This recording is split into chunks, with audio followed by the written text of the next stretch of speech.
Hello, Discover Card here to explain our cashback match. We match.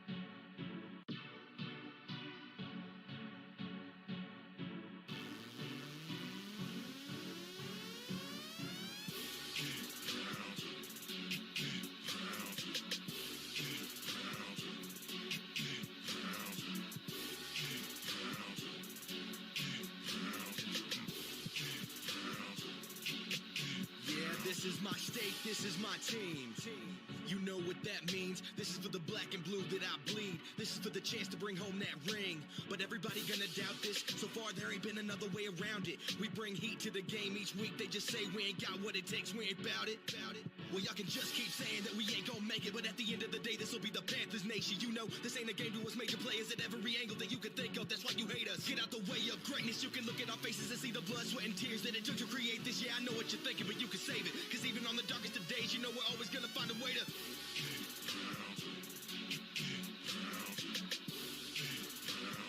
tell them what we gonna do, we gotta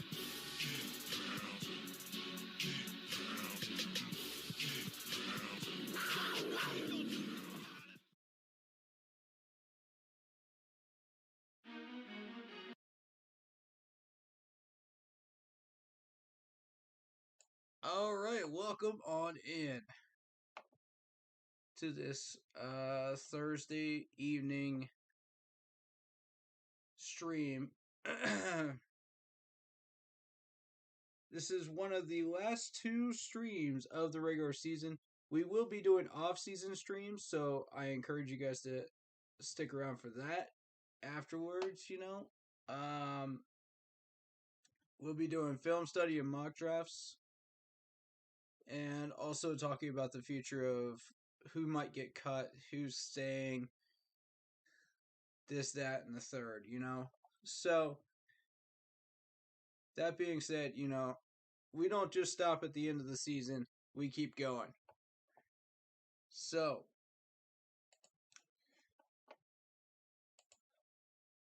before we get officially started, if you like the video, if you like the channel, if you like the streams, hit that like button, hit that sub button, hit that bell, select all, leave a comment down below if you feel like doing so.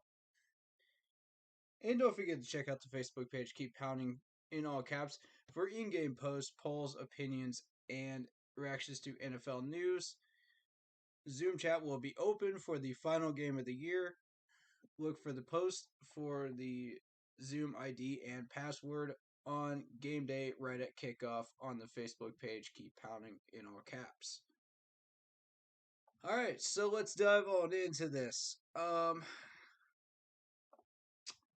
Last game of the year. And I gotta tell you, man, I'm not feeling the energy right now from this fan base. I'm feeling it from you guys, but I'm not feeling it from the fan base as a whole.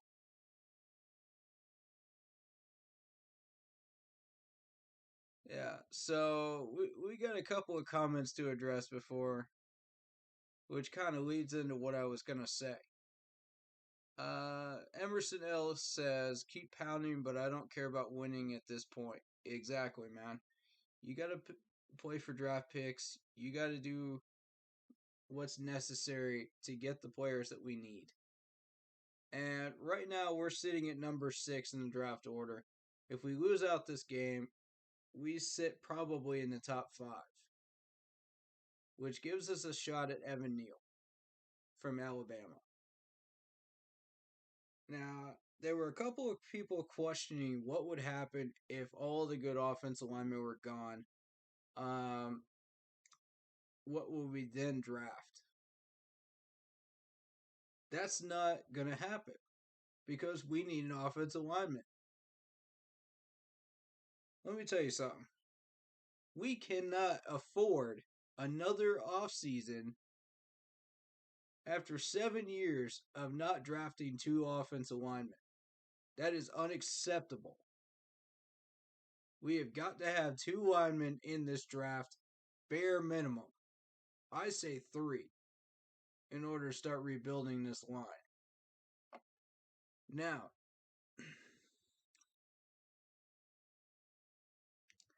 The other thing I wanted to address was the fans booing and chanting "Fire Matt Rule" at the Hornets game. And I'm glad you mentioned that, Pamela, because I saw that video actually an hour before stream, and I was a little frustrated, to be honest.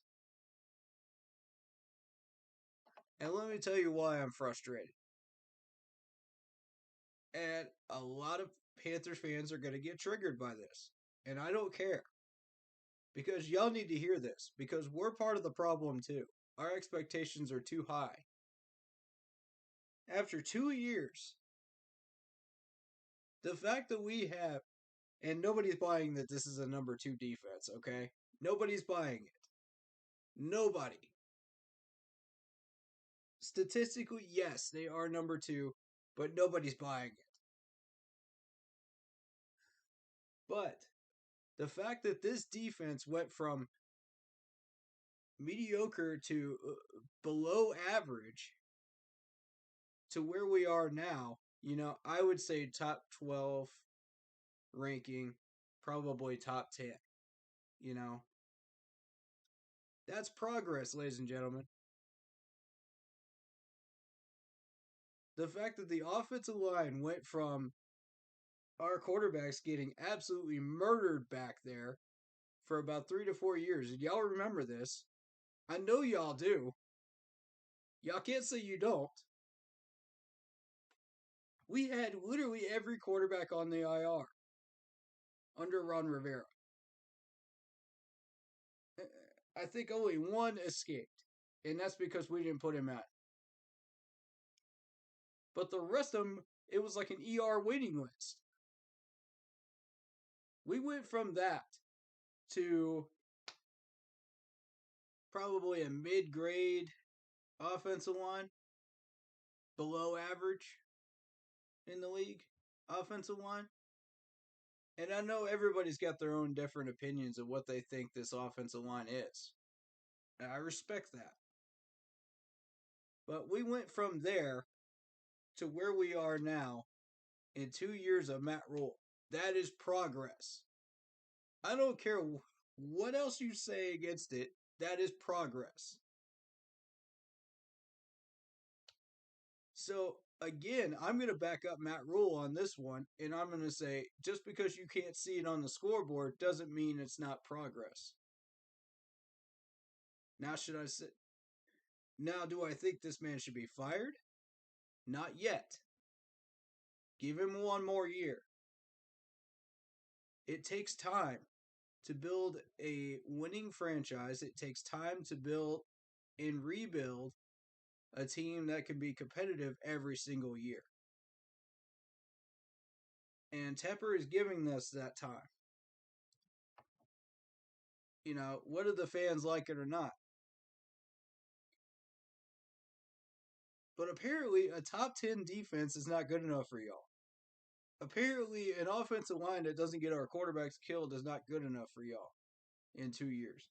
I don't know what to tell y'all. We're working with what we got, okay? It takes time.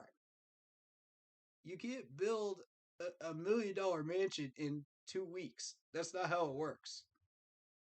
You don't build Rome in 2 days. That's not how it works. You got to take time to build that line. You got to take time to build the house correctly in order to have a winning franchise. And yeah, I think Tepper's willing to be a little bit more patient. Year 3, you should expect to see something on the scoreboard, reflecting our progress. The first 2 years, probably not. But year 3, yes. You should definitely expect something. And see, here's the problem with the fan base. Is all of y'all only focus on just the winning record. Y'all only focus on the scoreboard. That's not all there is to it, folks. Look deeper. Look deeper, all right? There's more to it. How do you think we get these points on the board? How do you think we get these winning records? We don't get them by just uh, sitting around and expecting things to get better in Carolina. That's not how it works.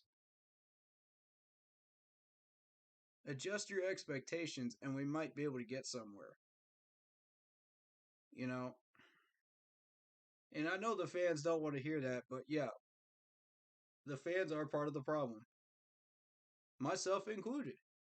I'll be the first one to tell you. My expectations were way too high this year. I lowered them because I'm thinking realistically. And the other problem I've got with the fan base right now is that a good chunk of them just chant, fire Matt Rule, but they have no idea why they want him fired. They just follow along like bandwagon sheep. They have no idea why. Okay? And it frustrates me to no end. So, 3/4 of those people that were chanting that at the Hornets game were just bandwagon sheep. I guarantee it. The ones that started it probably know what they were talking about. The thing is, I could tear all of their points down in about 5 seconds and prove that we are making progress, in fact. But they just don't want to listen. So, we're back here again. I didn't want to have to spend the first 20 minutes of my stream explaining this again and again and again like a broken record, but the fans need reminding. Okay? I'm not talking about the Keep Pounding crew. Y'all know what I'm talking about. Y'all are cool. Y'all already understand what I'm talking about because you've heard it 1,000 times. Y'all don't need to hear it again. It's the people that come in here on their high horses and act like fire Matt Rule, fire Matt Rule, fire Matt Rule, and they have no idea why. They have no arguments, they have no discussion points, they have nothing to contribute to the debate of why this man should stay or go. And it's the same ones that are just like, Super Bowl or bust after we win 3 easy games. It's the same ones. And it frustrates me. We have got to do better. As a fan base, we have got to do better. We have got to be better. If we want. Everybody's just like, well, we deserve better than what we got on the field. They deserve better than us. Okay? They deserve better than us. That's right, I'm saying it. Nobody else has the guts to say it. I'm the only one speaking the truth up in here. Nobody wants to hear it. I'm saying it. They deserve better than us.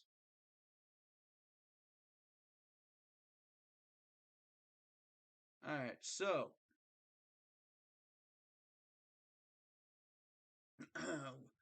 Penwood says we need several offensive lines. That's true. It's going to take time. You can't just develop that in 1 year. It's going to take time. Greg Thompson says Sam has been getting killed. He is under pressure too much. Yeah, but is he on the IR? Is he on the IR? Thank you. Proving my point.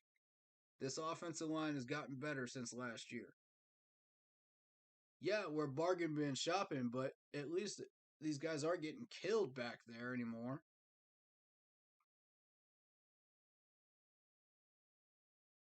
I mean, we were talking concussions, we were talking shoulder injuries, we were talking the whole 9 yards back then. Now we're just talking, okay, well, we gotta a bloody finger, maybe, you know, that's better. I'm not saying it's great. I'm just saying it's better than what we had before. I'm not even saying it's even good.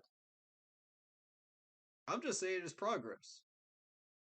That's the point I'm trying to make. And CMC isn't back there blocking. Chuba is doing a great job learning. Yes. Please give Chuba his due credit this year, man. This dude has been a rock star all year. I freaking love Chuba Hubbard. He is fully developed into everything that we have asked him to be this year, and I could not be happier. He's put up the numbers, he's put up the progress that we're looking for. I mean, strength wise, he's hit the gym. Everything that we've asked him to do, he's done. So tip the cap to Chuba, man. Thank you so much for being one of the consistent players this year and doing what you're doing, man. Much love to you. So, do you read our comments because you're going in circles, brother? Am I going in circles? Okay. Explain, man. What do you think?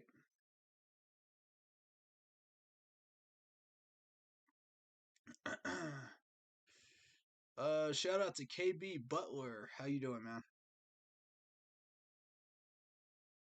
But yeah, what makes you think I'm going in circles? And about what? Please do let me know, because comments are open, man. Zoom chat's open. If you guys want to chat, man, I want to hear from y'all.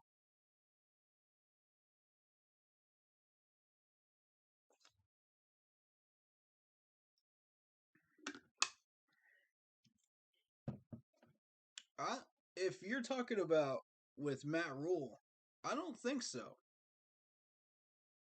I may be one of the few people that's willing to say what's necessary to be said about Matt Rule. Um, and go against the grain here. I may be one of the few people that is. And I'm okay with that. Pretty much every time that the general consensus has been do this or do that, I've 90% of the time been against it. Because I feel like half the fan base doesn't fully understand what we're dealing with here.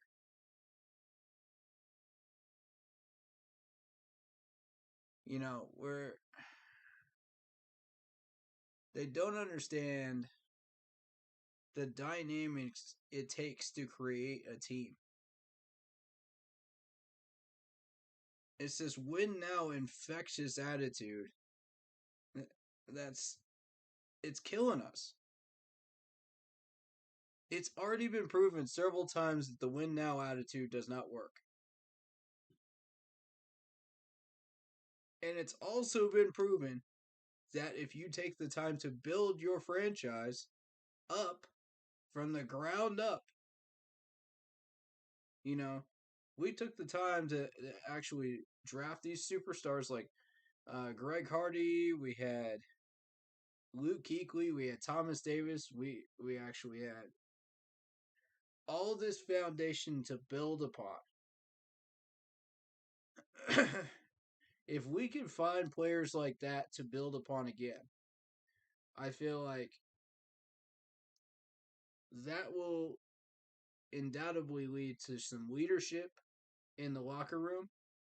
That'll lead to cornerstones that we can build around. We can create what we want to create. And it worked in 14 and 15. You saw the results. Each year, we kept going up the step ladder, right? That's your proof that it works.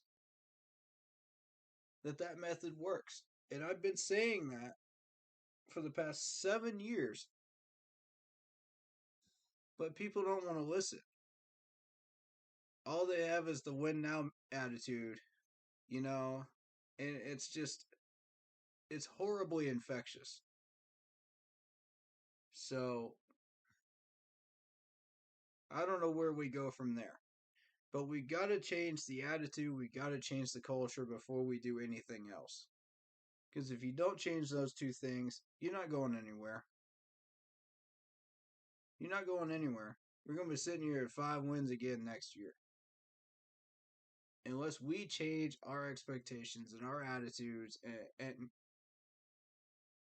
as a whole franchise. Yes, fans too. We can't keep doing this to ourselves. We keep shooting ourselves in the foot, expecting this team to be better than it is every year. And we keep getting disappointed every single year, despite the amount of talent that we bring in. It doesn't matter.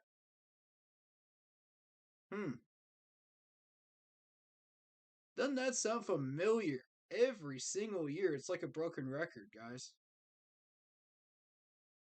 I don't know. Maybe it's just me.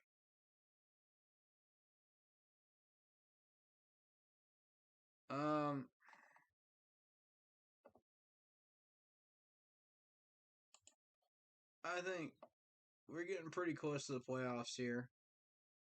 I think we take a look at what's on the board for the playoffs coming up here. It is week 18. Obviously,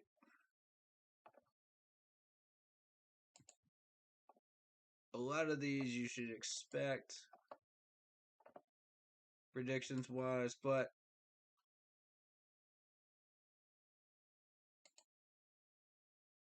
I mean, we'll see how things go, right? There we go. And putting it up on screen. All right, Chiefs will beat the Broncos. I mean, come on. I got a feeling the Browns are going to surprise Cincinnati. This is the one that people are not going to be expecting. It's not going to matter at this point because Cincinnati won that first meeting.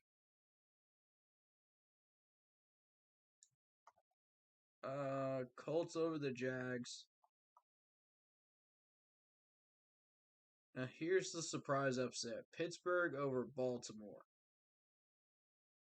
I've seen a lot of crazy things in week 18. Some of these teams don't play their starters knowing that they're going to be in the playoffs.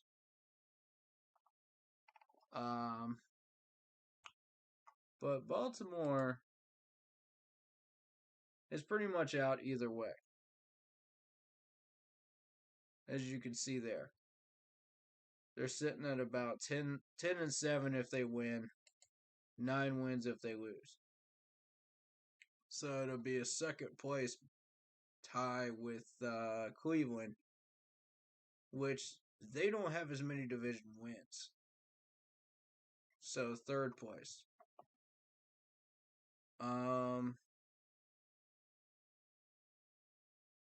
So honestly, Baltimore don't have anything to play for anymore. That's why I think Pittsburgh's going to surprise them there. We got Tennessee and the Texans. Tennessee wins, clearly.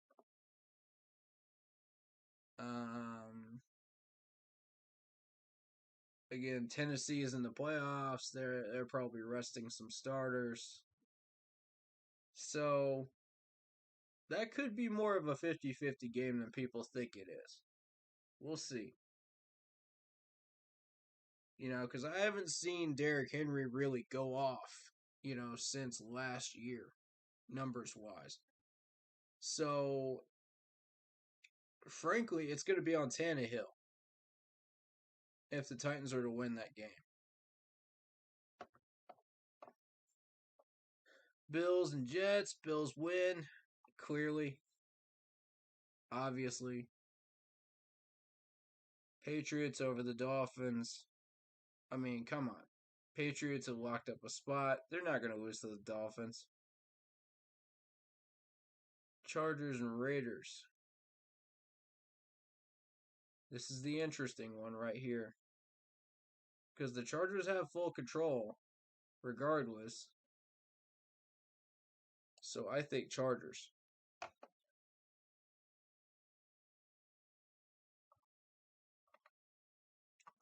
Moving on to the NFC side, you got the Cowboys and Eagles.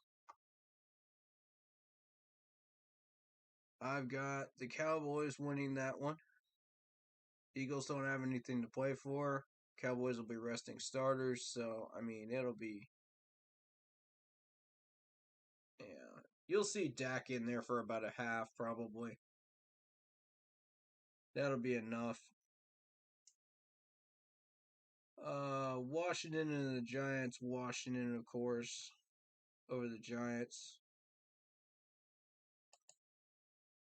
Although neither one of them have a shot, so they're both out. But I would say, with Washington being what they are right now, they could play spoiler and keep the Eagles out of the playoffs if they win. So Washington does have something to play for. And second place. So I expect Washington to win that one. They're going to try.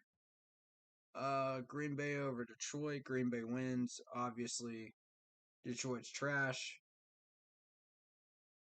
Vikings over the Bears. Bears are trash.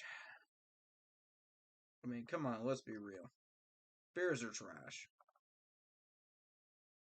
Vikings win that one. They've already got their playoff spot. It's not in danger. It's pretty much locked up now. Bucks beat us on Sunday. Clearly. Tom Brady has his revenge and just unleashes just like he did last week. So, realistically, my problem with last week's game that the Buccaneers had is it was clearly a warm-up momentum shift for Tampa that they were preparing to go into the playoffs. And that's not good if you're one of the playoff teams that they're going to be facing. It's not good at all. We've got Seattle and Arizona.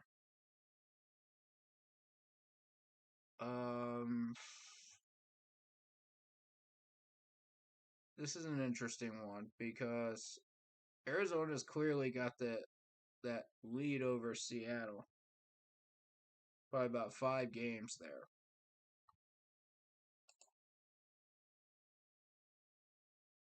Even if Seattle somehow managed to win, that's 5 games behind still. That's third place. They've got it locked up. San Francisco's 0-6 in division. And that Rams game is not going to help them either.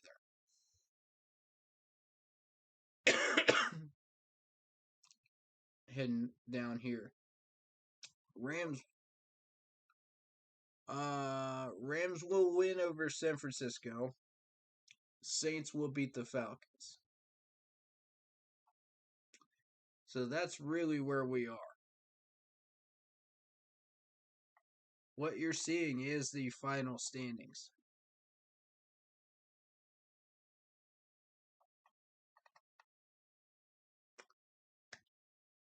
Yeah, man. What's up, man?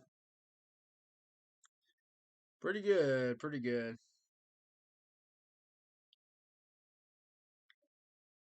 Excellent. Um, so thoughts on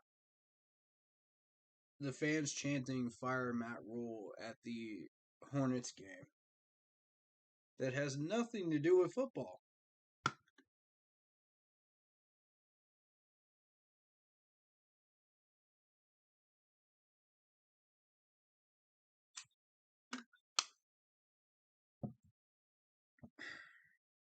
Yeah, that's the way I see it too.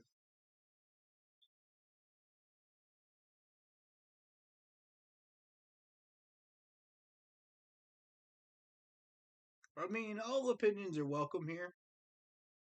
Whether I agree or disagree, make your point.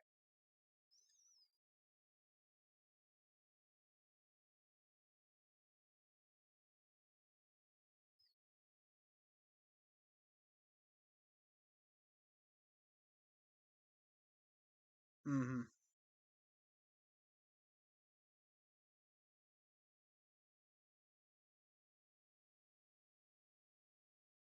No, no, no, man. If you feel like people need to hear it, man, let it out because that's what we do here, man. I've never been afraid to throw my opinion out there. I've been going against the grain of all these people saying fire Matt Rule. And I've been going against the grain of multiple, multiple times in this fan base and not been afraid to do so. Because people need to hear the truth. Absolutely, man. Throw it out here.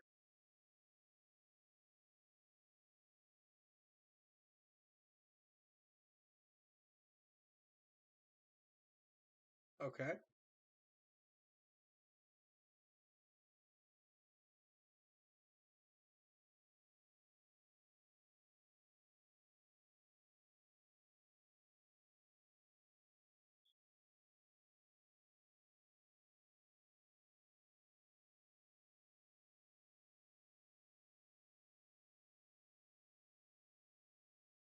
Okay.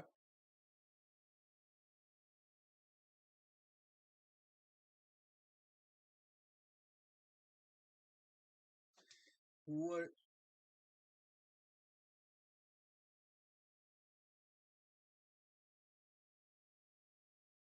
Okay. Okay. What type of progression are you looking for?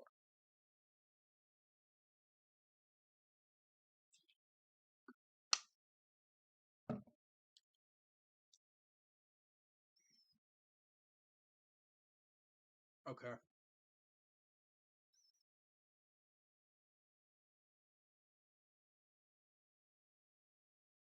Mm, right.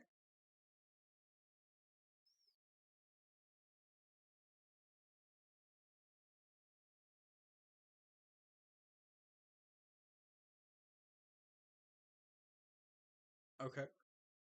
You have a point.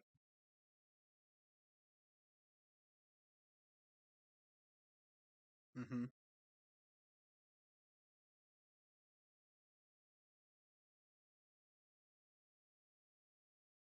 That's a solid point.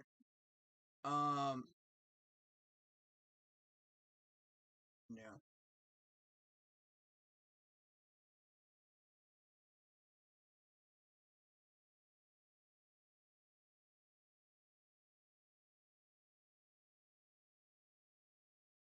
Mm-hmm.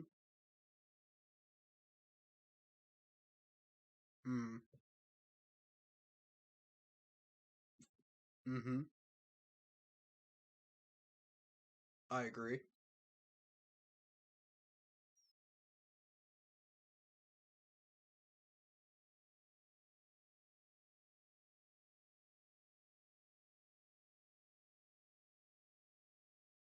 Okay. Agreed.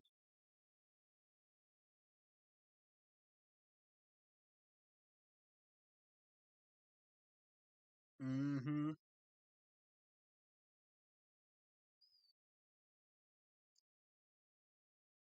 Right. What's causing them? Yeah, exactly.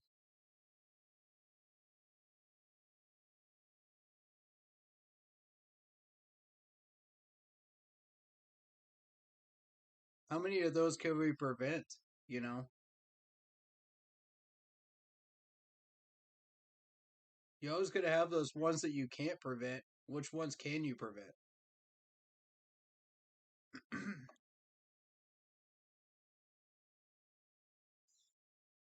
Mm-hmm.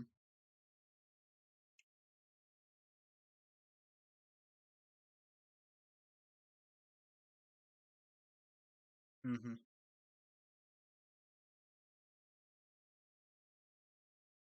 Mm-hmm.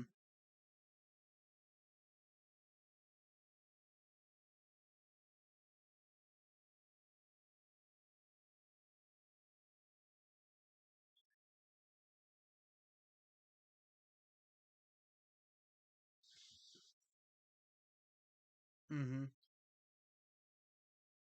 Mm-hmm.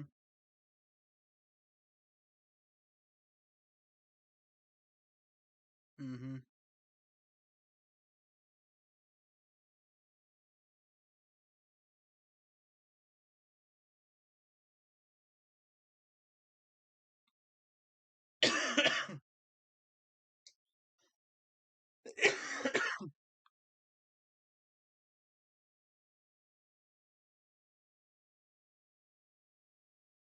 Mm-hmm. Yeah, I just want to say this. Like, we're all fans here.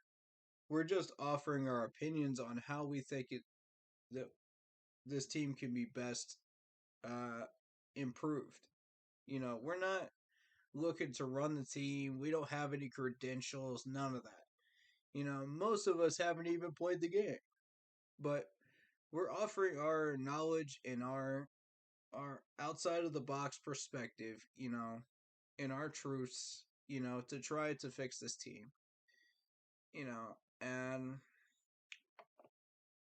you can take it or leave it because Mr. Tapper, end of the day, you own the team.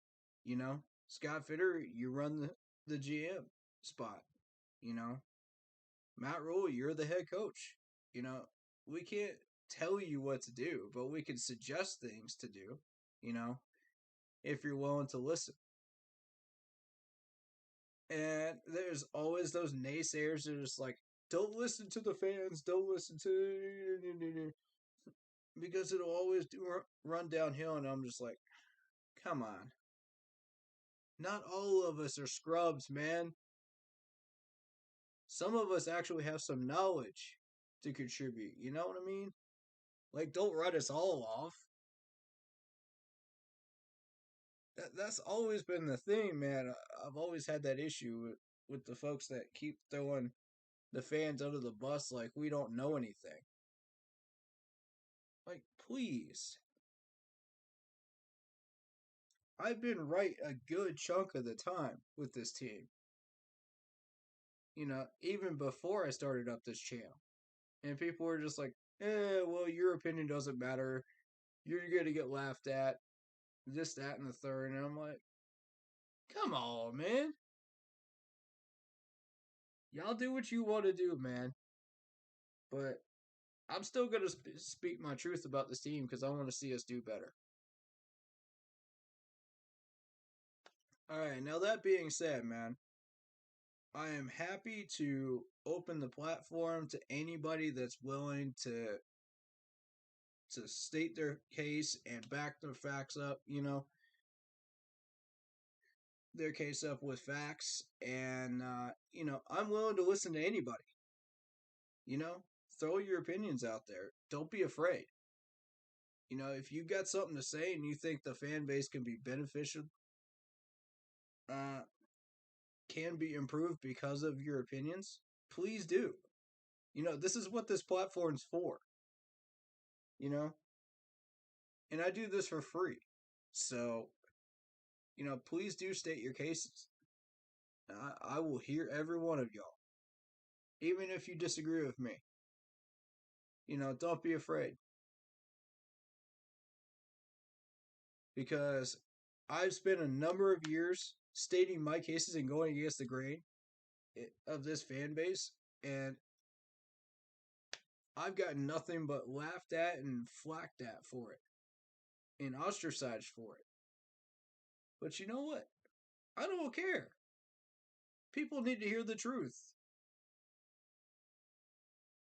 It hurts. It does. But it's the truth. Y'all may not like it, but it's the truth. All right.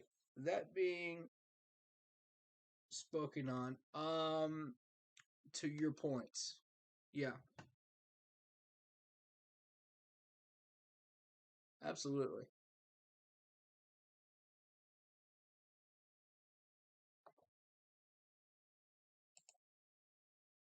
Mm-hmm. Yeah, absolutely. Thank you all for joining in, man. Yeah, there you go. All right, so to your points, and you made a very, very good one about.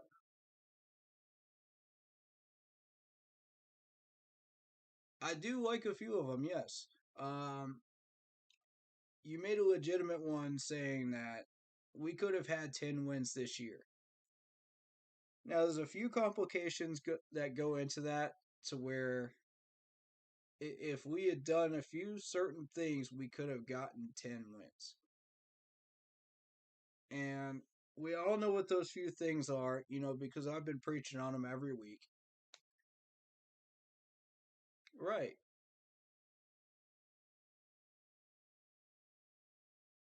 Mm-hmm.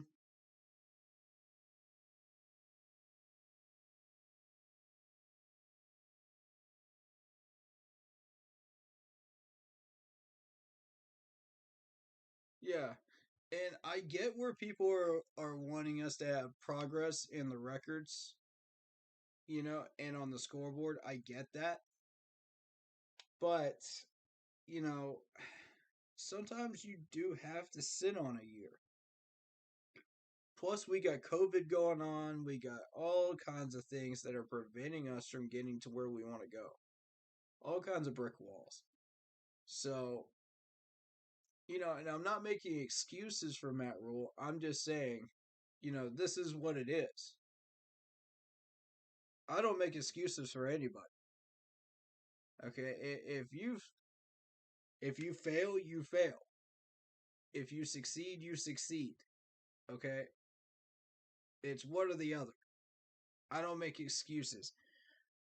Now, reasons why you either succeed or don't succeed, that's what I'm interested in doing here. Um, and the reasons why we did not succeed in getting to the playoffs this year are, number one, Joe Brady. We had no offensive identity. Two, the offensive line itself still needs a lot of work. This is just bare bones what we're working with right now. Bare bones off the cheap list. We needed these guys to survive one more year, just so we could start building how we want to build, with rookies and second year guys. So in a way, I kind of get what he's doing. Because we got Brady Christensen, we got Deontay Brown, and I'm like, okay, cool. That's a good start. That's a drop in the bucket, but it's a good start. And we can develop these guys the way we want to develop them under our system. Yes, our line right now may be garbage, but it gives these guys time to develop and learn. And had it been a decent line, I would have said, okay, well, we don't have to immediately thrust Brady Christensen in there. We can let him learn behind this line. That's ideally what you want. second year in. But we don't have the ideal situation. And that's where the injuries come into play, because injuries have been such an evil, infectious plague on us since the Super Bowl. Oh, God, it's such a plague. So, we don't have a choice. We had to thrust Brady Christensen in there before he was ready. And I hated that we had to do that, but it was necessary. So, like I said, as the years go by in each of these coaches' tenures, this line is going to get stronger and stronger and stronger with Fitterer drafting these linemen. But it's going to take time to develop these guys under some decent linemen and bare bones linemen. Mm-hmm.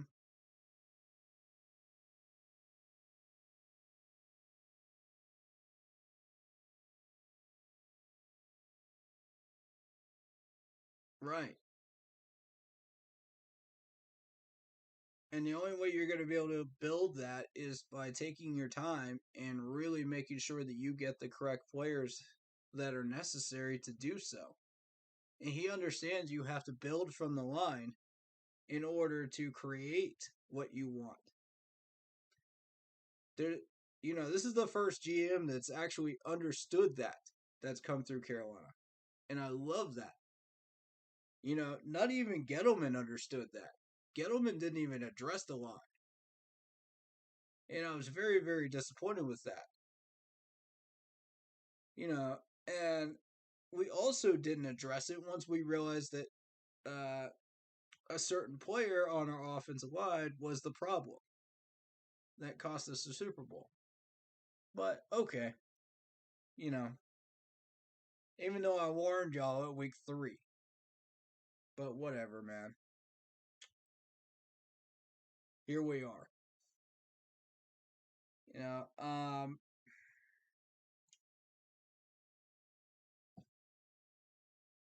The other point that I wanted to make along with that is that, we had about 6 games last year that we lost by like less than 10 points. And I mean,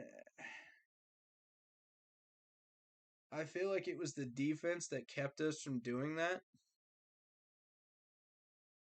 There were a few different reasons, but mainly the defense last year.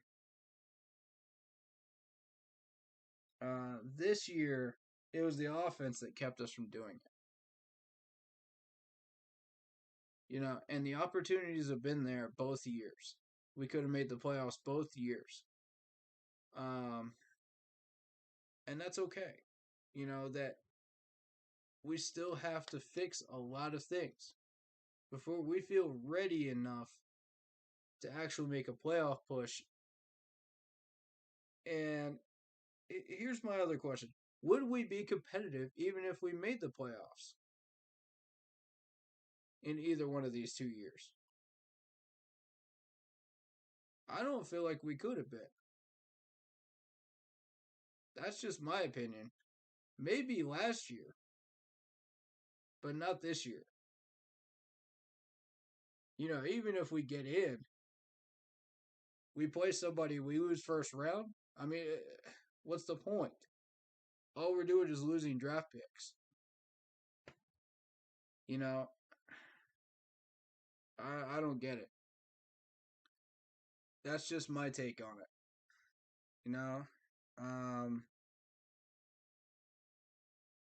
I feel like we wait until we're ready. We got to build this offensive line. We got to build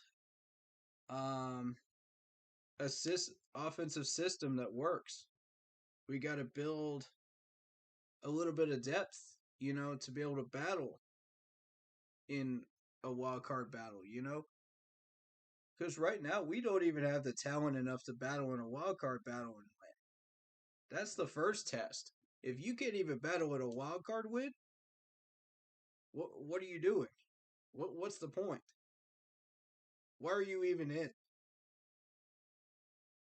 You know, all you're doing is just shooting yourself in the foot.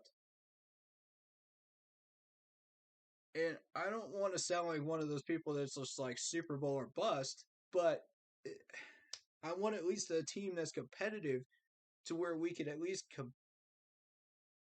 go into a playoff game and feel like we have a shot at winning. And until we feel like we have a shot at winning, what's the point at being in the playoffs in the first place? You know, that's that's my look at it. You know, a lot of people are going to disagree with that, and that's okay. You know, I'm not. I go against the grain a lot when it comes to this fan base. So I'm not afraid to do that again. Many, many, many, many, many times over. If that's what it takes. You know. Um so what were a couple of your other points? Yeah. Remind me again. Right. We discussed that.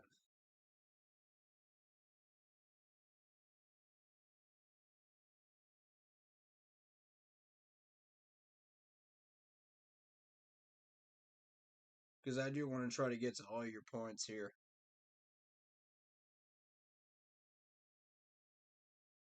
Mm-hmm.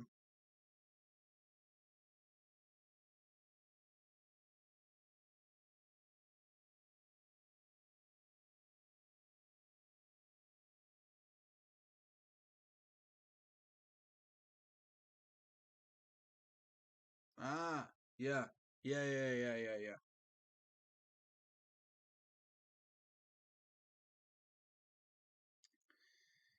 I think Tepper really wants to be hands off of this team.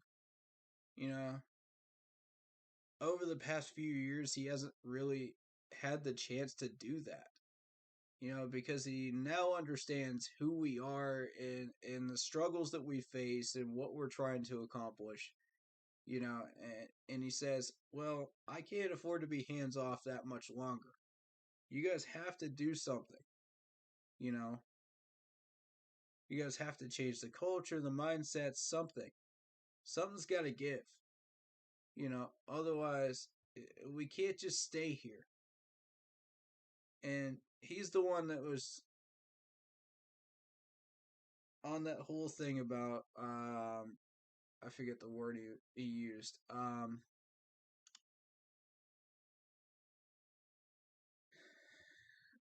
But yeah, we have to be an actual consistent winner. I'm getting tired of the inconsistent years. I'm getting tired of the wasted opportunities, you know. And that's Tepper's mindset right now. And it's not even 3 years in. This man's already got us figured out. You know, so I'm like, okay, well, but I'm with Tepper, man. I would love for him to be able to sit there and just enjoy games, you know?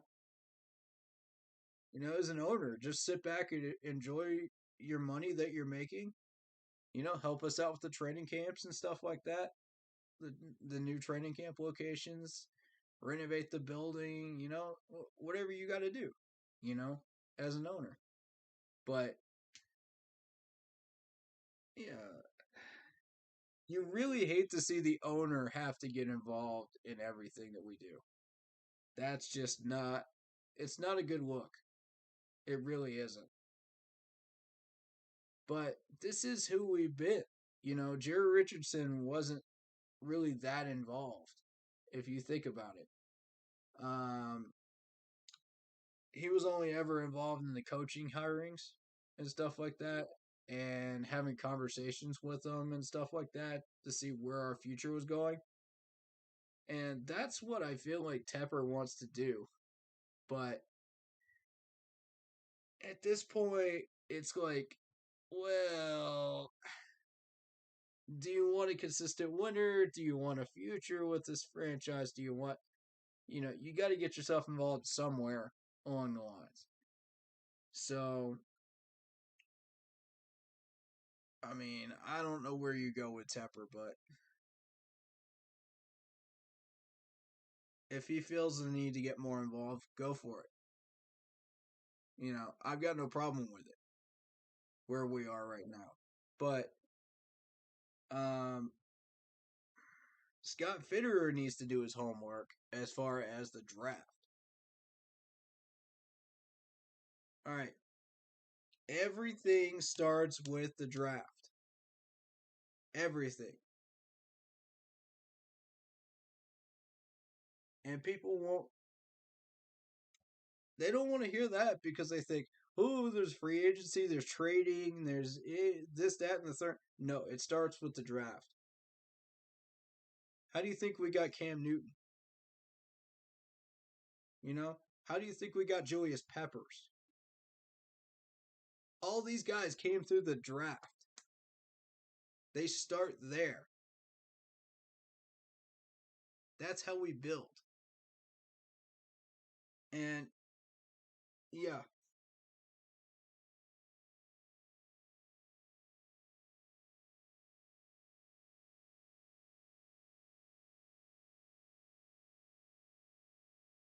Mm-hmm.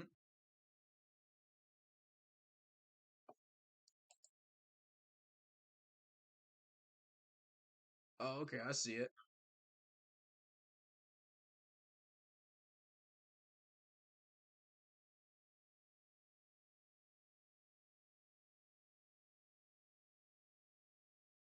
Mm. Ooh. Shout out to Leroy Petty as well. And Tyler, thank you. I appreciate the comment. Um, yeah, Steve Smith has been an outspoken person, for this team for sure. Um, and when he speaks up, people listen. And you just don't want that negativity to keep rolling onto this team. That's the problem. We have enough problems in the locker room. We don't need former players throwing out even more negativity and throwing us under the bus when we need to fix these problems in house. You know what I'm saying? And I think, in a way, that's what he was trying to encourage us to do. But, he could have said it a different way. However, that is his job, as a news media analyst. So he's got to say what he's got to say, and the truth hurts, whether we want to believe it or not. But yeah, we just got to figure out what we're doing and fix it. That's really what it comes down to.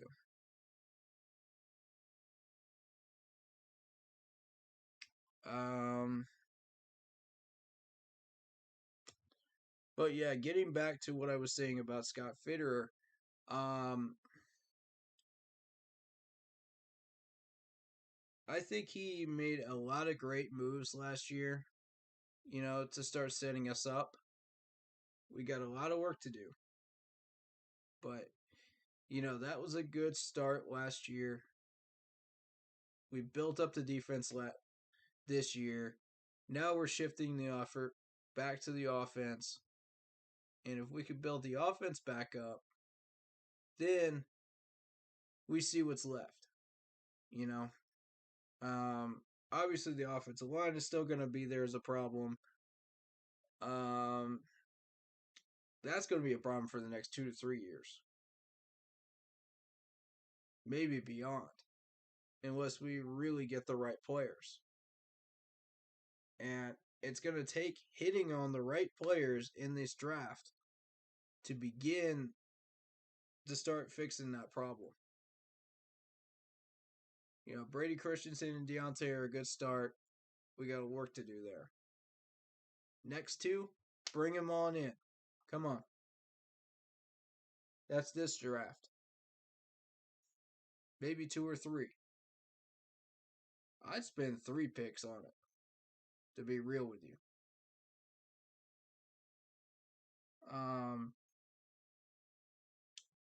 As much as I like Evan Neal, I think trading down into the second round would be wise to make sure that we pick up 2 or 3 linemen. Yes, they'll be B+ linemen, but they're still B+ linemen. You know what I'm saying? Like, you can't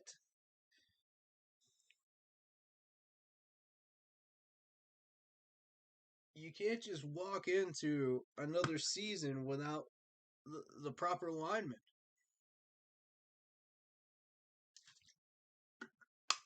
Without us getting anything. We get one really, really solid offensive tackle and that's it on the offensive line? No. You don't settle for that. Come on. We don't have a pick until the 4th round after that? No. Trade down. It makes sense to trade down. We have options. Folks, we have options. And if we miss out on any of these options, it is our rear end. That's all I got to say. If we miss out on any of these guys, that's our 2022 going down the drain because we shot ourselves in the foot. So,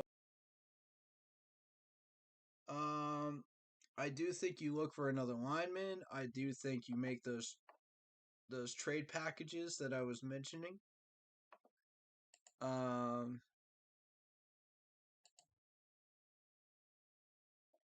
Yeah, and Tyler Duncan says, I love what Scott was able to do in the draft last year. What I'm baffled by is giving up draft picks for C.J. Henderson, who's been a disappointment as a first-round pick. Sam Darnold and a 1-year rental of Stephon Gilmore. We can't be giving up valuable draft picks. It's just hard to build when you only have 1 pick in the first 3 rounds. All right, we had a desperation situation. We have not seen our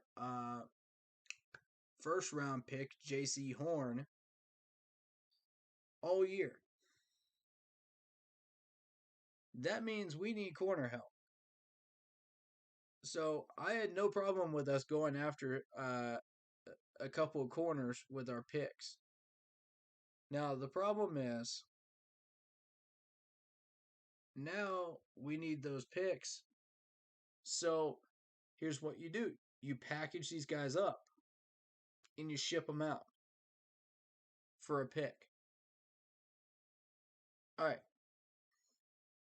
Tyler, I don't think you were around when I was suggesting some of these. Sam Darnold and Robbie Anderson, package them up. Let's get a pick. I'm thinking a 3rd or a 4th. CJ and Thomas Oliver, package them up. Let's get a pick. I believe put these packages together and we could have 2 really solid picks, probably maybe a 2nd and a 3rd. It's possible. Or at least 2/3, I feel like, is what these guys' value is at this point.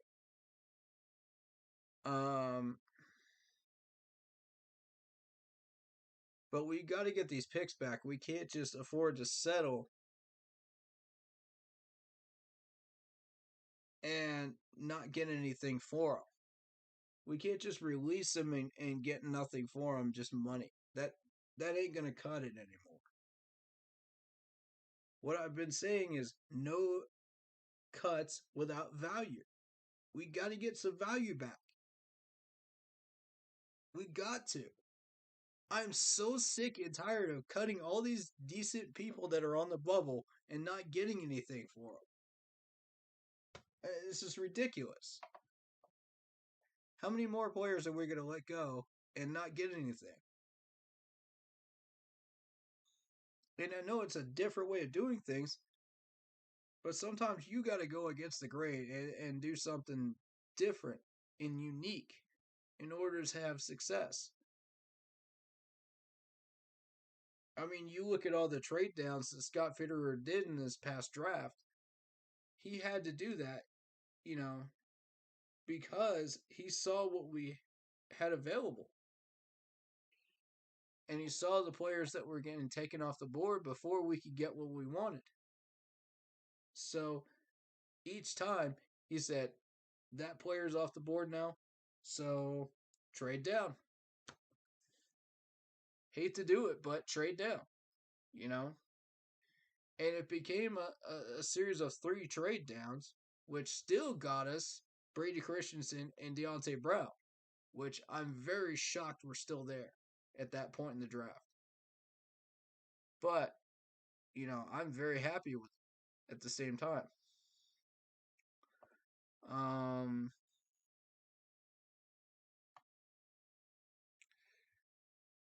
The Tower says nobody's taking Darnold's $18 million contract for next year, though.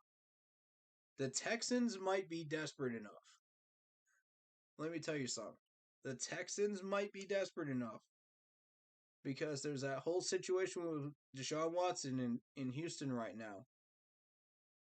They have no idea who their starting quarterback is as of right now. And they could obviously use a wide receiver weapon like Robbie Anderson. Now, the problem with Robbie Anderson is if the game's not going well, this dude is not going to give you everything he's got. And that's exactly why I chose him for that package deal. Is I believe Terrace Marshall Jr. is not a bust. I believe he could be okay, you know, for us.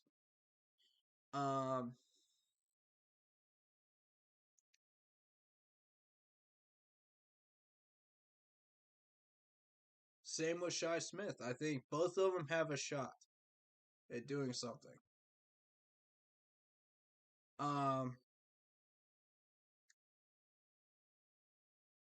But the Texans are looking for that, man. They're looking for an answer to that situation. So they may be desperate enough to trade like a 3rd round pick to us, you know, if we ask them to.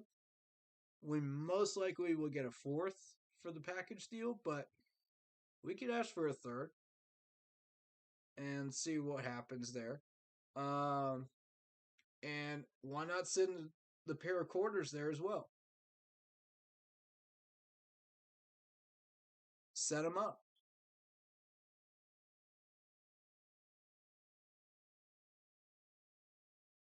Texans, right. I think that's the best place for that package deal to go. You don't really see any other teams really questioning who their quarterback is, you know, at the moment outside of the NFC South. You know, so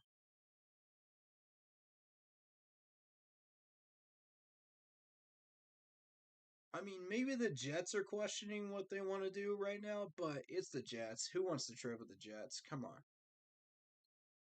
No. Mm-mm. But Houston is in the perfect position to need exactly what we're offering in both of these trades. And I say we set them up. You know, there's nothing wrong with that. We take 2 picks off them. They get 4 players. I think that's a win. If I'm Houston management, I take that deal. You know, it may not be the greatest deal ever, but it still gives me 4 players for 2 picks. and a chance to set up.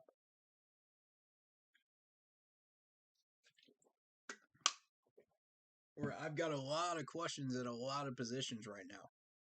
Consider everybody's left. If you're a new GM or you're a new head coach in Houston Texans, absolutely. This is a deal you cannot afford to miss. You know, assuming that all of the other quarterback carousel options are not going to be there for you, this deal will still be there for you. And it'll still be a golden opportunity. Yeah, I mean, Sam Darnold and Robbie Anderson aren't the best out there, but they'll get you started. You know, it's a starter pack. You know what I mean? CJ and AJ are, and Thomas Oliver Jr. These guys aren't the best corners out there, but they'll get you started. Yeah, it's better than what you got right now. Just saying.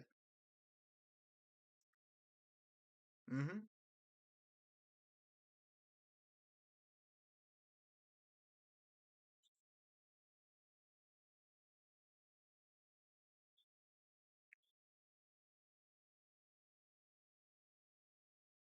Darnold's $18 million contract. Yeah.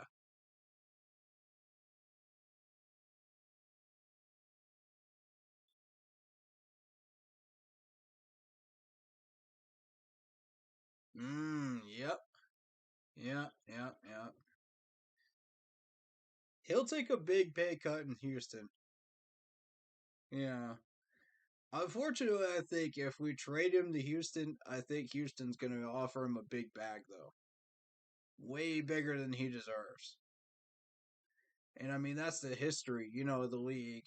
Whenever you see like average quarterbacks and stuff like that and slightly below average, that play like second stringers, but they're listed as starters or played as starters for a while.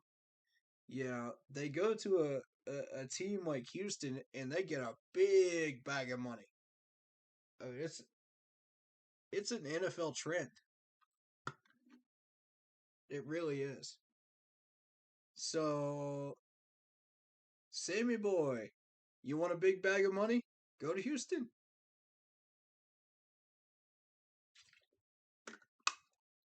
We'll help you pack, buddy. Absolutely. And I mean, again, I love Sam as a person. I love Robbie as a person, but they're just not the right fit for us. And that's okay. You know, sometimes you don't have the right fit in your team. And there's nothing wrong with that. You just got to be willing to move these players and do what's best for your franchise.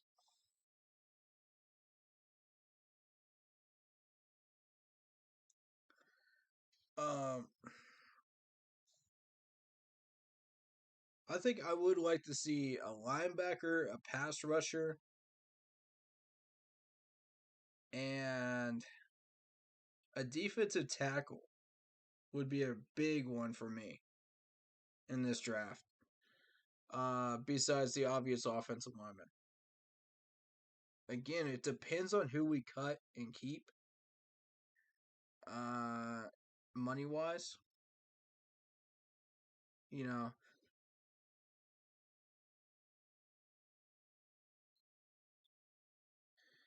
right. We have a huge history of cutting some big name player, setting them up to to continue their NFL journey, and we ship them out, and then they absolutely become a Pro Bowler wherever they end up, you know. And some of these guys we resurrect their careers, so it's a player mill. We become a player mill, and that's not a good thing either. Um, so that's why I say what we do with the rest of the draft depends on who we ship out. And I really don't want these guys to be just released and cut without something in return for it. Like, I can't stress that enough. We've done this a number of years to where we get nothing out of it. We get absolutely nothing out of it. Where's the value? You know? Where's the even consistency here? Where's the reward? We're not getting anything. And it's not good. Um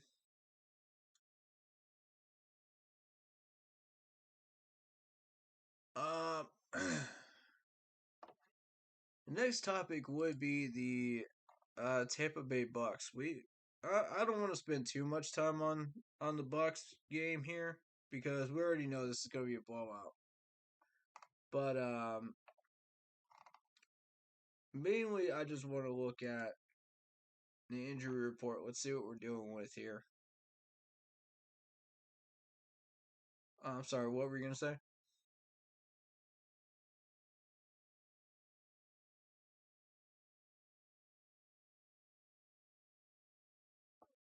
Ugh, yeah. Mm-hmm. I wouldn't doubt it. Um, well, we got the same Shaquille Barrett's with a knee injury. Didn't practice Wednesday or today for the Bucks. Mike Edwards with an elbow injury, full practice on Wednesday and Thursday, so we'll probably see him. Because I remember he was hurt the last time we played these guys. Um, Underdog Sports says, but even with the Buccaneers hurt, they are still better. Yep. Mm-hmm. Mm-hmm. By a long shot. This is gonna be a blowout game. I'm expecting no less. Shout out to my dude Underdog Sports. That's Kenny's channel. Go check him out. Um, so we got Ryan Jensen with a shoulder injury, the center. Did not practice Wednesday, limited practice on Thursday. We got Mike Evans with a hamstring injury, limited practice on Wednesday, full practice on Thursday. Most likely we're going to see him. Yeah, that's not good right there. I don't think we saw Mike Evans the first time we played him, did we? I don't think he was out there. Yeah, I don't remember him being out there either.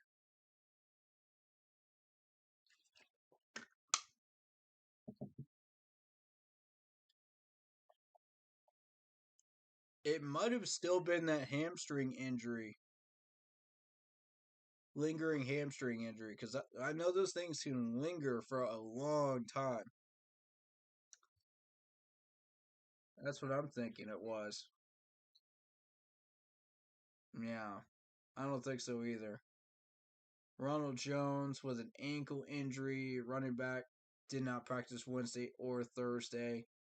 We probably won't see him.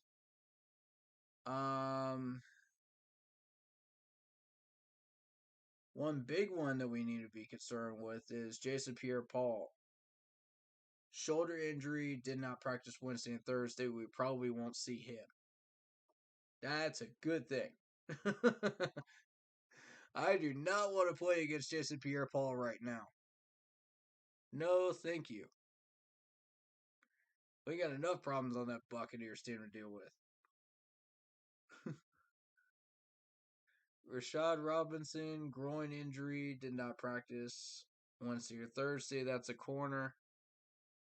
Richard Sherman, Achilles injury, limited practice Wednesday and Thursday.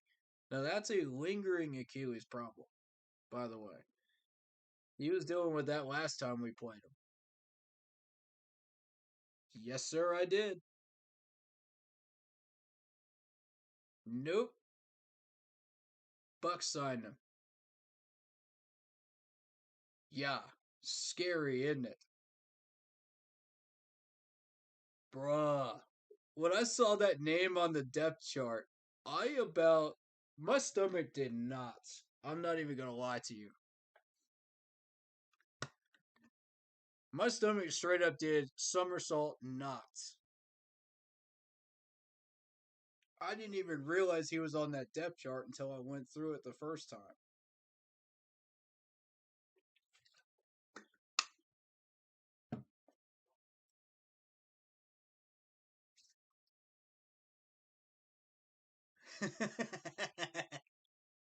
Are you kidding me? Richard Sherman signing with us? Good luck with that. Good luck with that. That's a pipe dream, my friend. I wish. Good God. I wish. That's a Madden pipe dream right there. That's exactly what that is. Even if you do sign him, you're still signing him with the Achilles injury too, you know what I mean? So he hasn't really lost his step. But yeah, now we gotta deal with him twice a year once he's healthy again. That's oof. Right. I'm hoping he retires soon. Please do. Um, but if we can get him on the cheap, man, I'm down. I'm 1,000% down if they release him. He won't be cheap though.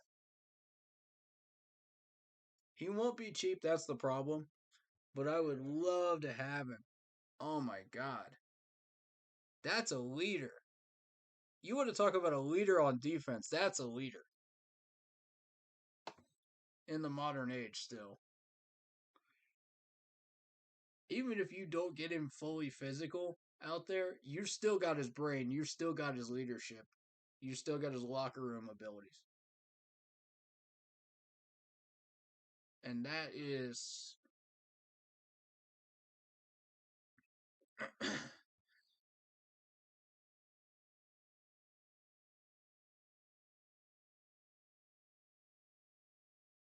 not only is he a physical, strong player out there, he's also a very, very smart man. Did you see the Super Bowl interview, where he actually outsmarted one of the news reporters? I was like, wow, this guy really knows what he's talking about. He can actually back himself up. I was like, I'm impressed.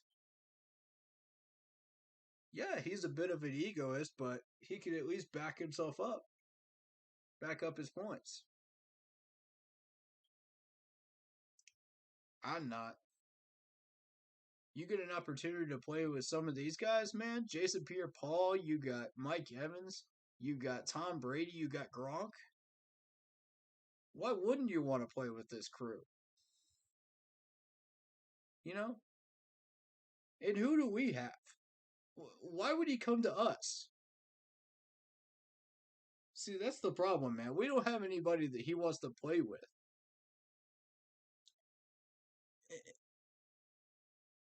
Who wants to come to Carolina, man?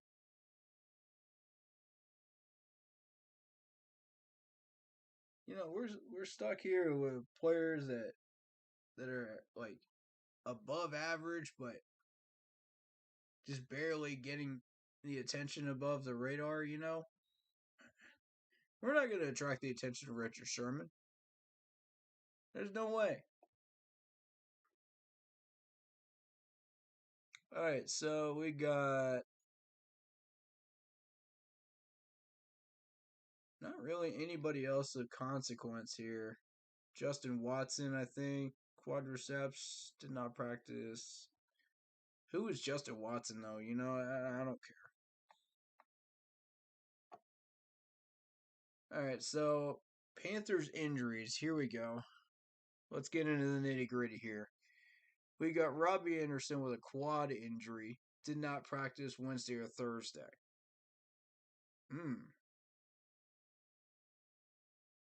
That I don't like.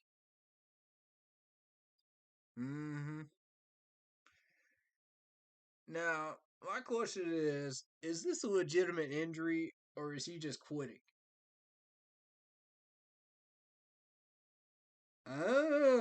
See, I'm over here asking the questions nobody wants to ask.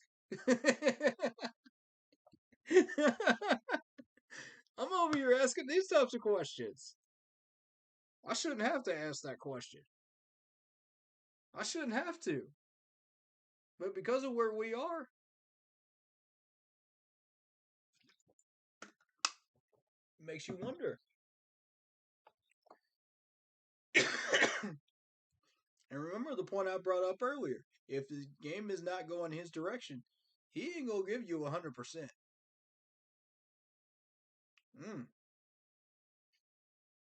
I heard somebody on one of the other podcasts saying something about we got faked injuries. And I'm just sitting there like, really? Now I know that's a thing in college, but I didn't know it was a thing in the NFL. Honestly, if you don't have a real injury, you should not be reporting this thing to the injury list. Point blank. If you don't want to be on the field, just tell your coach, I don't want to be on the field. He'll find somebody for you. Don't fake injuries. Don't do that. If you don't want to be on this team, there's the door.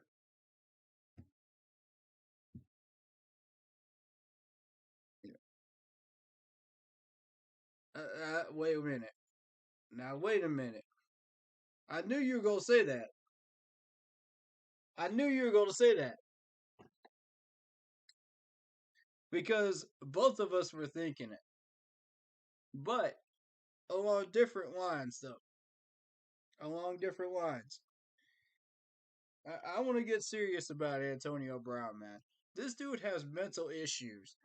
And as funny as his exit was, and I will say that was hilarious. I wish him speedy health, man. Get some help, dude. You know what I mean? Like, it's rough having mental health and trying to play this game and trying to do everything that he's trying to do. You know, shout out to him. I wish him the best. And it sucks. Calvin Ridley had to take some time off this year to work on his mental health. I salute him too. The first step is realizing that you have a problem. And you can go through an entire season and be delusional and act like you don't have an issue with your mental health, and it can damage you for years. I mean, look at all the veterans that have retired from the NFL. Uh, you know, some of them are starting to come out in these interviews and say, "Well, I've developed mental issues. I've developed this and this and that." And it sucks. You know, it's a rough game. It really, really is. And I don't think people really respect it for what it is. And what happens to these players, you know, once they leave the game. They don't understand, like, what it creates for them. You got Luke Kuechly with his concussion issues. You got. The thing is, all these players that that suffer like these season injury in surgeries and stuff like that, and career-ending injuries, they go into retirement and they still got these injuries. Ladies and gentlemen, they don't go away. They're still there. So, same thing with mental health. Just because you can't see it doesn't mean it's not there. So, I wish Antonio Brown the best, man. That's not a laughing matter right there. That's dead serious. Same thing with Calvin Ridley. I wish both of you luck, in dealing with that battle. That ain't a joke. I dealt with depression for 2 years, and even still, I still have some issues to work out, with my life. So everybody's got their own battles to face. So respect to them. But that's not what I was talking about when I say these guys are faking injuries.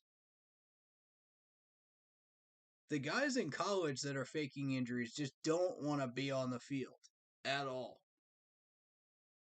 And that's why I say don't do that, man. You don't fake this crap. Okay? If you got a real injury, report that crap. Don't sit on it. Don't act like it ain't there. Report it. The coach will decide what he wants to do with you. Don't act like you can go out there before you can go out there. And I know that's a really bad habit for players, in the NFL. And Ron Rivera had a bad habit of putting these guys out there before they were ready to go, even before they cleared the medical checks. And that's one of the reasons I wanted that man fired. And I mean, it was multiple times. I watched it happen like it was a broken record, and I was just like, Ron, stop. He's not ready. You can clearly tell he's not ready. And it pissed me off. But you look at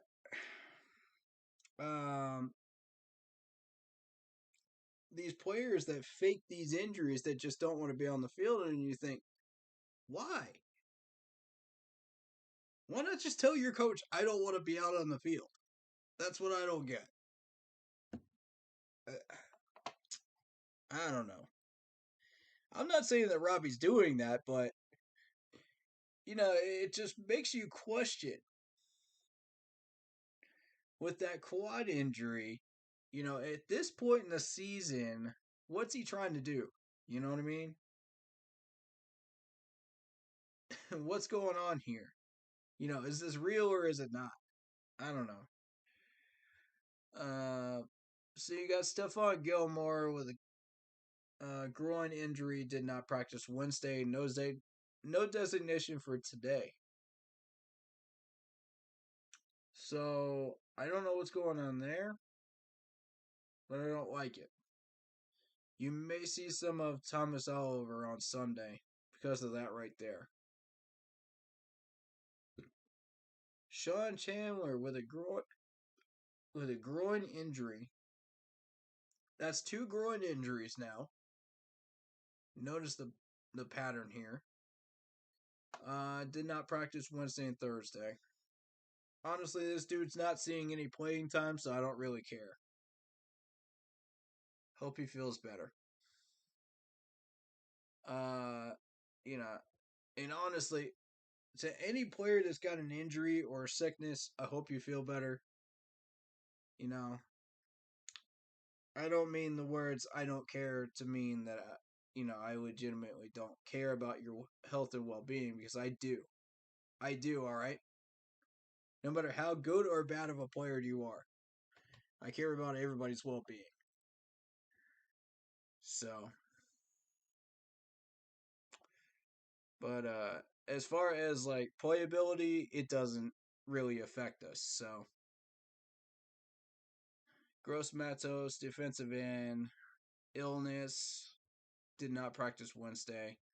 Shi Smith, illness, did not practice Wednesday.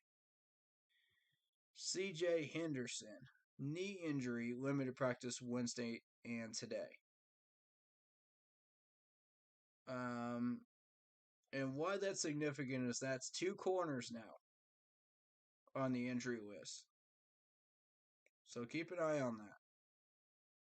That's why I say there's a strong possibility you might see Thomas Oliver on Sunday. Derek Brown, elbow injury, no status for Wednesday, limited practice on Thursday. Now, I don't like that one because we've had a lot of problems with stopping the run lately. And we need Derek Brown. We need him bad.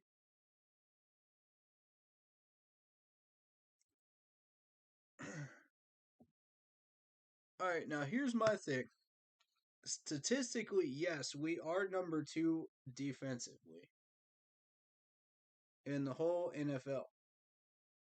But nobody's buying the fact that we're actually legitimately number 2. Where would you rank us as of right now?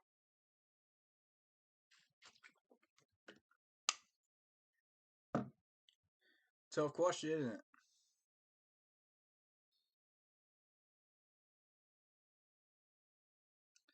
You've heard my analysis on it.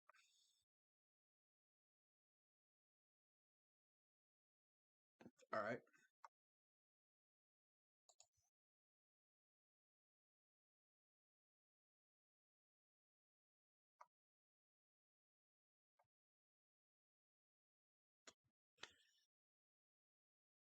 Yeah, my take right now is I think somewhere in between the top 10 and top 15. More realistically, 12th, I think, is the proper response that I would like to give. You know, if you've been watching us and not just paying attention to the stats, then you know that we're not a number 2. It's just not, no. I refuse to believe that. How in the world, statistically, we are still number 2 after this many weeks blows my mind.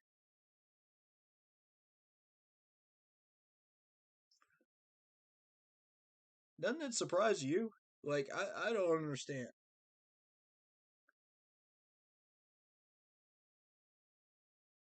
Like, I don't get it. I legit don't get it.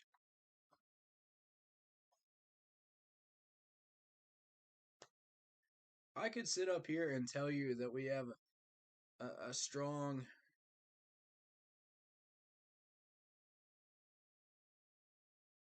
defense, but I can't prove it.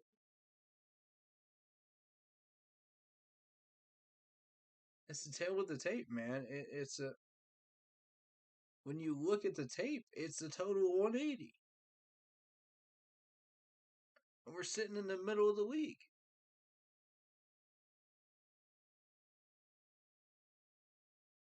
Which, I mean, yeah.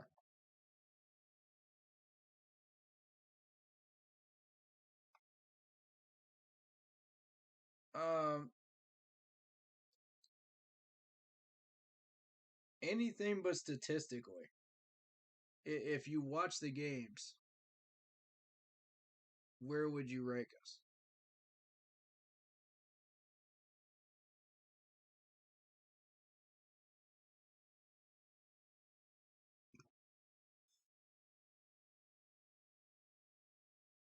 Yeah, anything but statistically.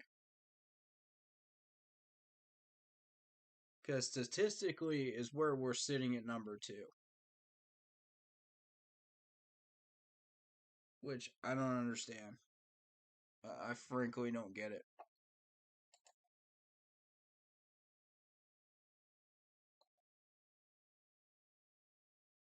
I may be willing to argue top 10 because we don't have Sean Chandler in and we have Justin Burris now.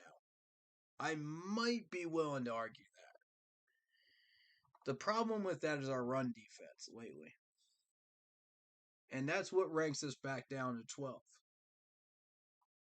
Because we haven't solved that problem yet.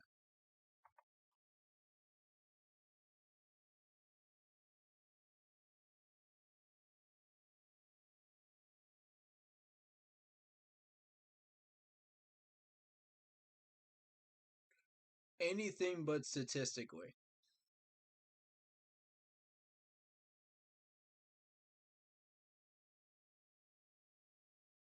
Right.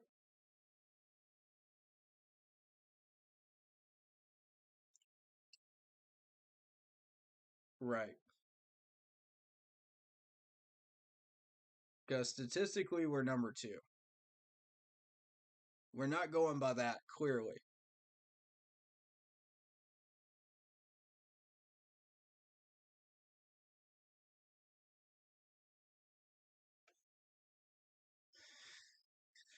Mm.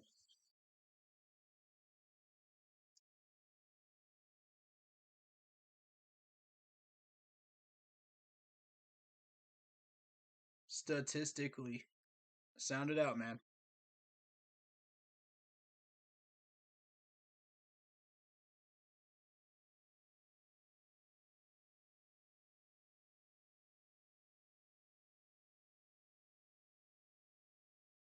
S.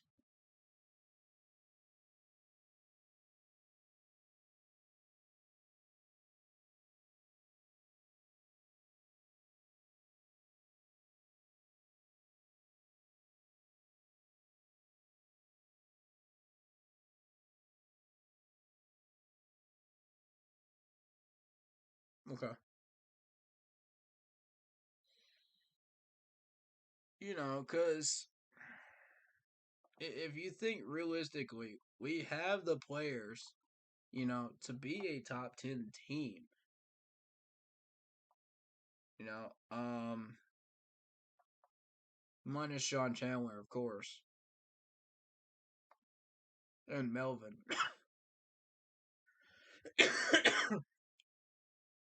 Arguably, yes, this is a top 10 defense.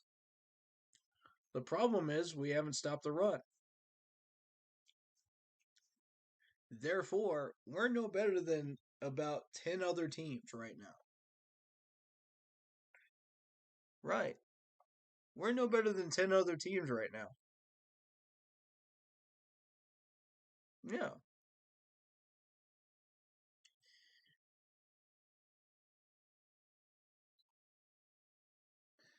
Now, if you look at what the other defenses are doing, behind us in the rankings, you got secondary issues, you've got linebacker issues, you got run defense issues, you got the whole shebang going on behind us.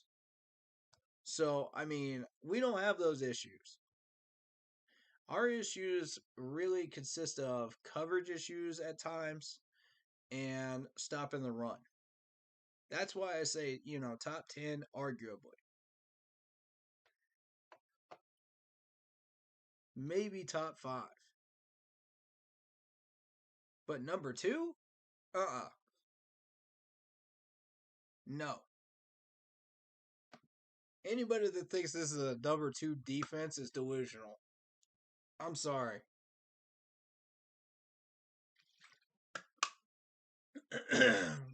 When you got the Saints blanking Tom Brady, a B, okay, which is basically top 10. I can agree with that. I'm with it. I'm with it. I'm with it. Um, yeah, because here's my thing, man. You got the Saints defense blanking Tom Brady. You got the Bills, obviously, who have been arguably number 1 across the whole board. But even they, you know, You got New England out there. You got um, KC's defense to a point. On their defensive line. There's a number of teams. Eagles, Vikings, defenses are pretty good. That deserve to be in the top 10. And then there's our run defense, which is absolutely terrible. So yeah, 12th.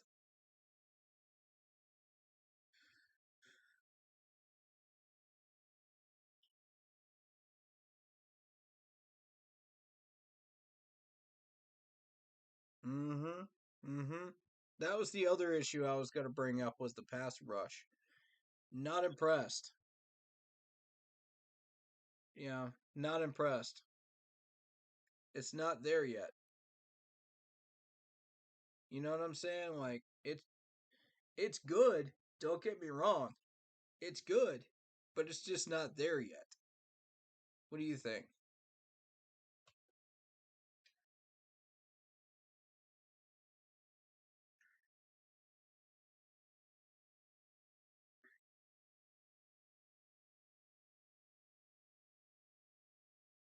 Mm, I would like to see another pass rusher.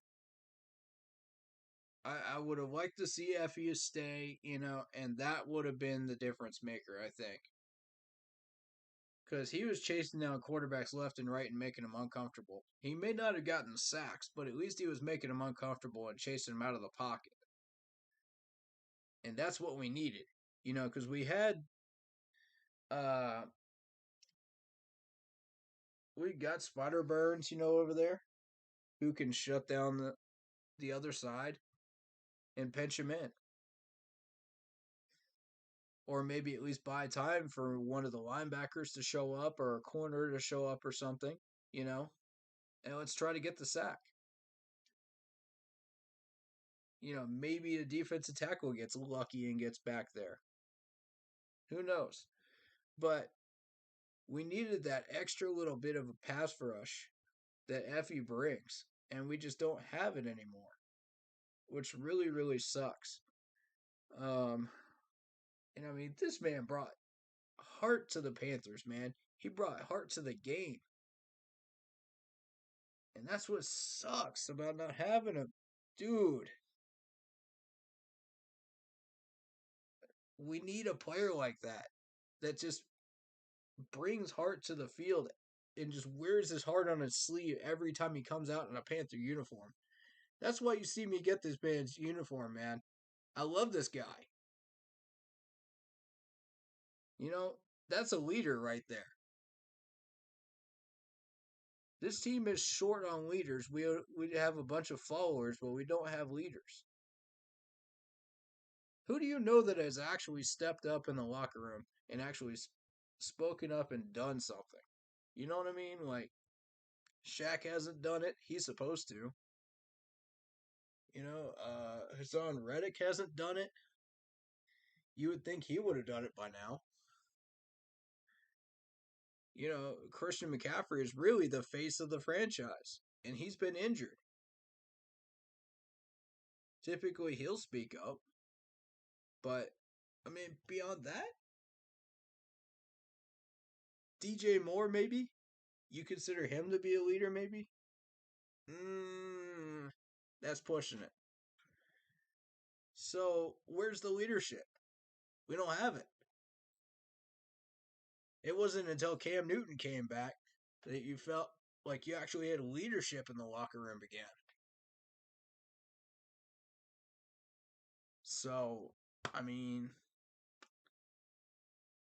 and that's on both sides of the ball.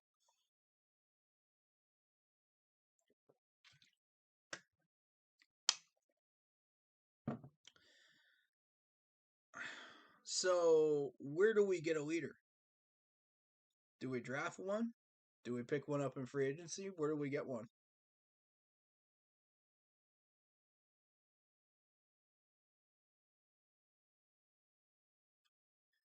I think so too. I'm with you on that. Mm-hmm.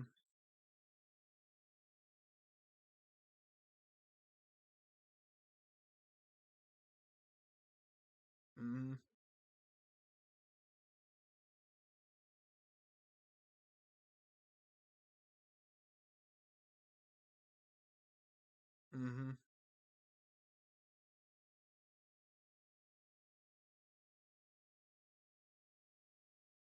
Right.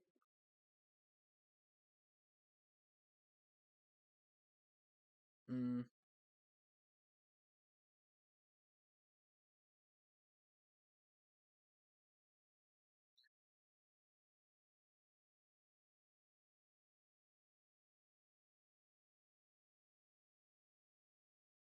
Mm.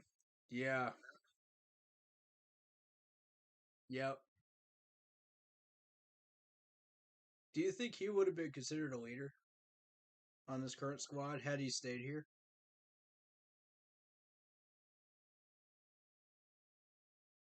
I agree with that.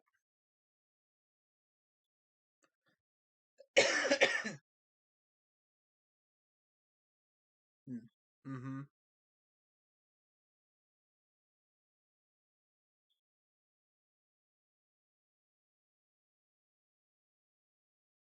Mm.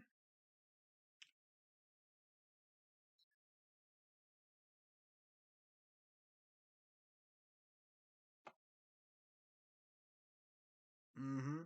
Agreed.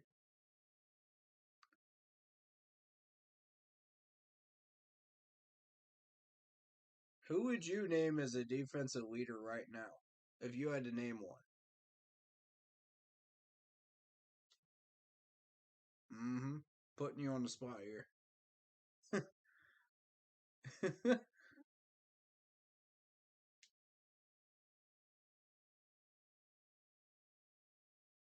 Dude, all I throw is hard balls.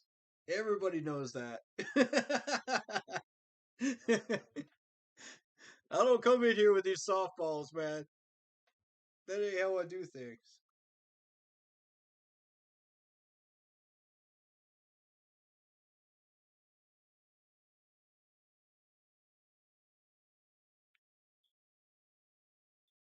Mm-hmm.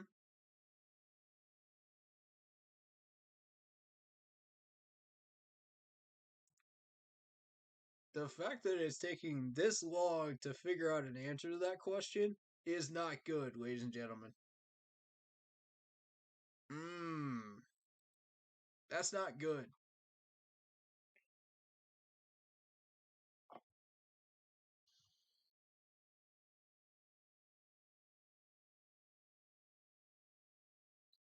Mmm.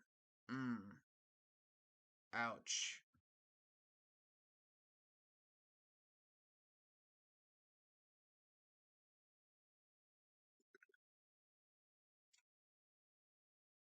I think for me it would be Jeremy Chin. Mm-hmm. I want Jeremy Chin to be the next leader. Because look, man, Jeremy Chin, game in and game out, has given us everything he had. Everything. He's not talkative much, but he gets the job done.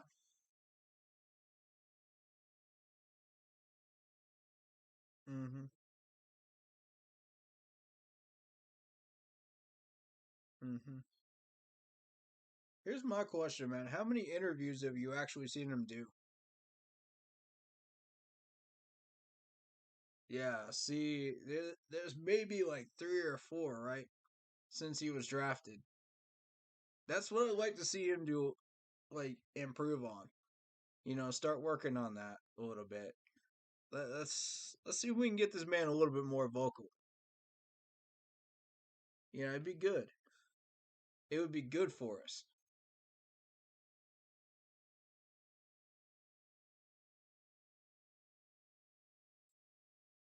I would have been over the moon happy if we got Isaiah Simmons.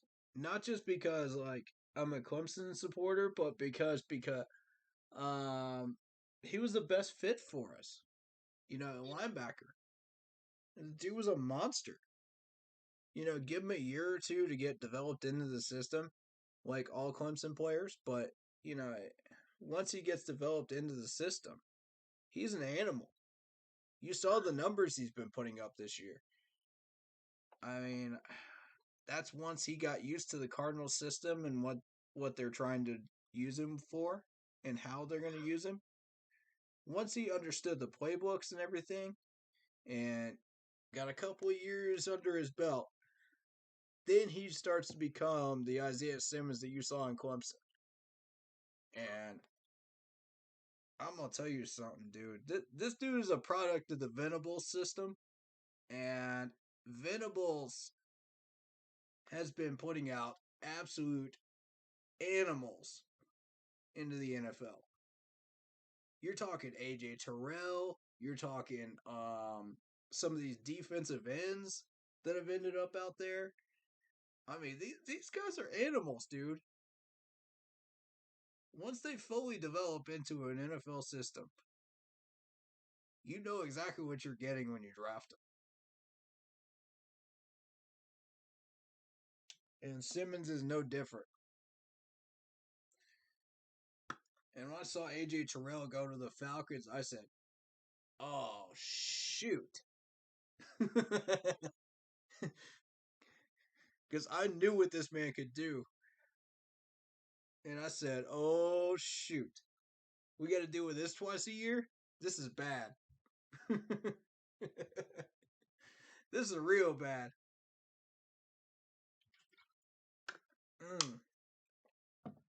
I would have liked to see what Gaines Adams could have become, you know? It's a shame he passed away, you know, all those years ago, but dude was a beast as a Clemson Tiger, though. You know, I would have loved to see what his career would have become. But unfortunately, we won't get to see that. And you know, shout out to his family and all his Bucks friends and players that were playing at the time. If you're watching this, appreciate y'all, man. Much love to you. Once a Clemson Tiger, always a Clemson Tiger. So I see it. You know, and yeah. I think they wanted to put him as a linebacker, didn't they? Yeah, he was originally a defensive end, but they wanted to put him as a linebacker. And I just felt like that wasn't the right spot for him, but that's just me. Maybe he could have been more successful there. Who knows? We'll never know now. Mm. But yeah, I personally would like to see Jeremy Chin become a little bit more vocal. I think if you've made that much of a contribution to our defense, you have a right to say something. You know what I mean? You have a right to speak up, make your voice heard.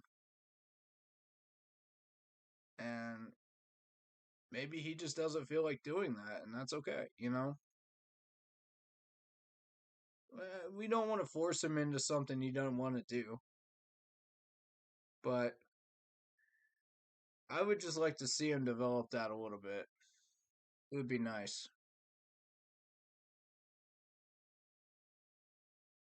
I agree with that. I'm not sold on Julian Stanford. I'm not sold on Azur, whoever this guy is, Kamara. I'm just not sold on these guys. And Kamal Martin just doesn't impress me either. You know, you gotta. I'm sure they're all great guys, but you know, we need somebody that's got some talent out here in the depth chart.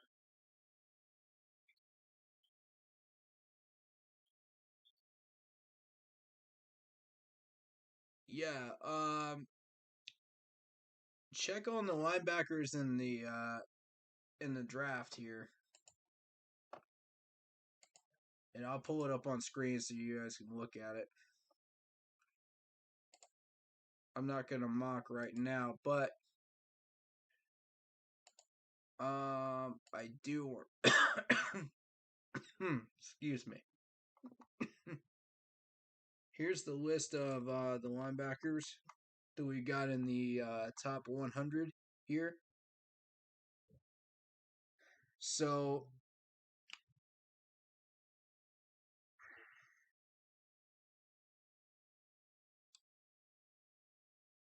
you got Devin Lloyd from Utah. You got Nakobe Dean from Georgia. You got Brandon Smith from Penn State. Christian Harris from Alabama, who I like. Henry Toto from Alabama. Probably not saying that last name correctly. Please help me out if I'm mispronouncing it. I do have a bad habit of mispronouncing sometimes. Chad Muma from Wyoming. Quay Walker from Georgia. And Brian Osama from Oklahoma.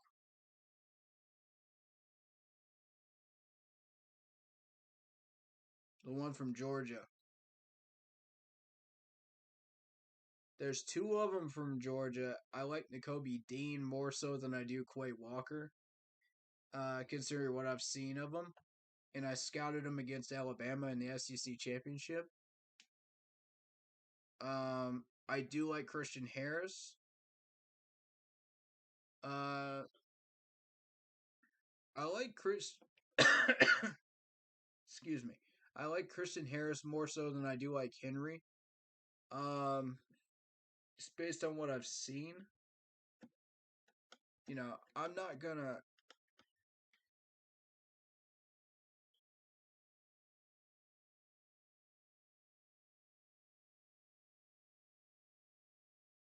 You're talking like if we had a second and third round choice. Um, after what number?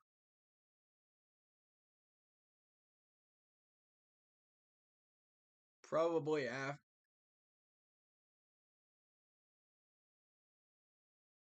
Okay, let's assume this is a second round choice. Okay, because this is probably our best shot at getting any of these linebackers. This second round, early third. Um, in real life, most of these guys will probably be gone before middle of the second round. I'm betting on that. Top 100 guys. Um, right. Now, assuming we made the trades that we did, and we're going for a second round guy, and we picked up Evan Neal in the first round, right? So we got a second round pick. Out of these choices, I've got to go with Christian Harris right now. I like Alabama guys, and I really, really like Christian Harris. I think he's a solid choice. You know what you're getting from Saban, and according to his scouting report, he's got raw talent, possesses exceptional qualities to make him an exciting product. He has an excellent understanding of position by being entrusted to communicate plays and ensuring teammates line up correctly. Ooh. Y'all read that? Y'all read that right there? I'm going to highlight this sentence right here. This is something you don't see very often in the NFL anymore. You notice all these guys line up incorrectly in the NFL a lot?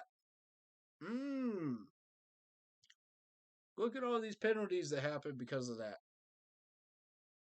The Alabama prospect already demonstrates an excellent understanding of the position by being entrusted to communicate plays and ensuring teammates line up correctly. How many penalties have you seen on the Alabama defensive line by lining up incorrectly? Not many. He owns an impressive athletic ability to boot. He moves incredibly well, showcasing a good change of direction. Harris explodes through the gaps to be a force as a blitzer while possessing solid lateral agility to seek out the ball carrier in the ground game. All of that sounds nice to me. All of it.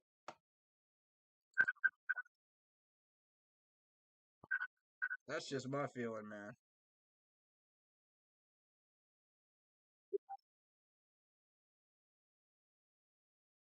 Right. Um,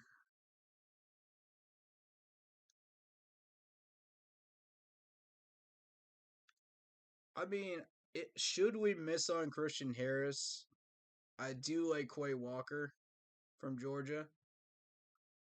Um, of course, you can't go wrong with Brian from Oklahoma. You know, because at that point, if you miss on Christian Harris, you're also missing on Henry as well. So, because they're both going to go about the same time. But that's your top 100 right there. And after that, it doesn't look too exciting. You got a Georgia guy, LSU, Cincinnati, Pittsburgh, Baylor, Auburn, Wisconsin, Nebraska. Not too terribly exciting. You know, these are your B grade level guys here, under 100. So that's just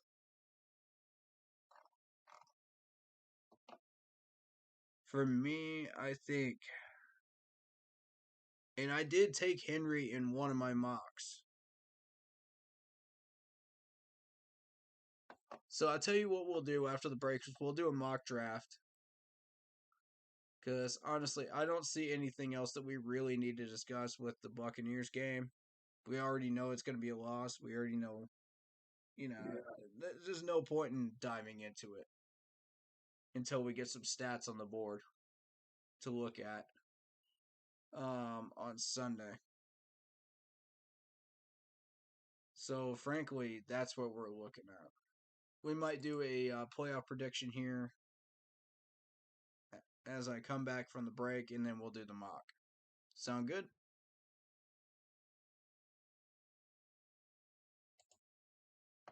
Alrighty, guys. I will be right back. Hit that like button, guys.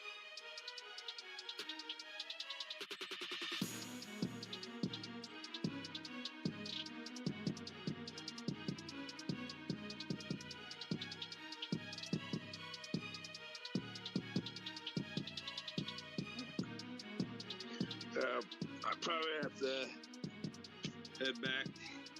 So you have a great evening, Corey.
Dark side, light this bitch up.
Okay, we are back.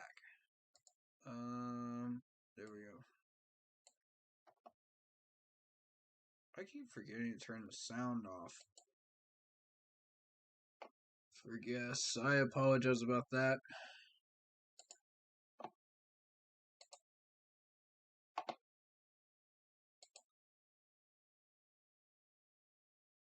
Yeah.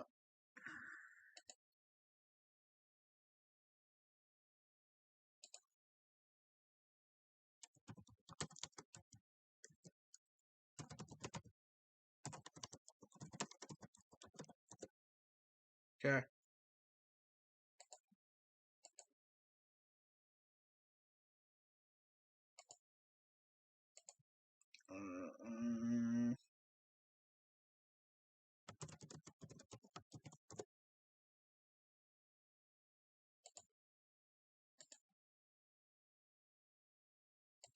Okay. Let's do this. And we're going to start with the playoffs.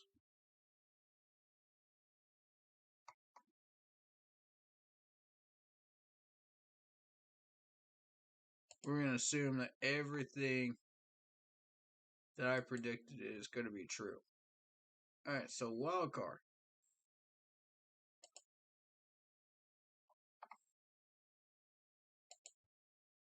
Wild card, ladies and gentlemen. Let's go. Bucks and Cards. Let's start with that. I got Tampa. I think Tampa is going to be starting to open things up and play well and do everything they're supposed to be doing going into wild card round. And they're going to take out Arizona. All right, so second round, Green Bay against the Vikings. I choose Green Bay.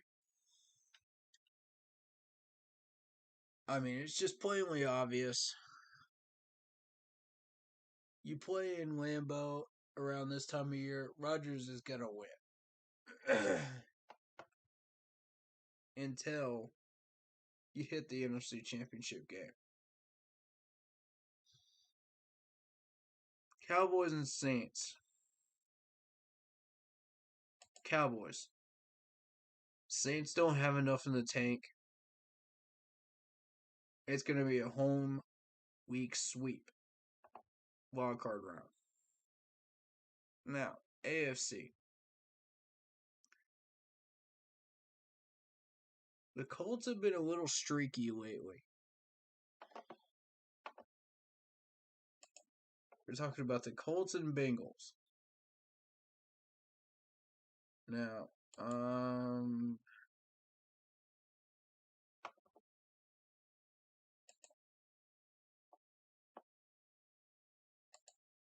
want to look at is the Colts.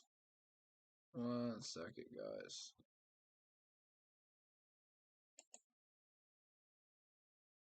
There we go, Colts.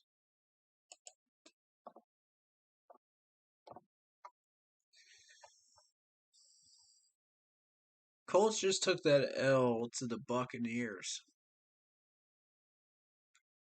They got a win against the Texans. They got a win against the Patriots. They got a win against the Cardinals. And then they took the L to the Raiders.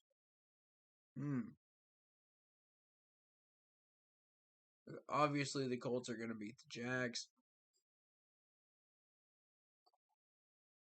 So, what happened the last time these two met?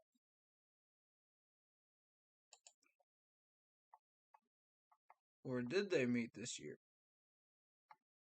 They did not. So, here's the deal.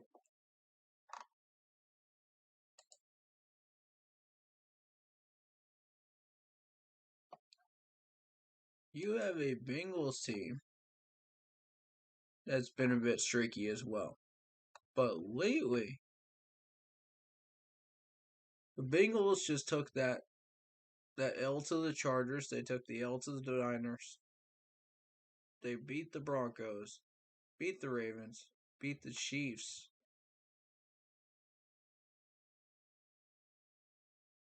And, I mean, these are two playoff contenders right here. If they could beat the Browns in Cleveland, that would suggest to me that Cleveland is probably going to win the wild card as well. However, right now, I'm not sold on either team.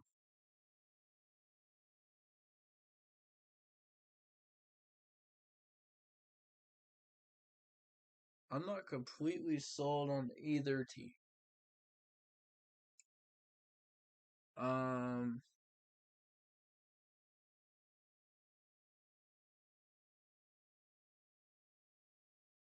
The Colts have been known to surprise a couple of teams this year.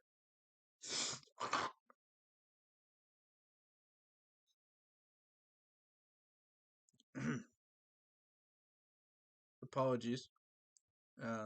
Allergies. But,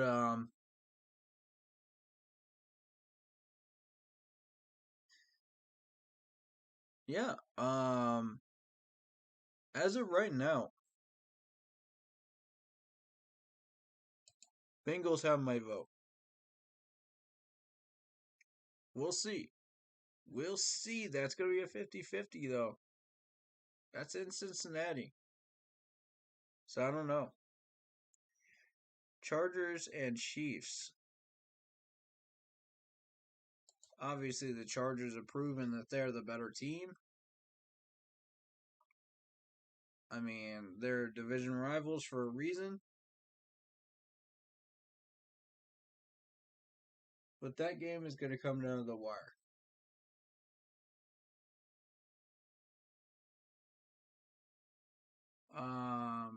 Bengals and Patriots.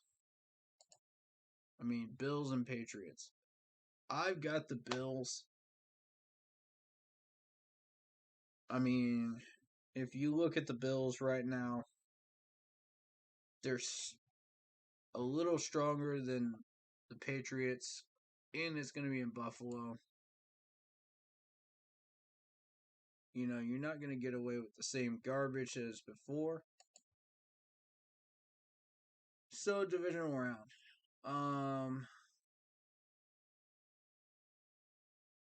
Bills and Chiefs. Bills. I mean, that's obvious to me. Close game, but Bills. Bengals and Titans. I think no matter which one of these two, either the Colts or the Bengals, whichever one they wins here and goes up against Tennessee in the Titans country, I think is going to win.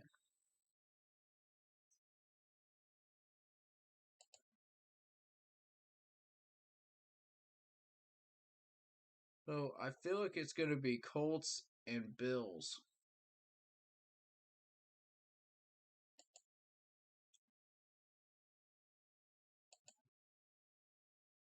Yeah, I'm going to go ahead and change that. Divisional round. I think it's going to be Colts and Bills. So, divisional round for the NFC. We got the Cowboys and Packers. This is where Green Bay's road ends.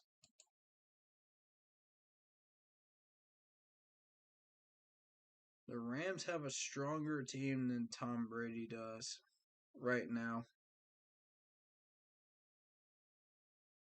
But again, it's Tom Brady. You never want to pick against Tom Brady. Bucks.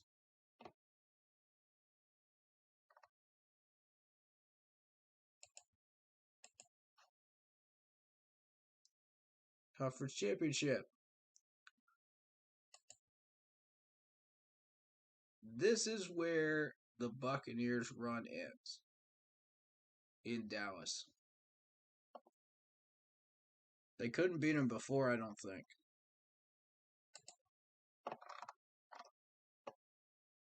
And I gotta double check on that. Did those two play each other?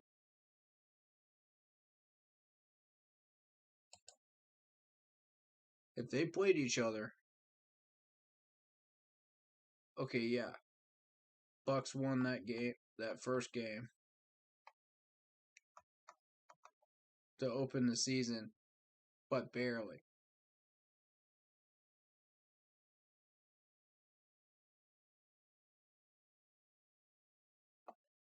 Alright, so that tells me, considering the fact that the Cowboys have gotten themselves back together, and the Bucks are still trying to figure it out, I got Cowboys. On the flip side, Bills. Bills and Cowboys, Super Bowl.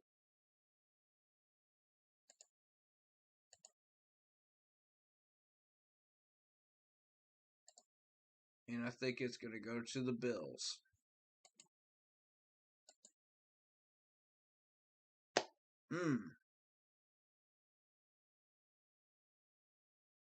So that's what I'm looking at right now.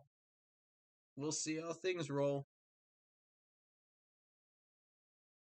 I don't want to push that prediction too far right now until I'm 100% sure. Alright. Anything else we really want to discuss before we get into this mock draft? Because I want to fully invest into this mock draft.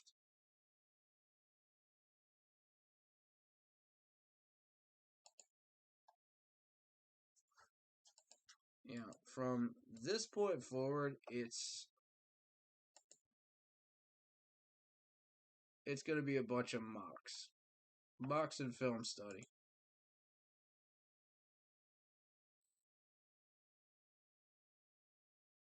Alright. Let's begin then.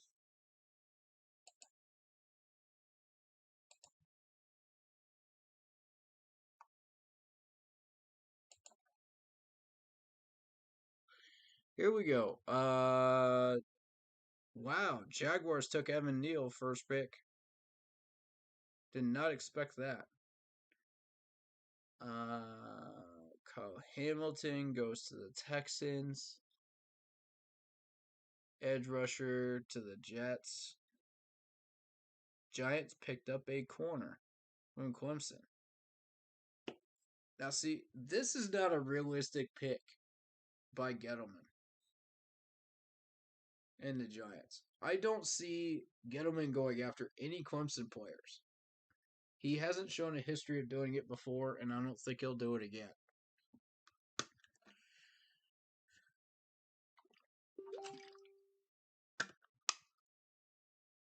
So, to me, I don't see that.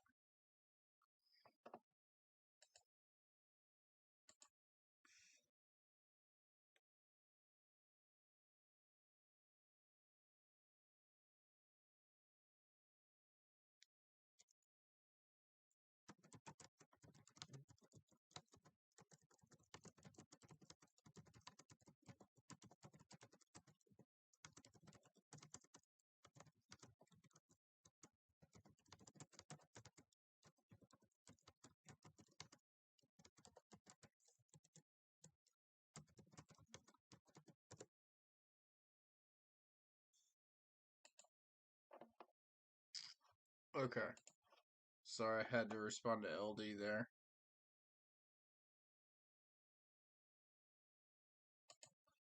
Right.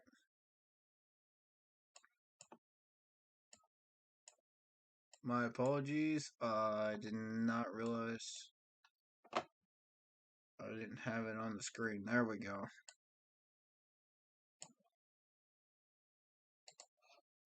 All right. So, yeah, I don't see Andrew Booth being a realistic pick by the Giants. I just don't. I don't think that's going to happen. Now, Evan Neal going to the Jags, maybe. Lions going for an edge rusher, maybe. Texans going for a safety, yeah, maybe. Jets, they'll probably pick a quarterback and screw up yet again. So that's what I'm looking at right now. All right, so we have 3 offers here at the number 6 position. Browns want me to move down to 13. They want my 251 to be moved up to a 44. Okay. Lions want me to move down to 30. They want to give me a 34. They also want to give me a first for next year. Interesting.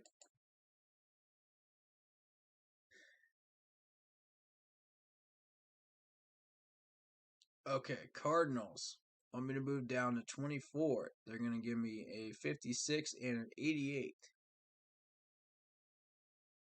And a second year for next year for the 251. Now, the 251, remind me what the 251 was.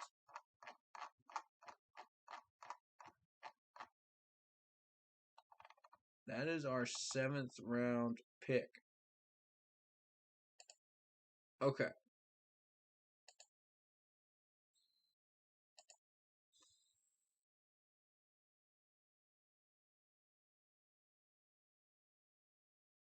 I like the Cardinals one thus far. I am going to counter that one. 2 7s for a 6.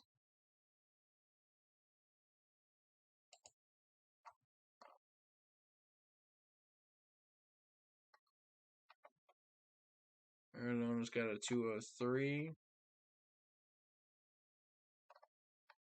I'm interested in the 203.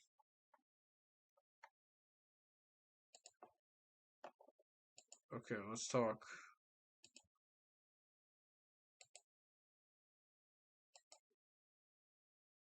Two 7s for the 203.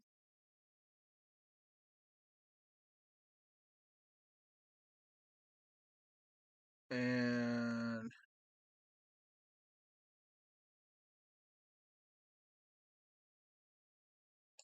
I'm willing to move that down to a third to get the 175.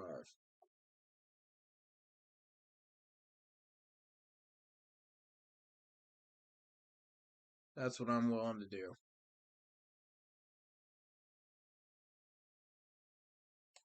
$175 counts as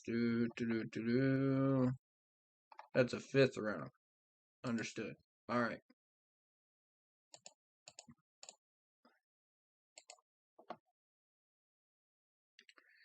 That's a 5th round. All right.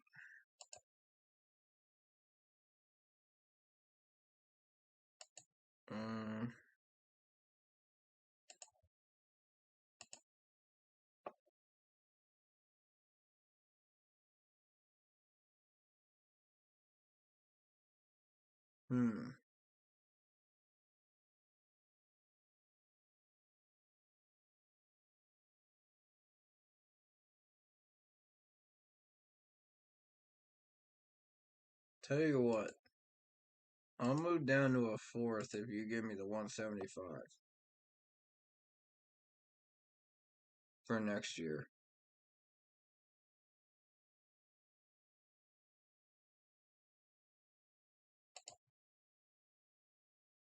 Deal, Arizona?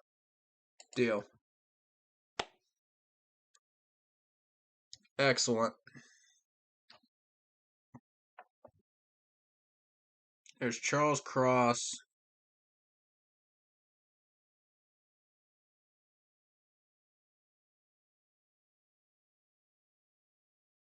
There's Sam Howell.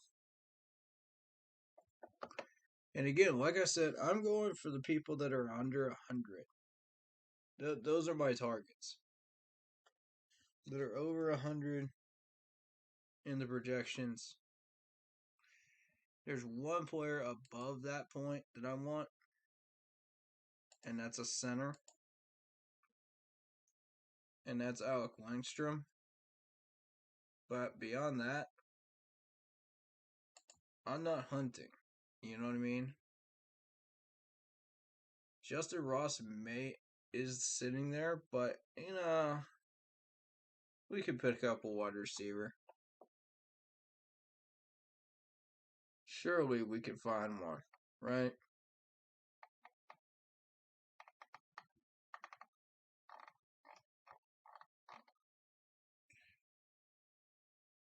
It's not that exciting.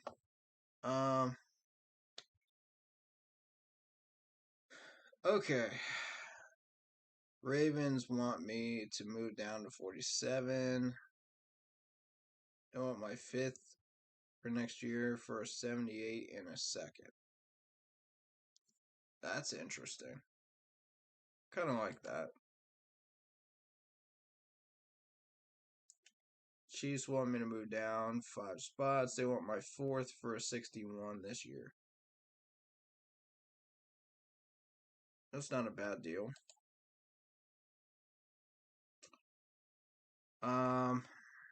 Seahawks want my 24 to move down to a 41, and they're going to give me a 2nd.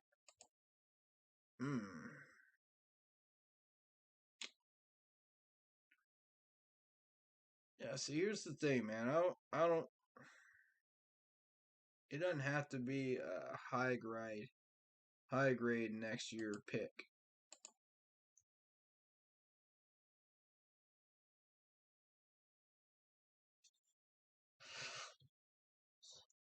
Ugh.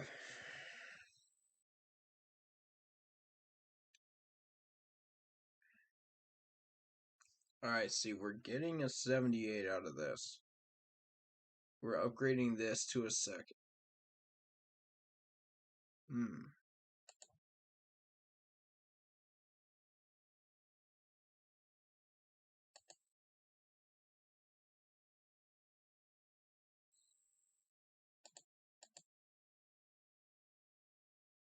Right now, I'm liking this Baltimore Ravens offer. I'm kind of liking that. Because here's the thing, man. You're getting an extra pick number 78 here.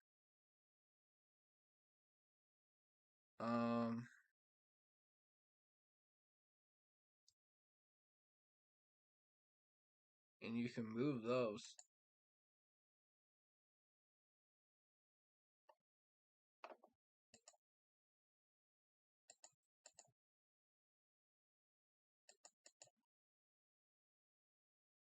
I kind of like it.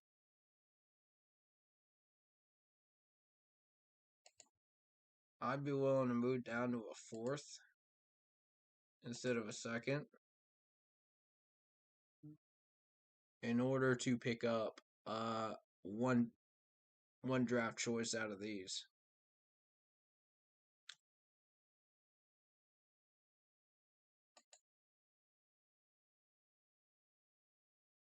The 101, baby. 100 range, fourth.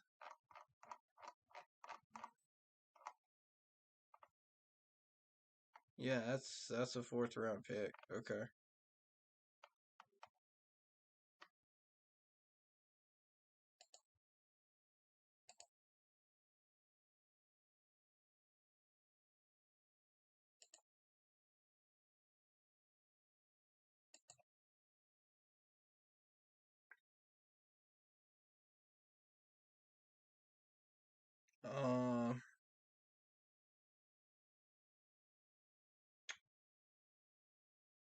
This is a second.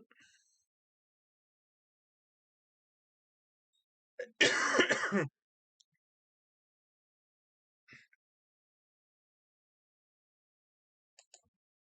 we get 2 picks that are fourths? Maybe.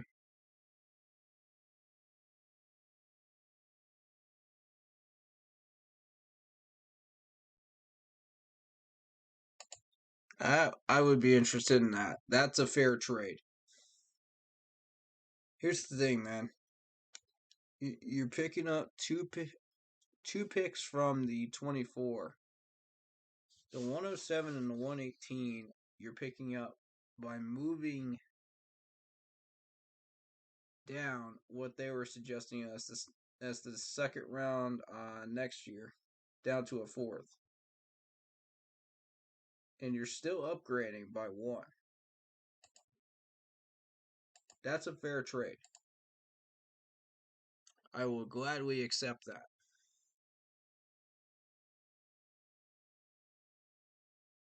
There goes Kenny Pickett. There's Christian Harris that went to the Jets.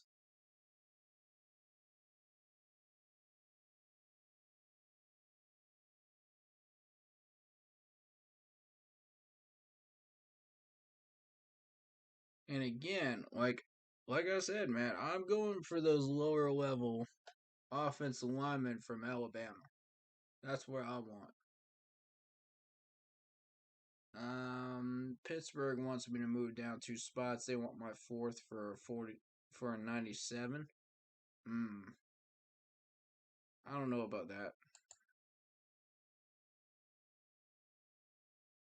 Vikings want me to move down from 47 to 74. They want my 203 for a second round next year.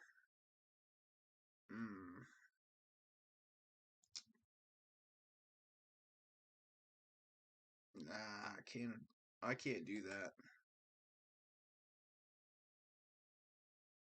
Steelers on the other hand.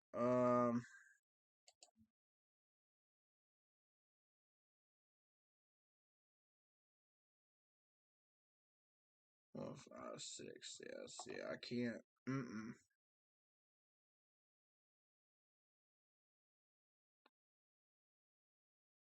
That don't make sense, man. That don't make sense. Make that move. 6, 7, 8, 9, 10, 11, 12. Yeah, see, that's 12 picks for this year. Right now. It don't make sense to move that fourth from next year and pick up another one.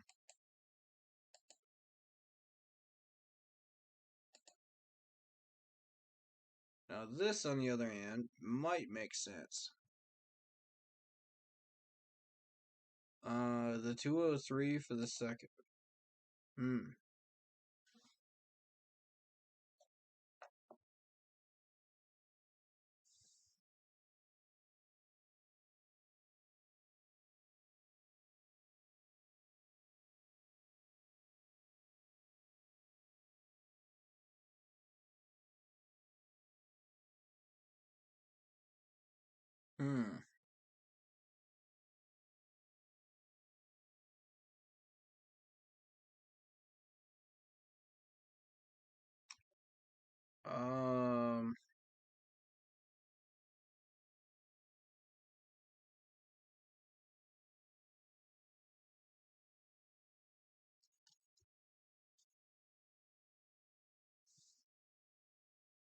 Here's the deal. You want me to move that?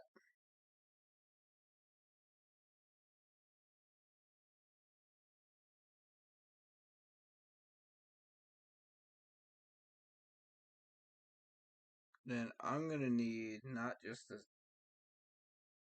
one pick, but 2 picks from the Vikings.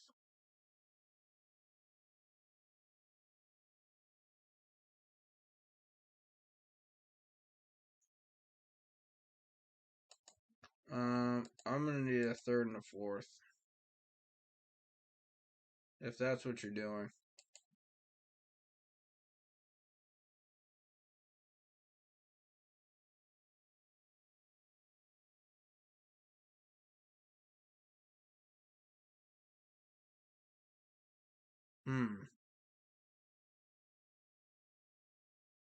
I don't necessarily have to do this.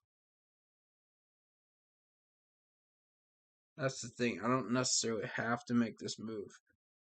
And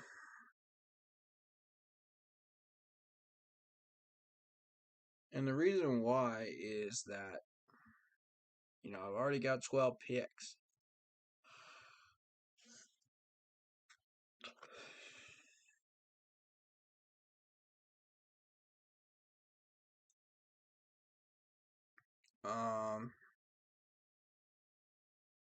I could set myself up here for next year by moving this 203.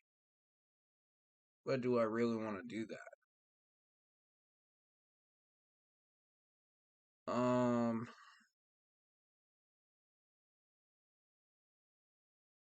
At this point, it's just, am I feeling it? You know what I mean?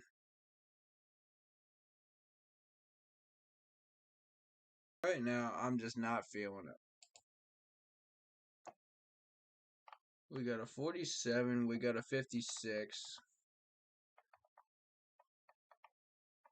We got a 78.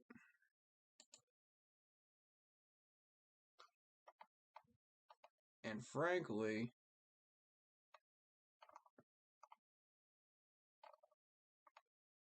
I think the 56 is better served on Lindstrom.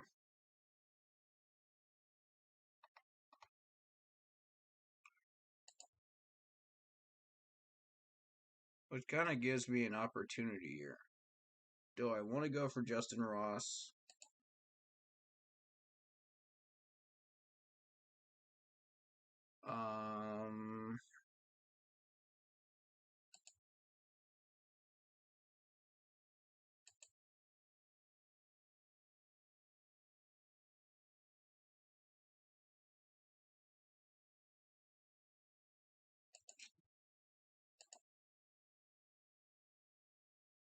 There's Mathis, the defensive tackle from Alabama. That's an option as well.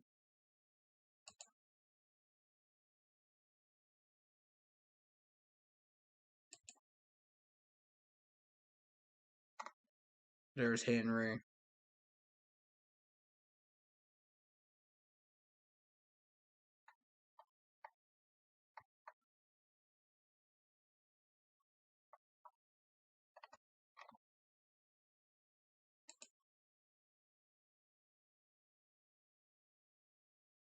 Like I said, I think we could find another wide receiver in the free agent list. I have that feeling it's just going to be there. You know what I mean? I don't really feel the need to go drafting a wide receiver at this point. Ooh, there's Jordan Battle from Alabama, the safety.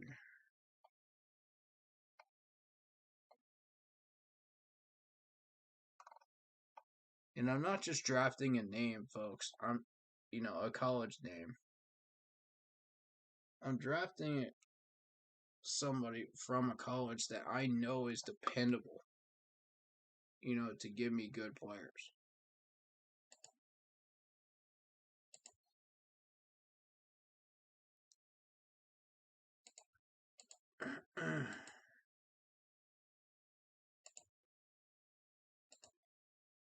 So,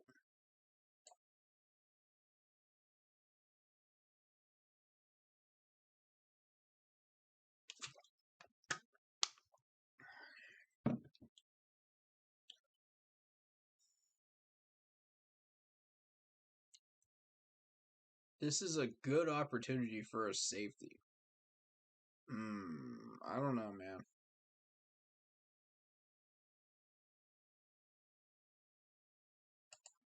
We're not going to have another shot at a linebacker of this caliber of Henry.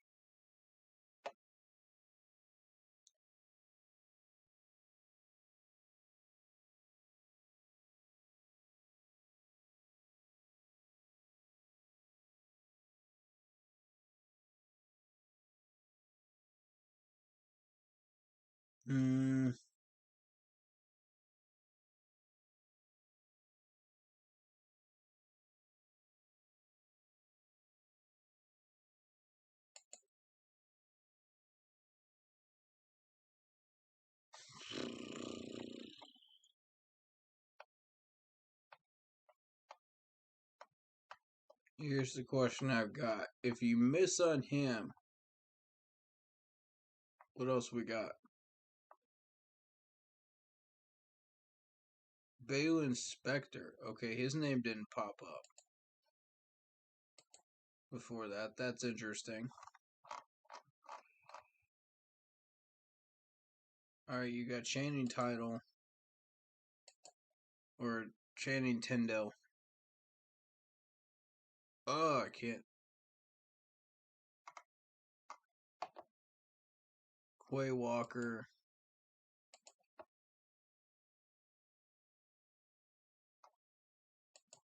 Brian.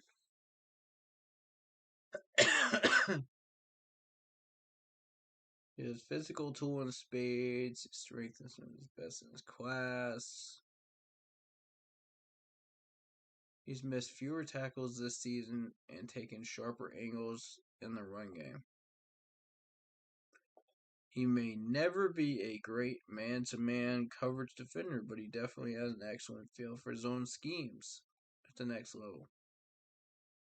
He's firmly entrenched in the discussion for day 2 at this rate.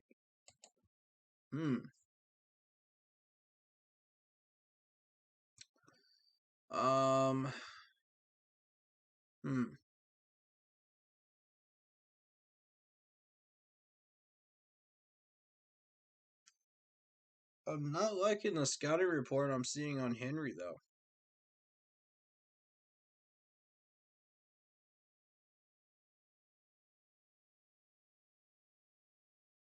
And Brian, so far, has been the best scouting report we've seen out of this quad.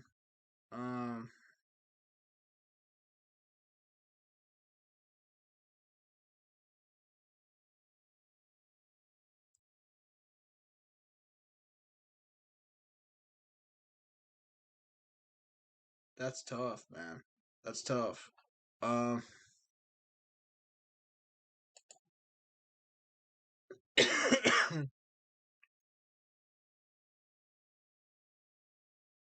We have that shot at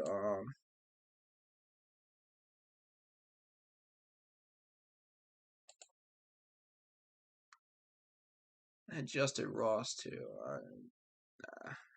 Linebacker.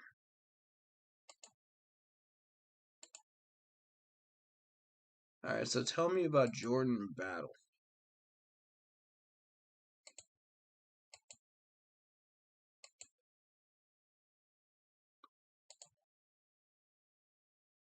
don't care about that. I want Jordan Battle. I didn't mean to do that. Alright, we're going to reset the whole draft. Because I did not mean to actually draft him. That was a really dumb decision. Alright, let's reset.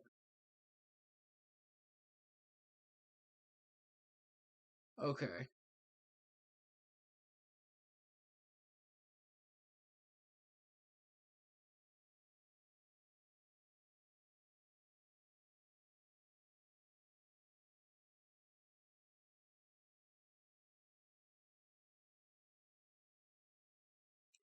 Alright, so, Evan Neal starts out with the Jaguars. Matt Corral goes to the Lions. Booth Jr. goes to the Texans. I could see that happening. Jets pick up an edge rusher. Always the wrong player. Giants pick up their edge rusher George from Purdue.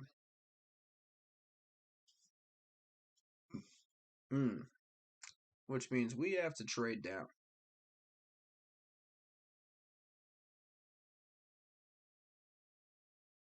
Bills are offering. They want me to move down from 6 to 25. They want my 251 for a 58 and 89, a second, and a third next year. It's a big one. Arizona wants me to move down to 24. They'll give me a 56 and 88, a second, and a sixth.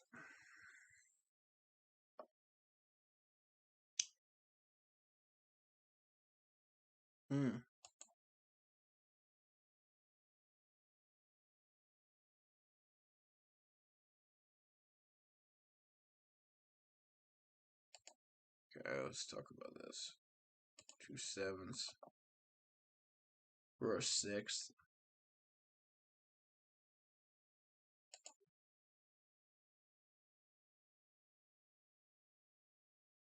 Okay.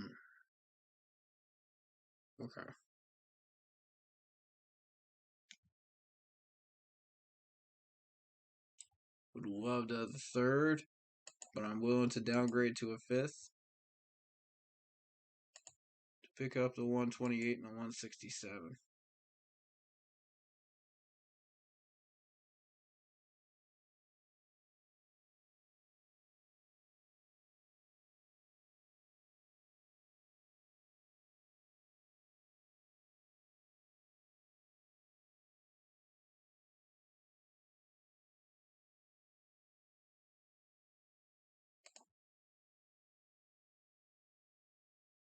Okay, Bills, let's see it. You guys willing to offer that? Done. Pleasure doing business with you.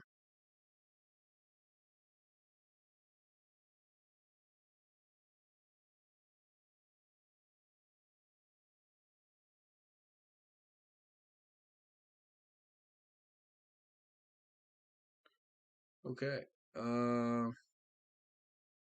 I don't care what the Saints do, man. There's been reports about the Saints going after players, in the drafts. They did it. Supposedly we were going to do it last year. We took our player, from them. And it never happened. So this year, I don't know. I don't care what they do. What I care about is what we do.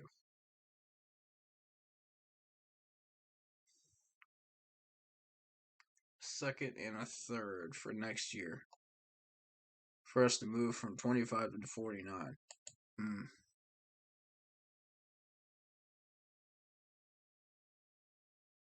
Colts want us to move from 25 to 52. They want my 205 for an 83 and a second next year. Titans want me to move from a 25 to a 31. They want my 5th upgraded to a second next year.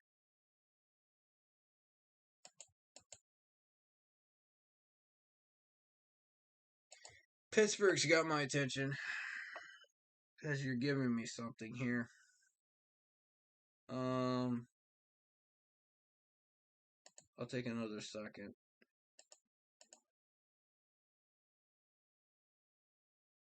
And I'll trade that third in for the 81 and the 97.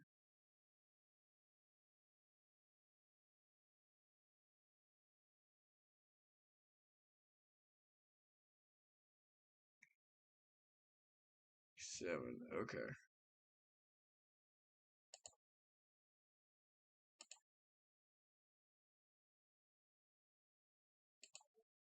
For the third. I want the 177 and the 193 for the third.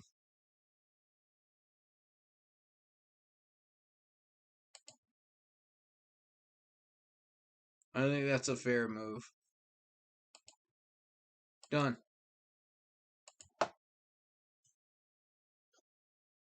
There's Sam Howell. Like I said, I'm moving into the second round regardless.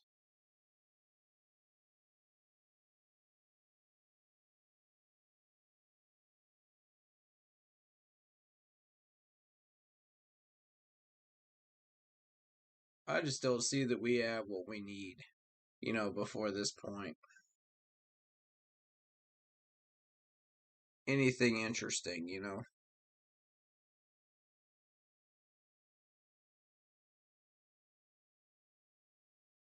Giants want me to move down from 49 to 67.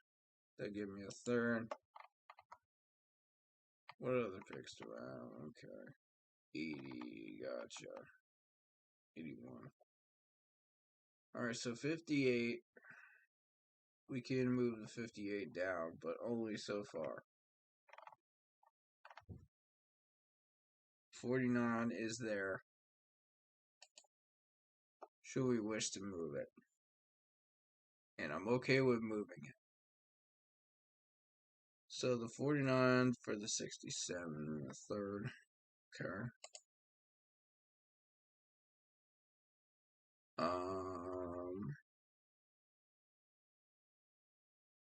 Yeah.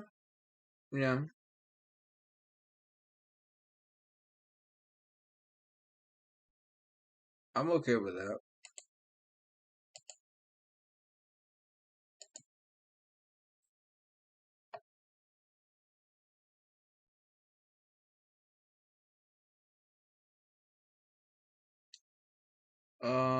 Titans want me to move the 49 to the 95. They want my 5th for a 133 and a second next year.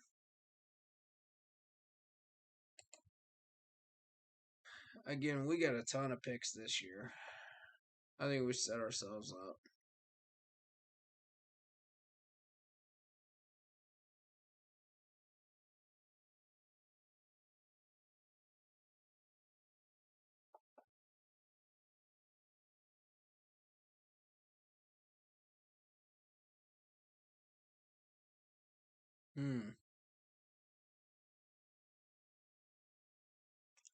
Do I want to trade the 133 in for a pick next year? I could do that.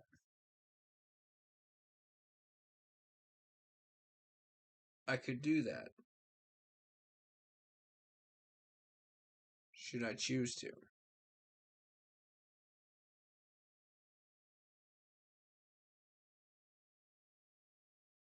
Or I could accept the extra pick this year. I could do that too. 3, 4, 6, 7, 8, 9, 12, 13, 14. This would make 15 picks. Should I choose to accept this? Which, I mean, it's a fair trade. It really is. Moving the 5th up to a 2nd, and you get 2 picks for the price of 1. That's a fair price. Titans, I mean, these are good options, man. These are really good options.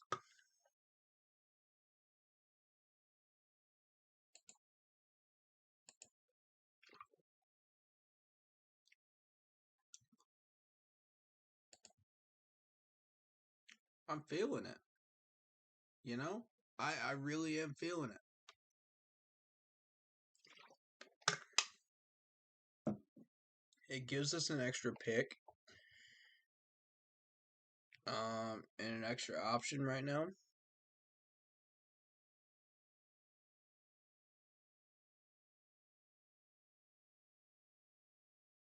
It helps set us up next year, you know?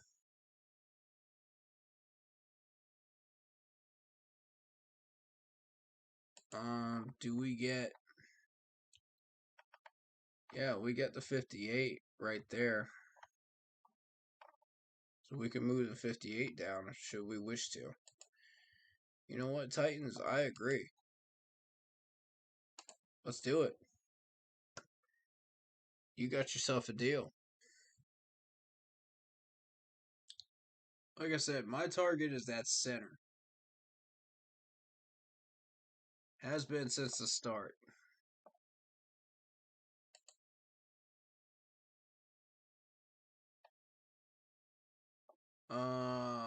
Okay. Bucks want me to move down 2 spots. They want my 205 upgraded to a 130. I like that. You know what? I like that. 2 spots ain't gonna kill us right now. You got a deal. Now, I like the upgrade, man. I like the upgrade. That was worth the while. That was worth the effort. Rams want me to move down to 100. Not gonna happen. Next. Seahawks. Give me the 60. Move down to a 72. They'll give me a 106. Can I counter that and turn that 106 into a pick next year? Yes, I can. How much is it worth? 106 is round 4. Okay.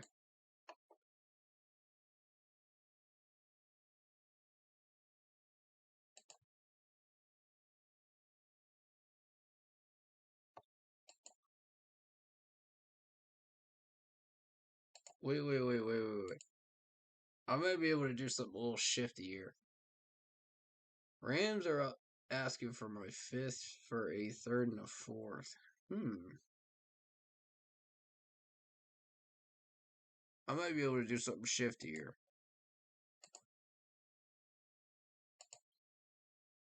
For a 3rd and a 4th. And I can move this one.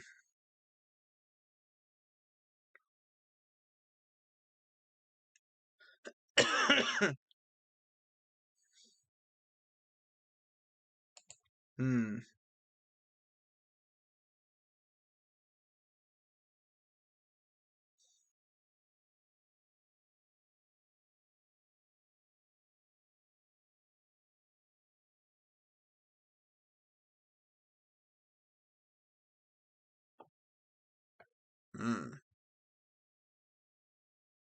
I don't know that I can get a 2nd for that.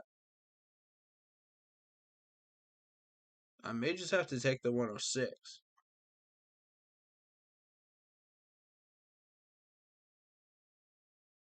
I may have to just take it.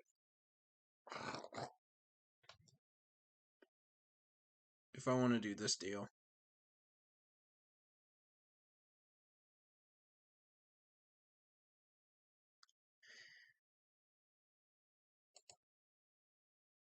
Hmm.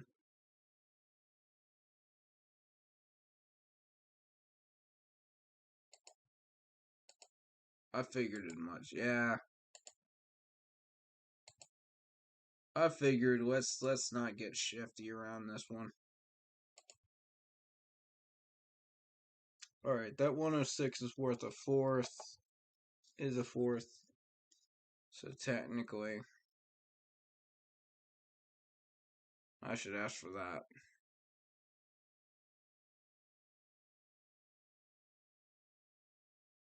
To be fair.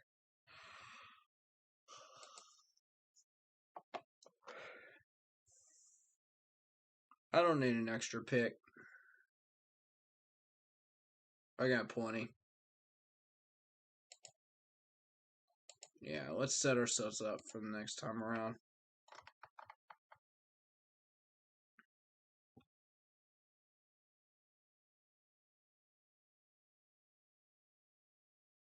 $72 is good enough. I don't really want to move down any further right now. I want to go ahead and pick up my center. Fifth for a third. That's a fair trade offer, you know, if I was going to accept it. And again, that's another fair trade offer if I was going to accept it. But I'm not going to. Oh, Lindstrom. Picking him.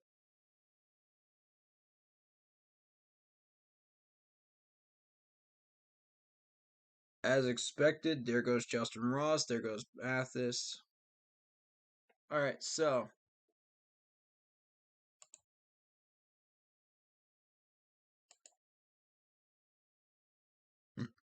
you could still pick up John Mechie at 114 projected. We got a couple of picks before 100.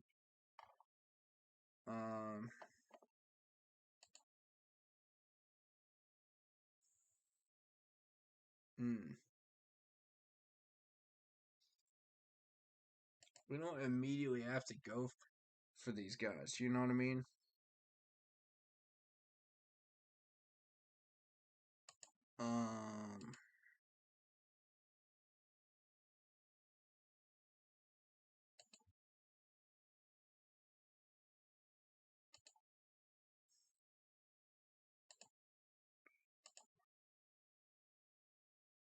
It's a tackle. Tower Davis is there.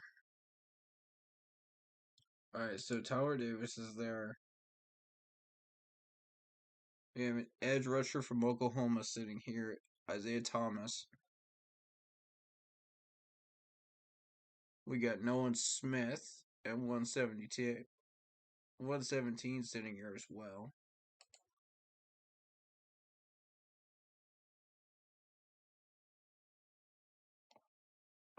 Linebacker, we got. Like I say, I like Brian more than I do the rest of these guys, scouting report wise so far.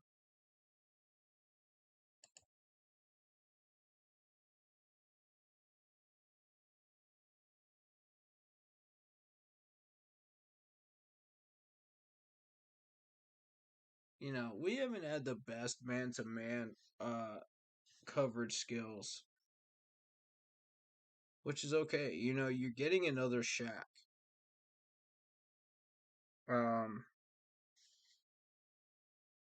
I would prefer to get a little bit better than Shaq, but you know, it is what it is.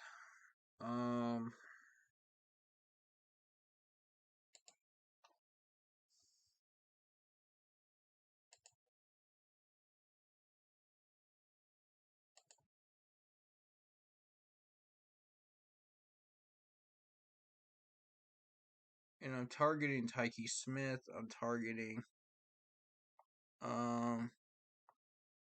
Trey Dean from Florida. Or Pat Fields down here. It's safety.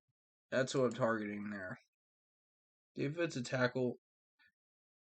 It might be a good idea to go after Tower Davis here. Let's see what trade offers I'm getting. Then we'll figure it out. Right now, I don't have to trade.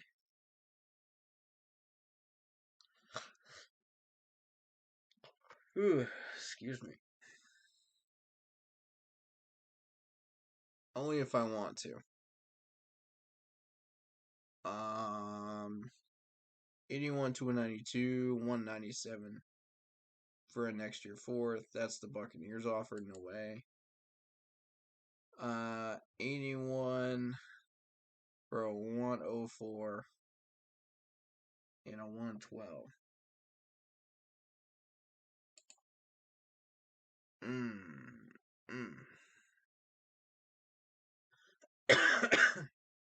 See, if I was hurting for picks for this year's draft, I would have gone for that. But see, I'm not hurting for him right now. That is a good offer. I ain't gonna lie to you. That's a good offer. But not what I'm looking for at this time. Alright, so it's Howard Davis.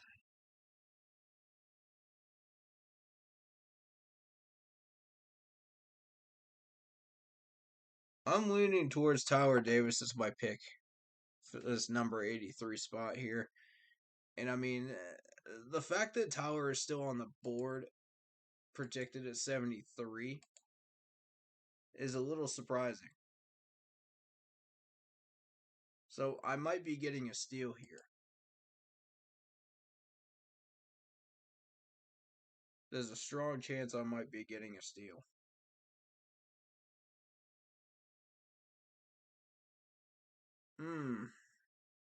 I would like to have Brian, the linebacker from Oklahoma. I would.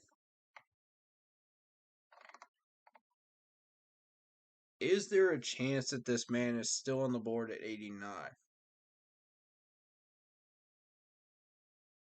Is there a chance?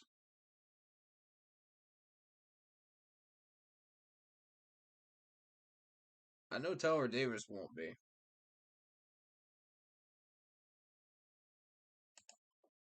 So if I miss on Tyler Davis, what other defensive tackles are we looking at? AJ Dale. Nothing too spectacular here.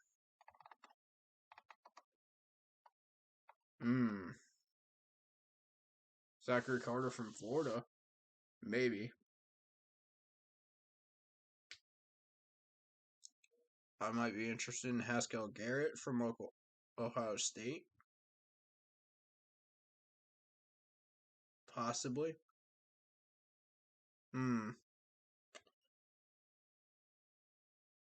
Right now, it comes down to Tyler Davis versus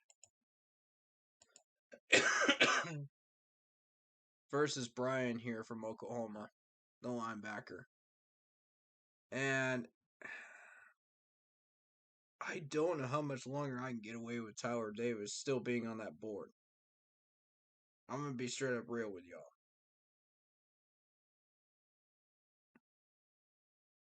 But I think Brian might last.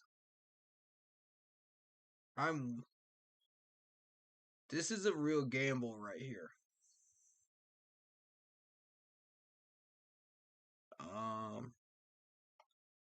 And if I miss on him,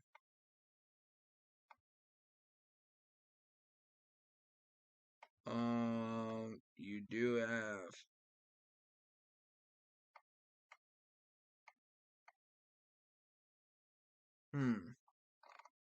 there's not much here, man. Not much here.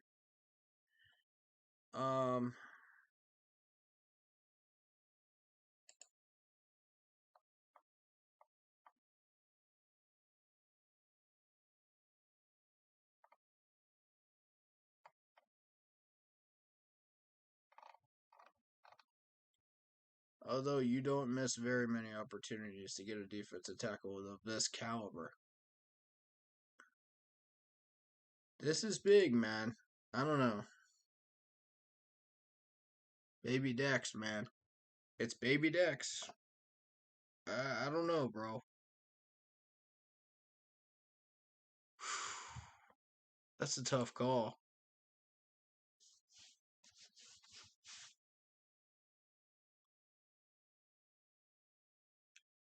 That's a real tough call.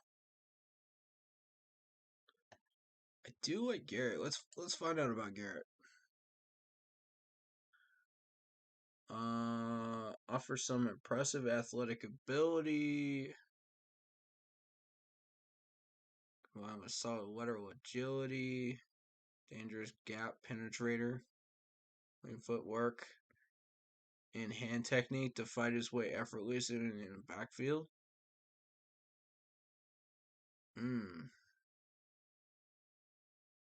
Showcases excellent toughness. There is no such thing as half measures. He often chases players downfield until the whistle stops. I like that. Possesses impressive strength. Pushing the pocket on film. Displays a decent bull rush. His strength is evident while tackling. And is routinely able to wrap up and force his man to the ground. Ooh. Dude, Haskell Garrett, man. I'm liking this scouting report, y'all. This is a beautiful scouting report. This is what you want. This is what you're looking for right here.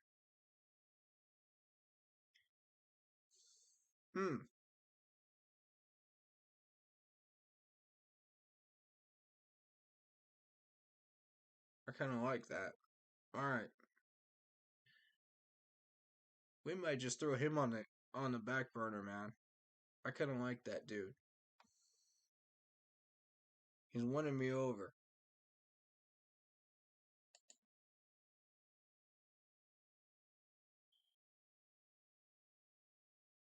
Yeah. I would be shocked if Tyler Davis is still there after this. Yeah, I gotta go with Brian. We gotta have that linebacker. I'm gonna target Garrett. That's what I'm gonna do.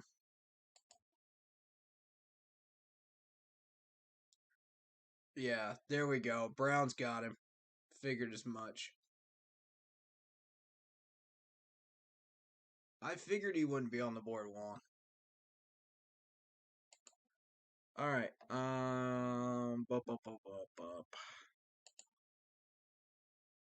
Obviously, we're going to target Garrett with that defensive tackle spot. I like him.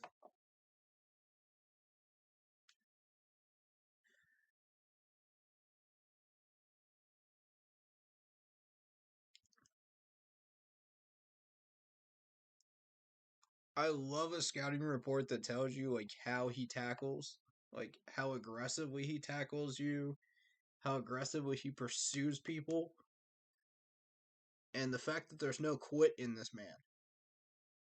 That's what I like right there. That's the type of defensive players I like. Because if you go after players like that, you're bound to have success.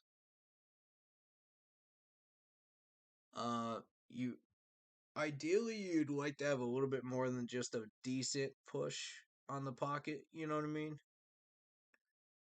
But we got enough pass rushers, and enough strength that we can get some of these guys into the backfield and through those gaps. If he pushes the pocket far enough back, I think we got a shot at maybe getting a couple of these guys through. You never know, right? So I like Garrett. I like Garrett, man. I like Haskell Garrett. You won me over, sir. You won me over.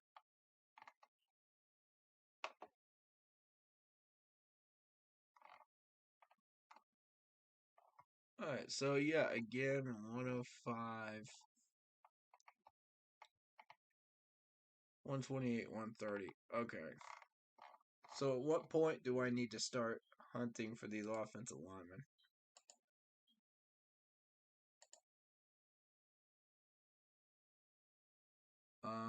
Marquise Hayes at 125.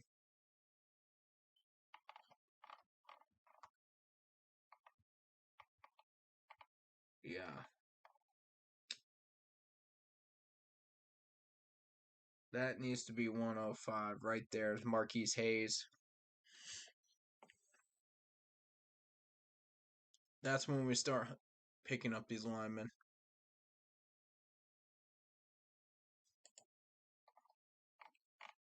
Because we have a ton of these picks, man.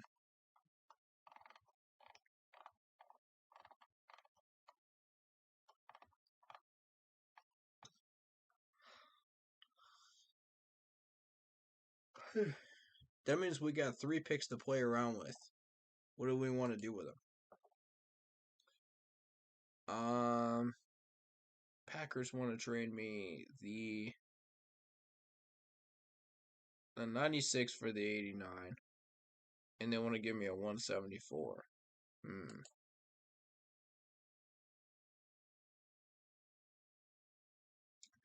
Niners want to upgrade my next year pick from a 5th to a 3rd if I move down from an 89 to a 121. Alright.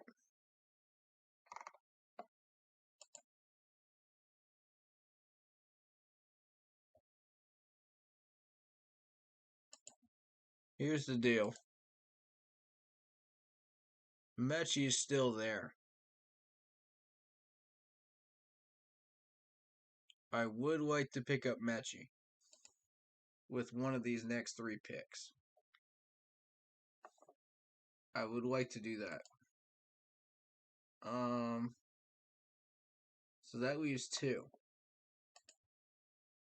2 that I can mess around with here.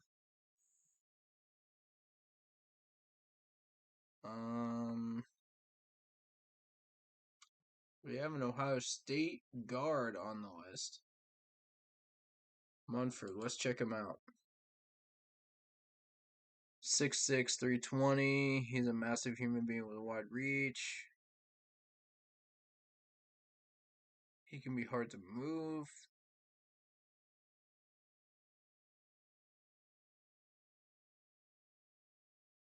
Has an effective wingspan, a great deal of natural strength and leverage. His length can be a great conduit for power. In multiple phases, it can drive the power up his punches as a pass blocker. Meanwhile, in the running game, he uses length to anchor and direct players across the field. Okay. Yeah, see, a lot of people could do that, at that level, of the draft. My question is, what are they rating him? Yeah, I'm looking at him after the NFL Combine. That's what I'm interested in. Show me what numbers he puts up in the Combine, and then we'll see about him. I'm not sold on him just yet. Because a lot of these guys could do exactly what they scouted him doing. In the top 100.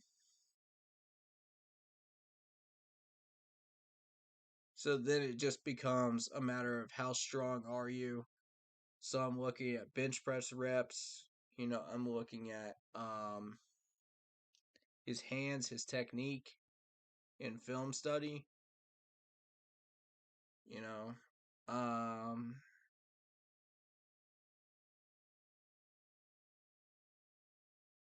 And his footwork. Show me good footwork.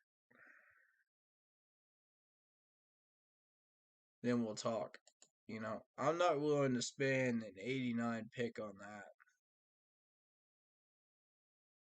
Unless I know for 100% sure that I like what I see. You know what I mean? We gotta have solid guys, It's not just a matter of, oh, let's just pick this random offensive lineman just because he's from a good school. No, it's not that simple. You need offensive linemen that are going to show you good hands, good footwork, good technique.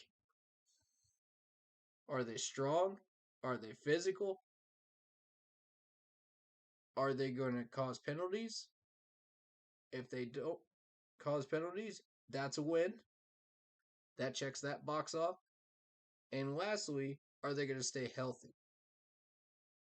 That's 7 boxes you got to check off, when you're looking for an offensive lineman, no matter what position it is.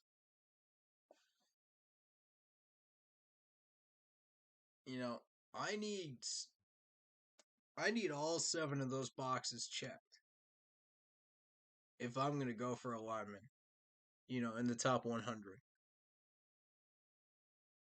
And if they don't check but 5 of those boxes, I'm tending to stay away from them. I could overlook the penalties to a degree because we could work on that. You know what I mean? That's discipline. We can work on that in Carolina with the coaching staff that we have.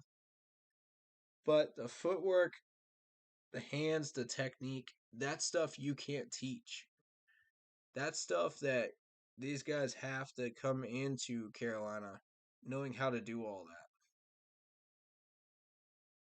that. And injuries, you can't really predict that. So,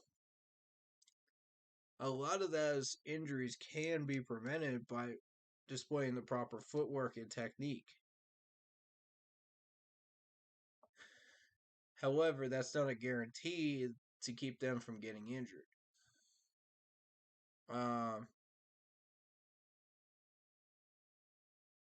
That's just the way I see it right now.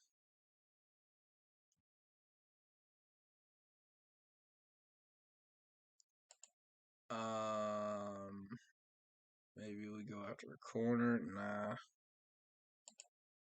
Not feeling it.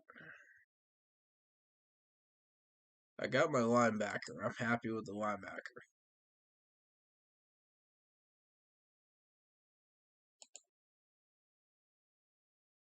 And I think Garrett should be one of these picks, man. One of these 3 picks. I think it would be a waste not to go after this dude. You know what I mean? Like, it just makes sense to me. At 97, we go after Garrett. So that leaves 2.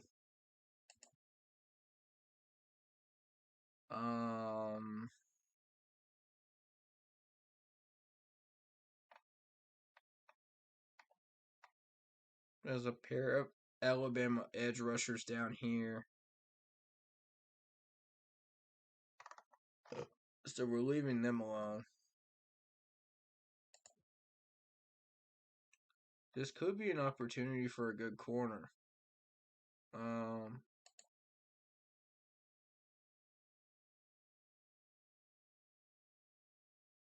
Armour Davis is starting to get some buzz. 6'1", 192. Plays second fiddle to Josh Jobe. Really?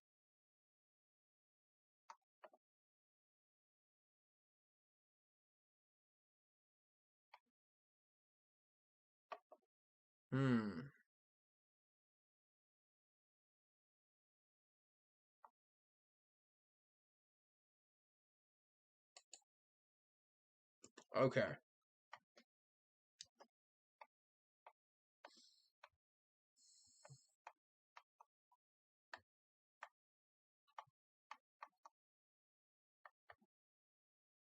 I'm going to be straight up honest with you.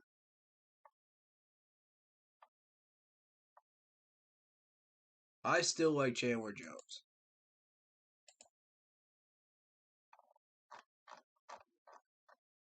Y'all can think what you want, but I still like Chandler Jones. I like what I've seen of this dude. I think it's worth picking him up.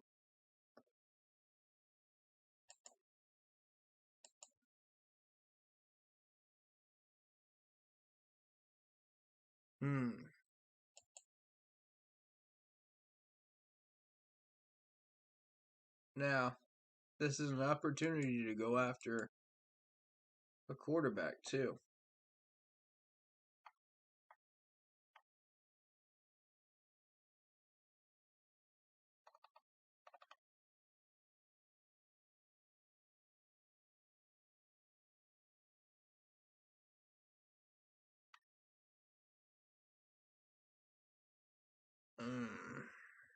I don't know much about Western Michigan. That's the thing. I don't know much about how their offense is run. That's the problem with this. That's why I don't want to jump on this one.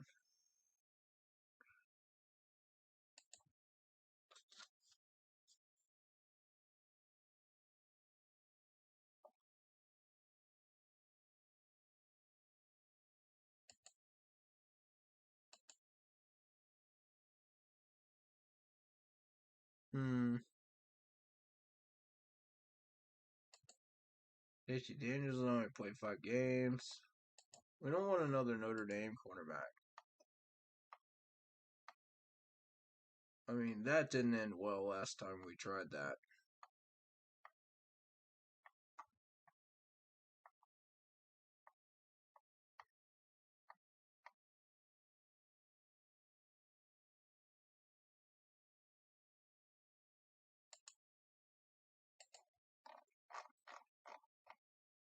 Frankly, it's just not there, folks.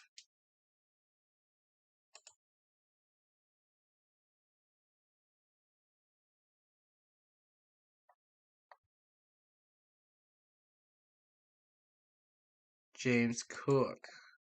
I mean, we're looking for a power back.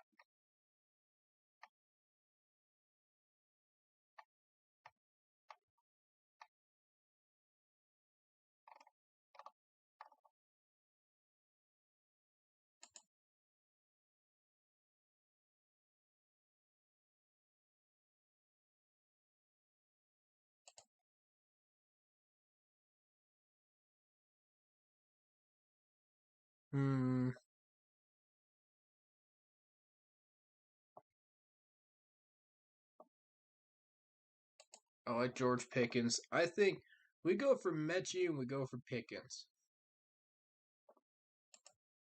For me, that's what I'm leaning towards. As 2 of our picks here.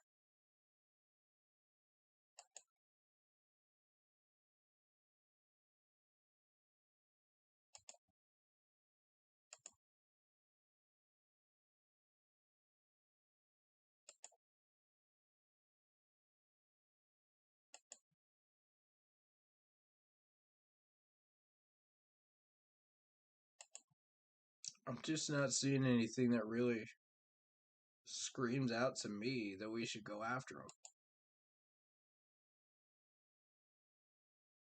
Just not seeing it.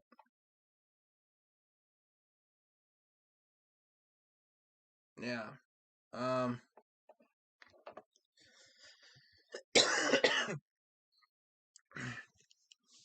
I'd be willing to move this one down. I'd be willing to move this 89 pick down to improve next year's picks. Yeah.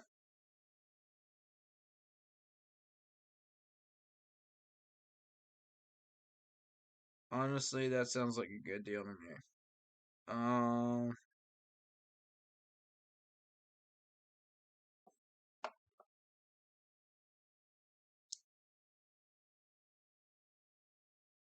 How about instead of a 3rd, we go for a 4th and a 5th?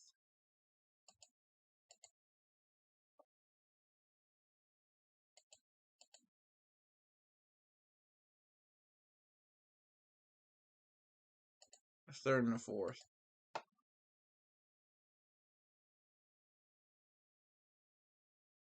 for the 5th.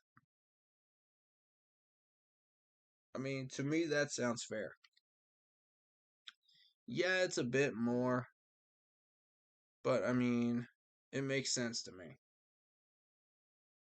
2, 3, 4, 5, 6, 7, 9, 10, 11, 12, 13. Yeah, we got plenty of picks. We're good. Do it.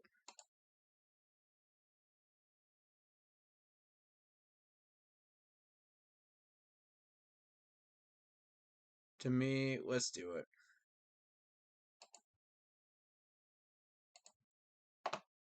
Alright, not interested? Okay.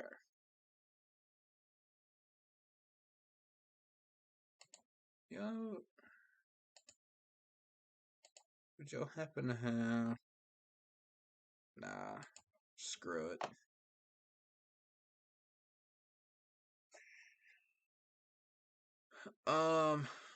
Alright, so we're gonna have to pick a player here.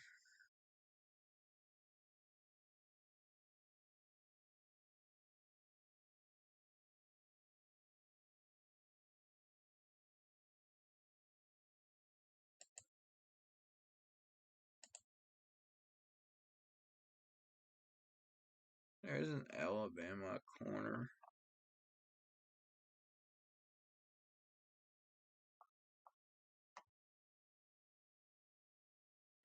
That changes things. We got a Clemson corner on the board. That changes things a little bit. And also a Texas guy, too.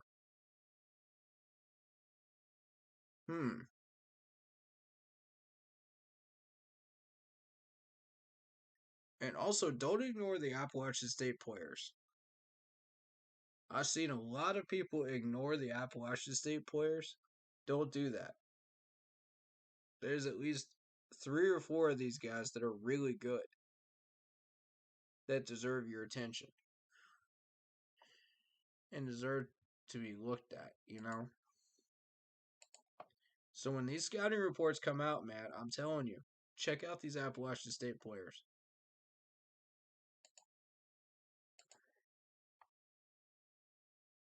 Because I'm a Furman fan as well, you know, so I pay attention to the SoCon division, you know, and back when Appalachian State was part of that SoCon, Appalachian State had a death grip on the entire conference. And there's a reason why. You know, when you take a look at all the players that they've been able to recruit, now it's Georgia Southern's. You know, it's Georgia Southern's conference, but these guys are tough, man.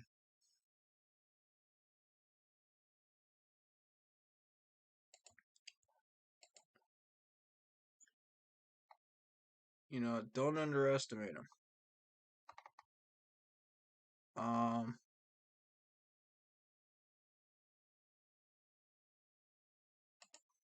Warner ain't what I'm looking for.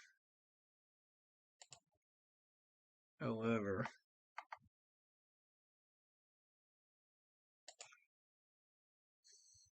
let's take a look at Josh Jobe. 6'1", 192. His use of his length is incredibly consumptive. It could be a problem at times. Joe's disruption potential is extremely high because of his wingspan.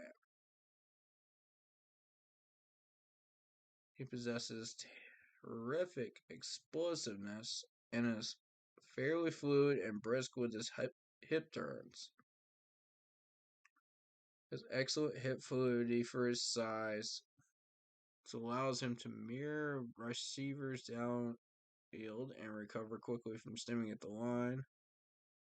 Furthermore, his closing burst shows up at the catch point, where he's able to negate space quickly and make plays on the ball. He's also dangerous as a pass rusher.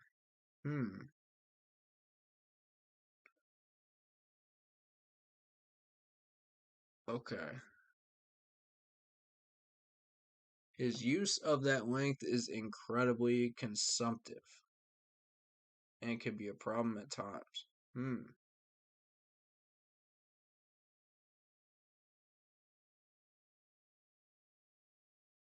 Uh,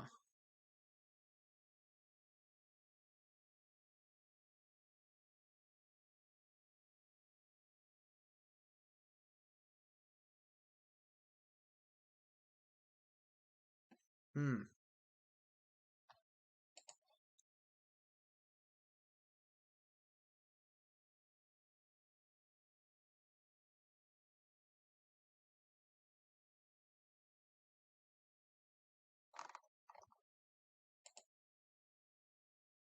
Personally, there isn't much that I'm interested in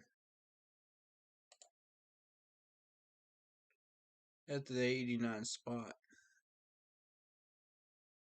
I mean, let's be real.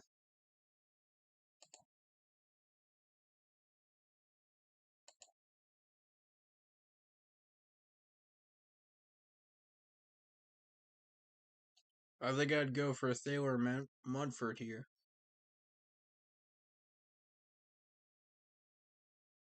We could always use another guard.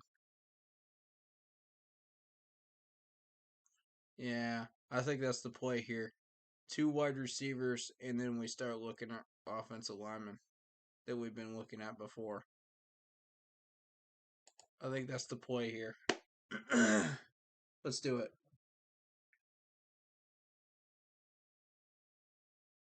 Let's do it. Break. All right. Seattle wants me to move from 95 to 106 and pick up a 151. Nah. There ain't no point. Colts want me to move down from 95 to 124, pick up a 197. Give up my 197 for a 4th next year. I don't think so.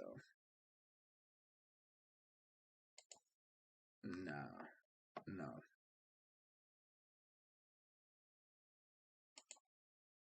No, I don't think so. Wide receiver. Obviously, we want Mechie. We got one more trade offer from the Seahawks. They're trying one more time to push us inside the 100 here. They want me to move down to 106, and they're going to give me a 5th. Interesting.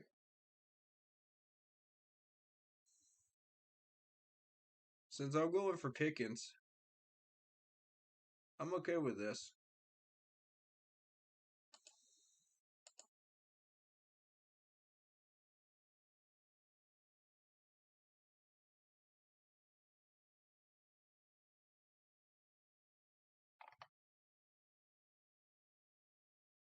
Alright, 105 is when I start moving people around, right?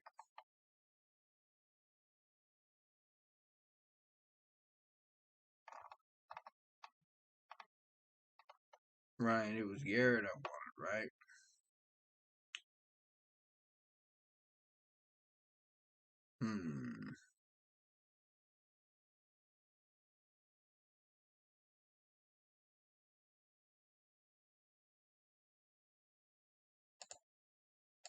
Let me see something. 125 is when I start hunting for offensive guards.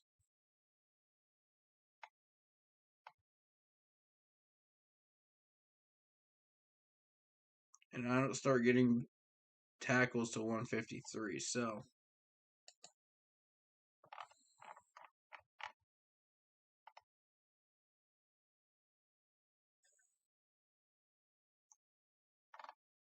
alright, let's see. That's 1, 2.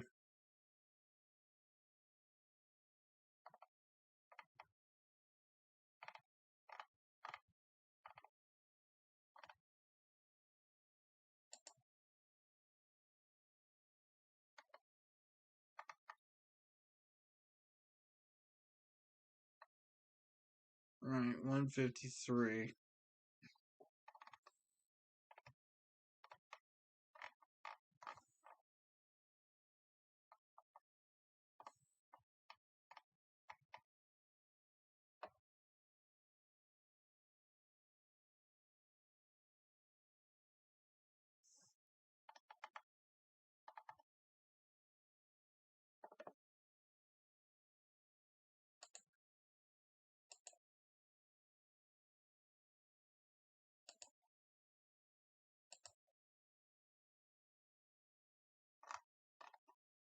Yeah, we're not getting Pickens, I don't think. Let's just go after this, let's go after Garrett.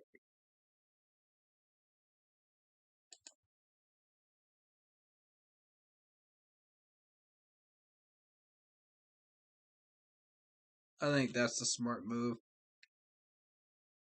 Dadgummit! Ravens got Hayes. We picked up a guard, didn't we?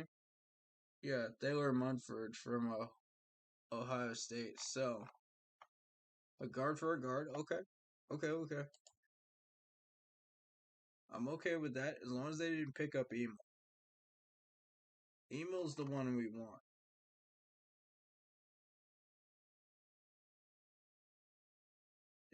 But that's okay.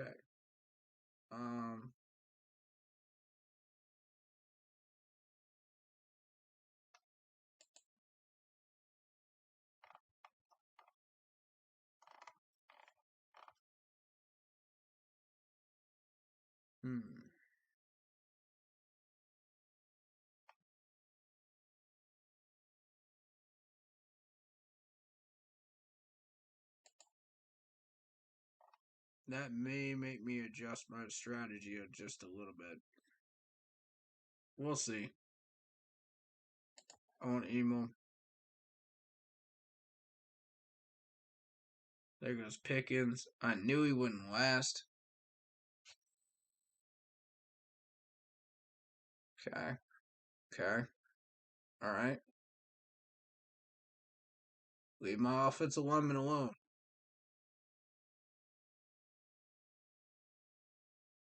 Thank you. That's what I wanted. Excellent.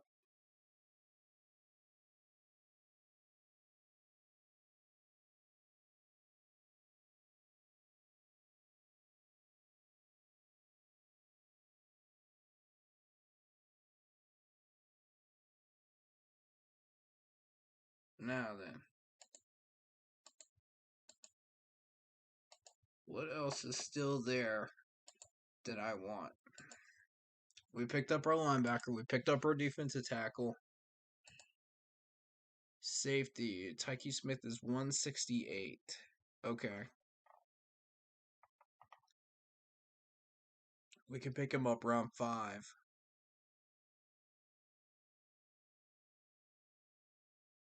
I can see that. Okay. We'll do that.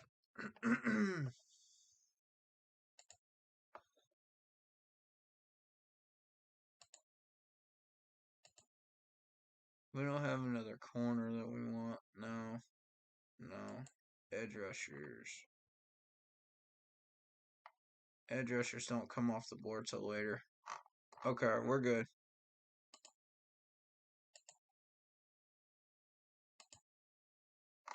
We're good to go ahead and get Warren. Warren and Sawyer.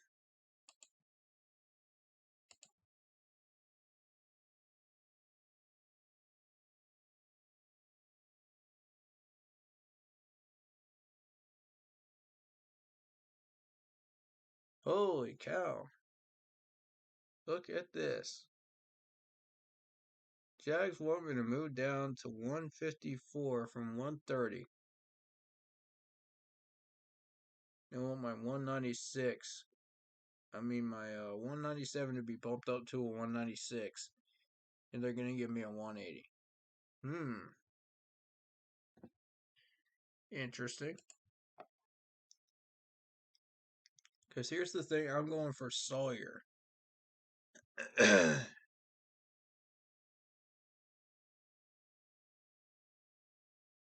I'm going for Sawyer at 173.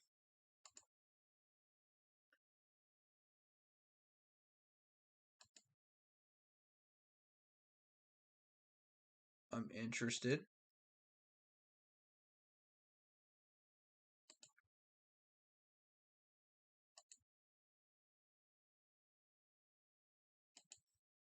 Like I said, I've already got my defensive tackle. Got my linebacker.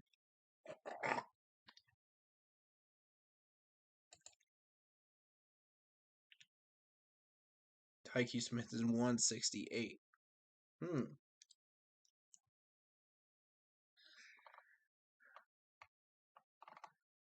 Alright, so I could do this.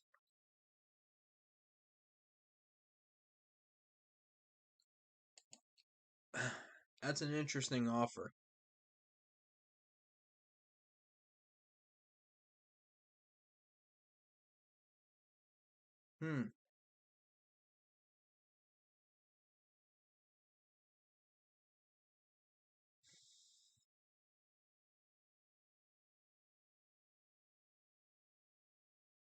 Okay. So I'm picking up an extra pick by doing this.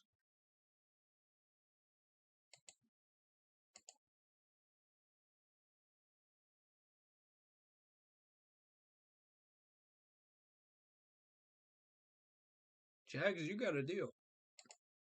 I like it.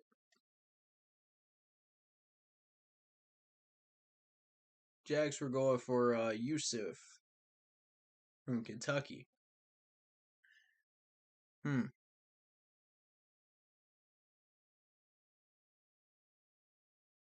Chargers willing to give me 1, 2, 3, 4, 5 picks for a 133. Holy cow. Y'all are nuts. Y'all are nuts right now. What is this? Why? Y'all are moving. Dude. They're moving pretty much the rest of their board for this pick. Who are you trying to get? That is wild, bro. Wow.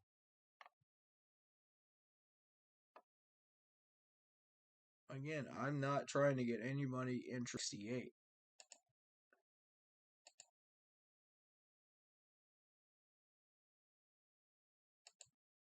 You know, so none of this hurts me. 168.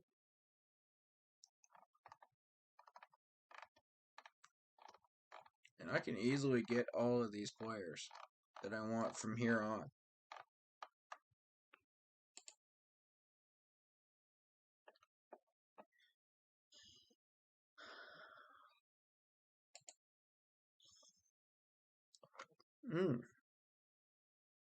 Can I move like 2 of these picks into like a pick next year? I'd be interested in doing that. 215, 216.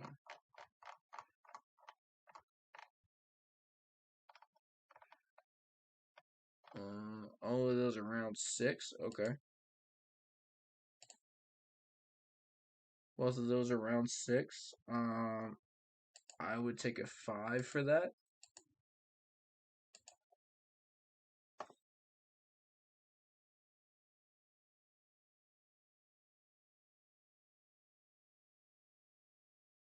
I mean, that's fair. 2 6s are a 5. Upgraded. A 256. I mean, I don't need a 7th rounder. You want to give me a 7th rounder next year? I'm cool with that.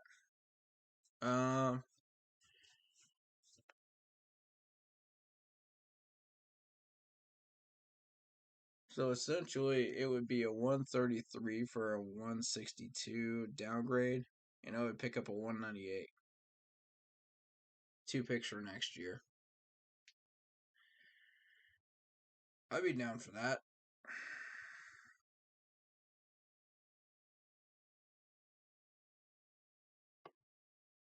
Yeah, I'd be down for that. 188. 198 is still very useful to me. Yeah.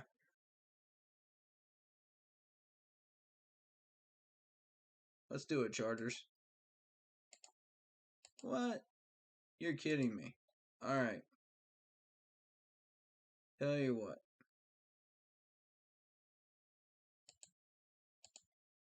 Okay, that's fine. 6th.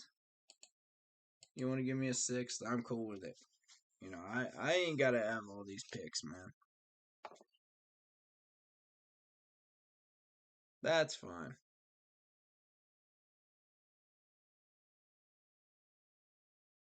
You keep one of your 6s. I'll take the other one off your hands. That sounds like a fair trade to me. You wanted this, Chargers.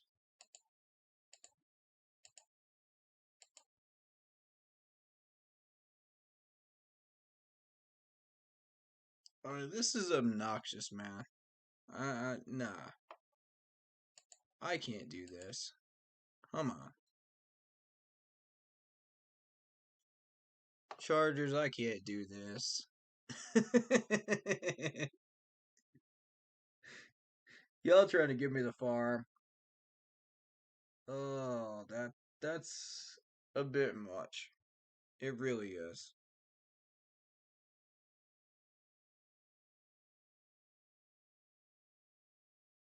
Tell you what.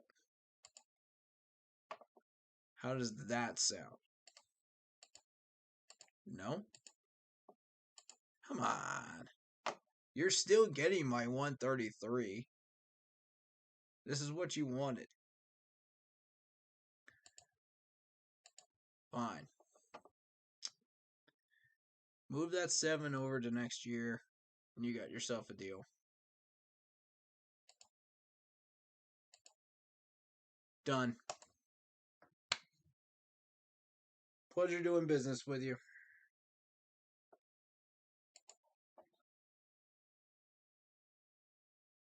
Okay, they were going after Kirkland from Washington. Okay.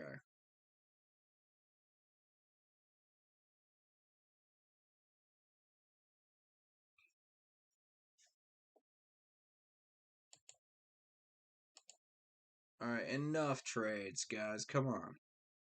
143 to a 158. They want my 7th for a 179.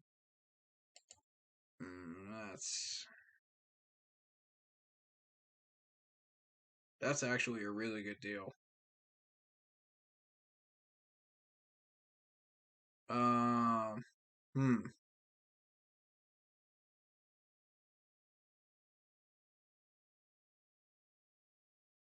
That's actually a really good deal.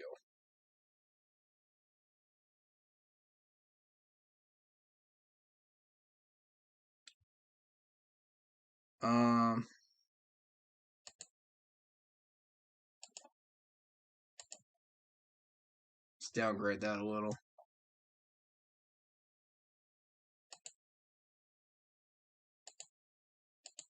Nah.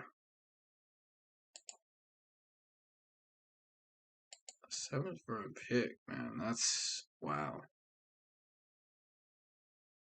6, 7, 8. We got 8 picks without that 7th. We don't really need the 7th. Truthfully,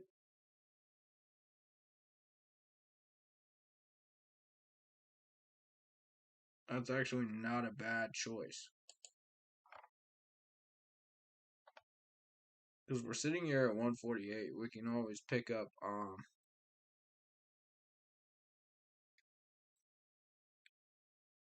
the players that we need.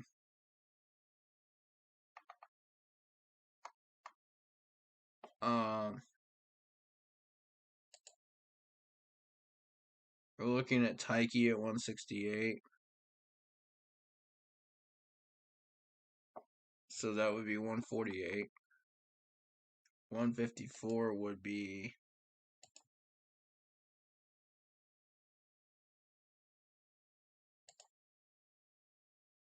173 there. Yeah, it could be done. It could be done.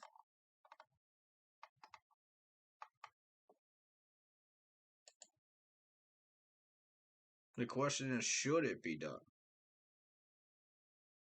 You know what I'm saying? Because, like,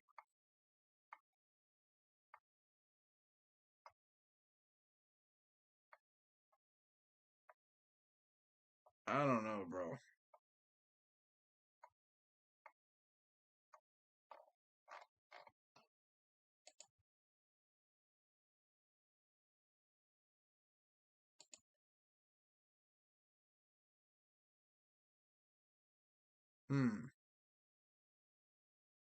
We got an Alabama running back sitting here at 169. Interesting.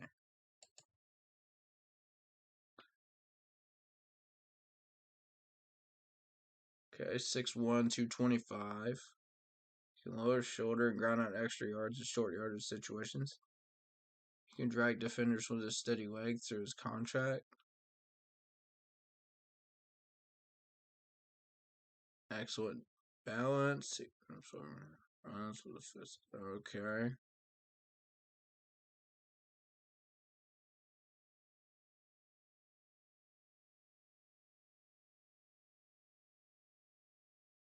You know what you're getting with Alabama running backs. That's the thing. You know exactly what you're getting.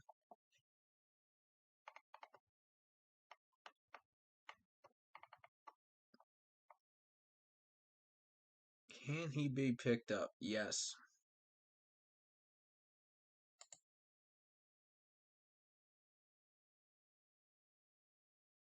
This is our bruiser, man. This is our bruiser running back that we've been looking for. This is exactly it.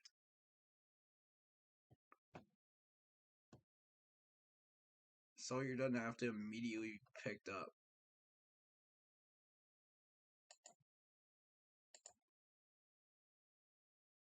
Tyke doesn't have to immediately be picked up.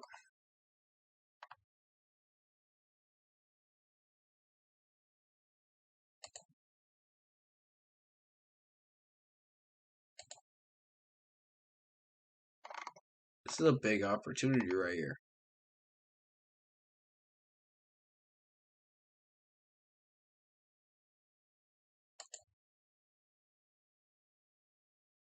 I kind of like this.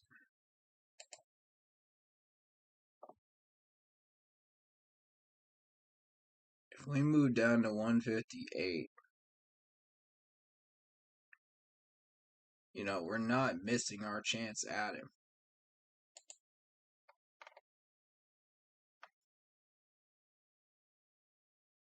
He's still there.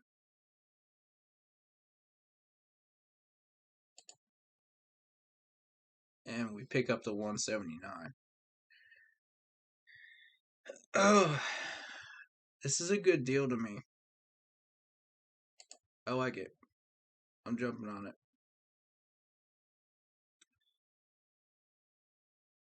Okay. Patriots picked up the Alabama corner.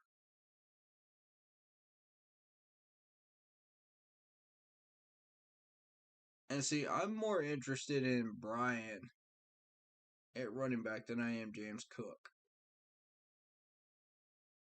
Because if you watch Brian run, we're looking for a power back. Okay, we're not looking for a speed back. We've got that with Chuba Hubbard. We're looking for a power back to complement him. And I think if we go after Brian here, I think this is a good pick. You know, to complement that. We'll see. You know, I've already got my offensive tackle on board here. I already know what I'm picking up there. All right, so if we pick up this running back here, and we pick up Sawyer. 158. You're still looking really good for Tyke Smith.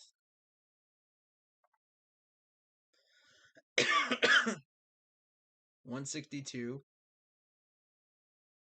You can obviously go after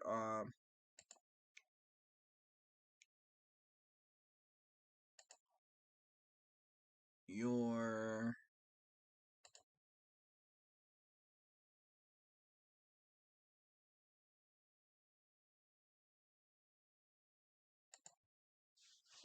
defensive ends and anything else you want to pick up.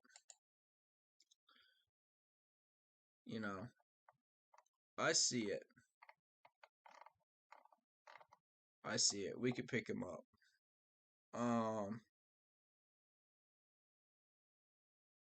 We could go for Tyke Smith, Mayo, and just have a battle at safety. And then Pat Fields, if we're not feeling it, three-way battle at safety. I think let's make sure we get our guy.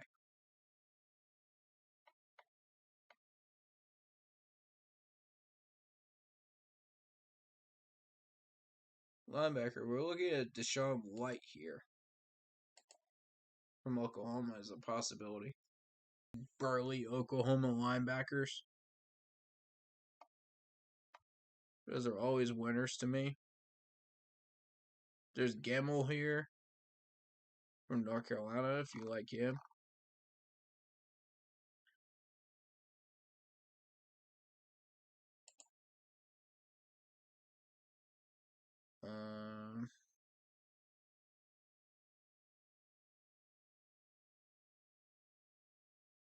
I kind of like Tyreek Smith here.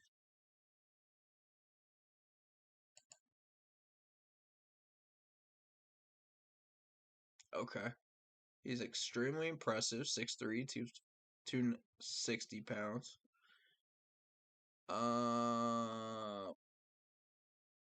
Change of direction ability, remarkable with lateral agility, excellent play speed. He can combine these attributes and breeze past opponent 1, which is what looks to be relative ease. Converts speed to power exceptionally well. Has weapons in his pass rush armory. He leans on his ability to overwhelm tackles with his strength. Respectable length for his position. Helps from a pass rush perspective. He's also disruptive as a pass rusher for both sides of the formation. Ooh. Oh, okay. So he's interchangeable. I like that. I like that right there. You don't find many of those guys in the draft. Especially not one that has a resume like that. I kind of like this dude.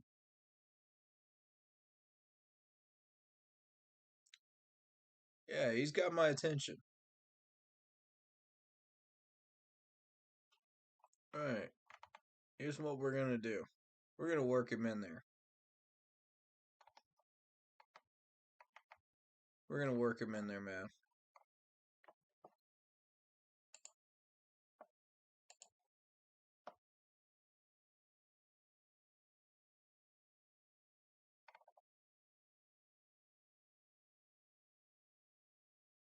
$169.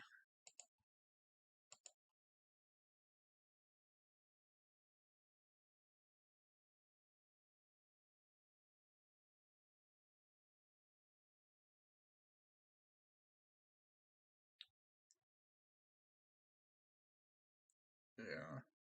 Let's see if we can't work him in there. Alright, so Tyke Smith.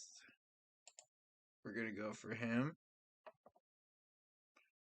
We're going to go for this running back, so that's 2 slots.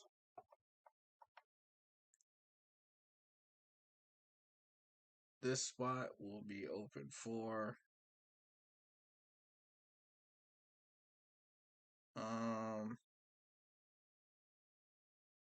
our guy we just found.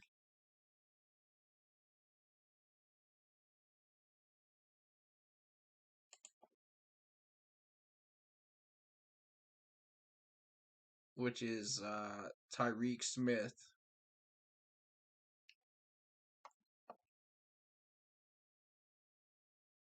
We're going to have our offensive tackle here. And obviously, Pat Fields down here somewhere. I like it, man. Let's do it.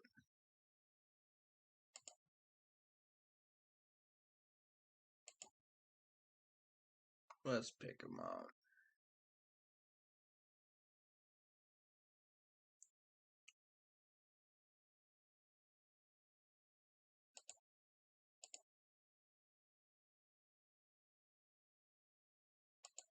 Mikey Smith. Leave my running back alone. Beautiful. Nah, no more trades. No more trades, man. Nah. I'm not looking for more players. I've already got the guys I want.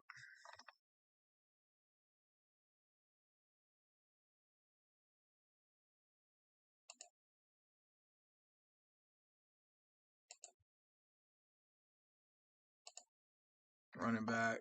Bama. Boom. Got him. Cade Mays. Alright, 158. Ooh, James Cook is still there? Should we go for him? Should we go for him, guys? The opportunity's there, man. Should we go for James Cook?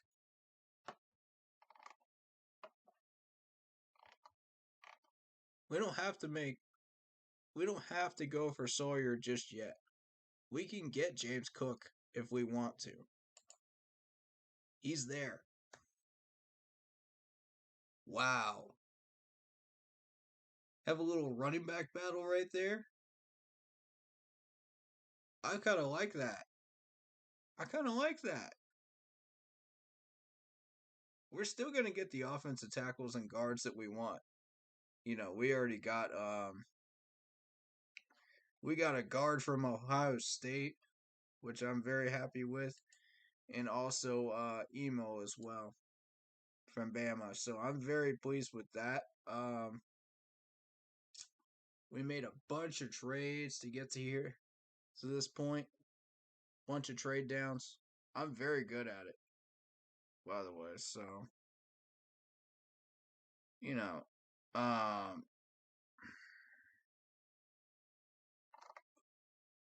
feeling it, bro. I'm feeling it. We got our wide receiver as well. We're happy there. We don't necessarily need to go for a quarterback this draft, I don't think. You know, not this low. I don't think there's anything there. You know, I'm just not impressed with what I'm seeing. I'm sorry. I'm just not. This is a terrible draft class as far as quarterbacks are concerned. And to me, like, if I was going to go for a third string quarterback right now, you know, stick with Cam Newton, go with PJ Walker, get a third string quarterback,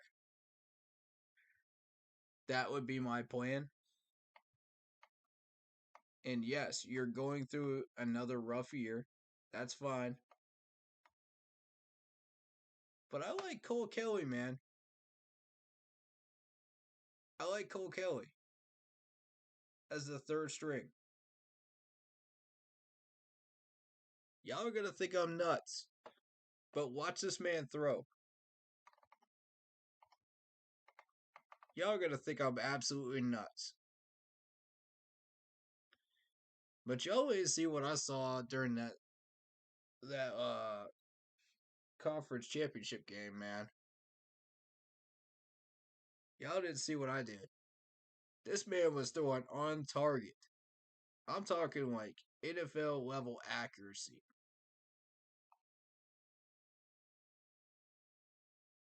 Doubt me all you want.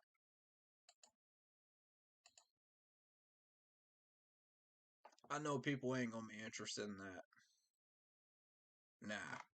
Nah, y'all ain't gonna be interested in that.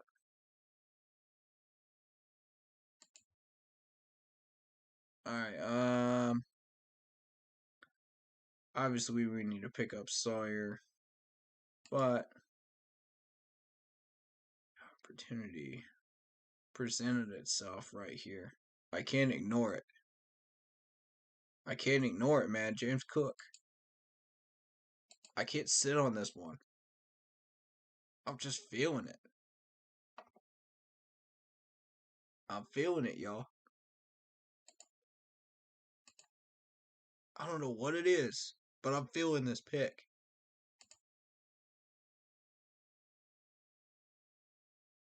Of course, we're still going to go for Tyreek Smith, but at 167, but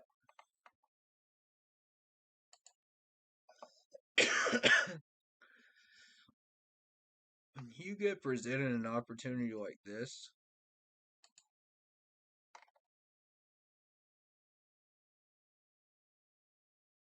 and there's a Clemson corner on the board too. We can get him too later on.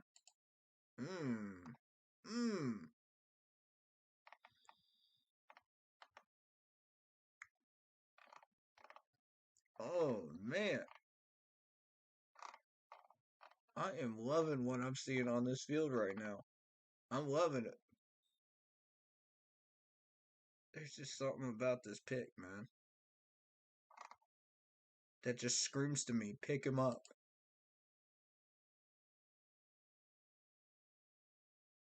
I'm doing it. I'm doing it, man.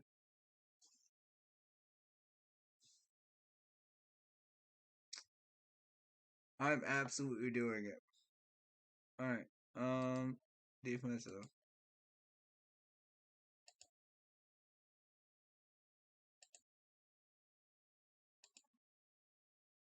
Home 179.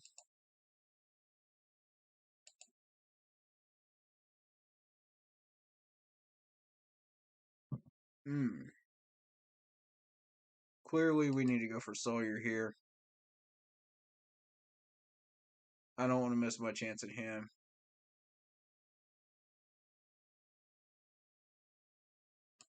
No.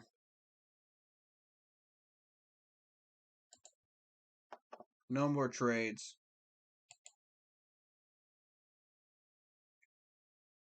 No more trades, guys. Come on. Stop.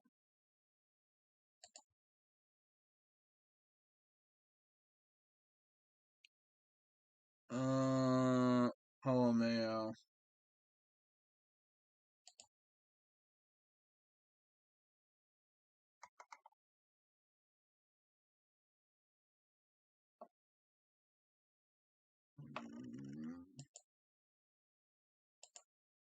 Edge rusher.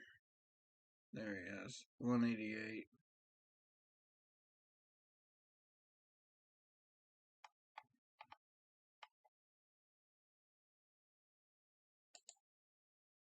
We could go for Paul Mayo here.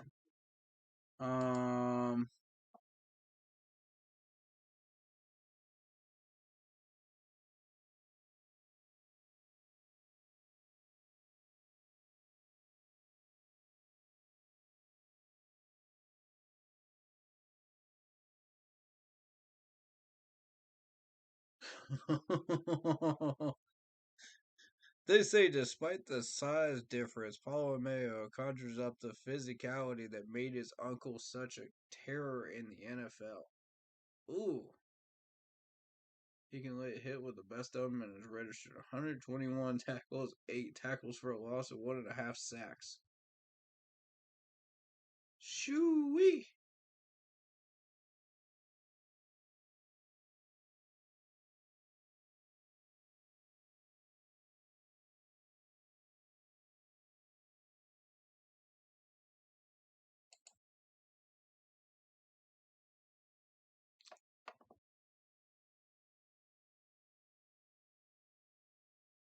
I may have to jump on that.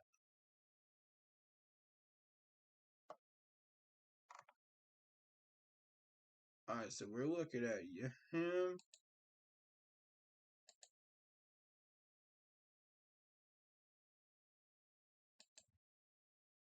Right.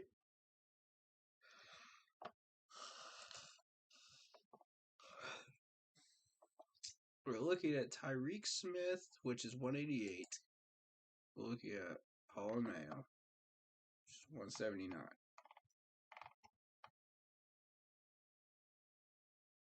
We can get both. We can get both. Yep.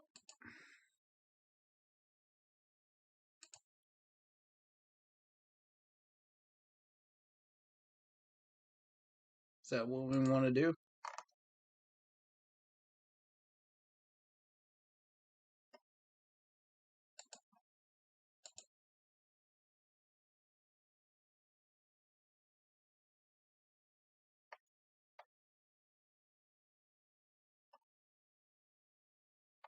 Yeah. Got our guards.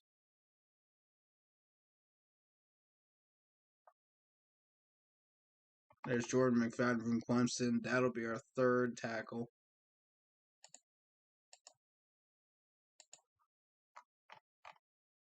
We'll pick him up pretty soon. Here in the 6th round.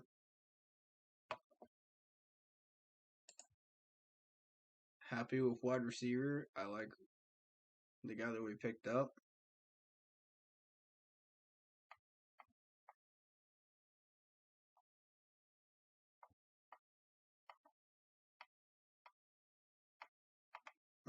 From Alabama. Pleased with it. Pleased with the running back situation. And quarterback. Y'all know who I like.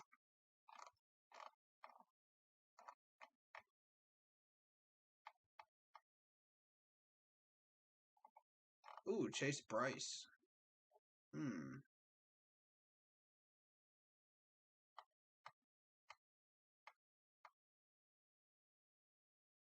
It's always the guys you rarely expect.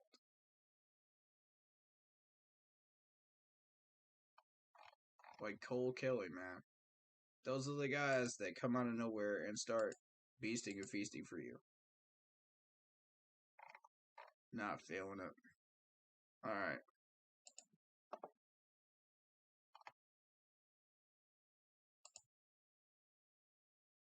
Let's go and get Paulo Mayo.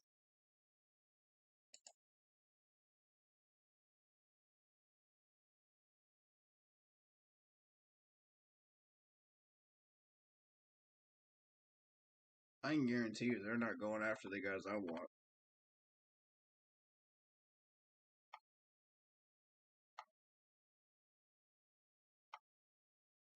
Nah. It's too soon.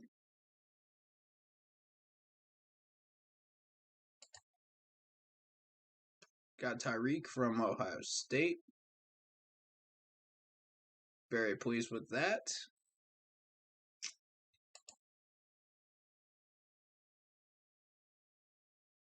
Alright. From here on,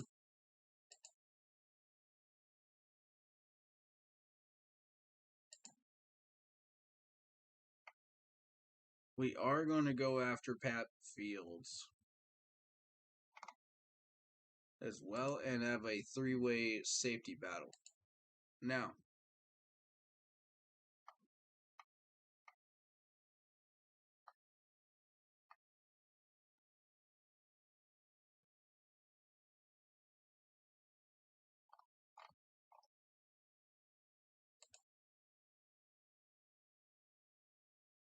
I want Jordan McFadden later on. 219.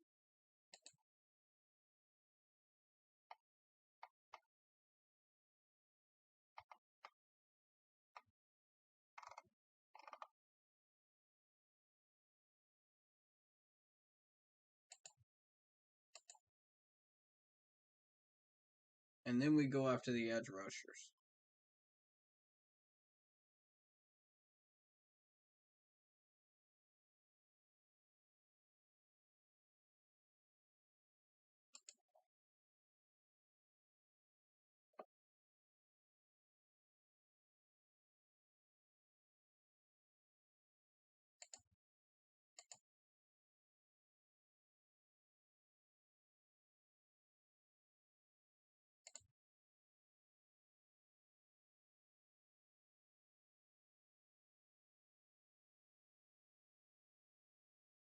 Come on, baby. Give me Allen.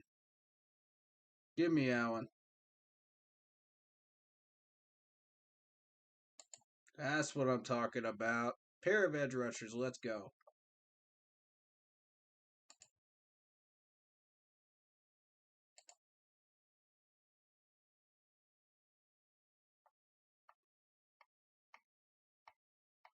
Very nice. Not bad. Now, I want to... Sheridan Jones, we're going to pick up as an undrafted.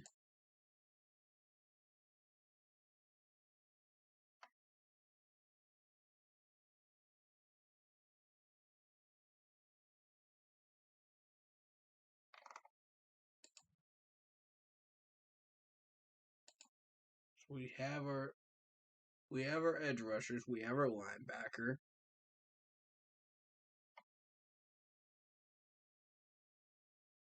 However, I would not be against going after another linebacker. Deshaun White, maybe.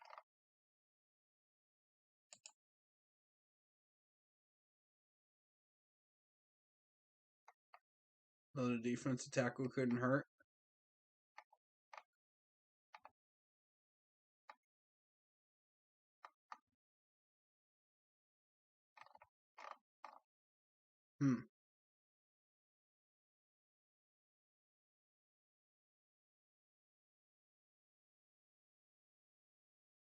Yeah, DJ Dale couldn't hurt.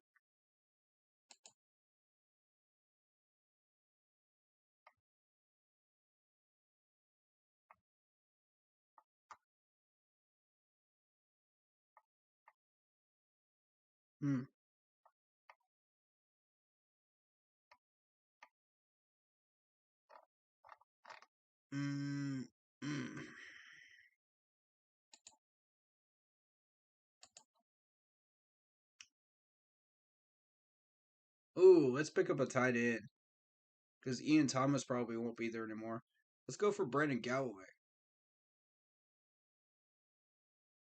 I like that. 252.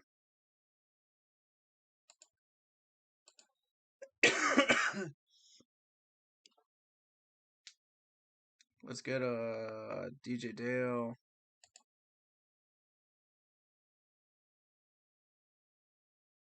And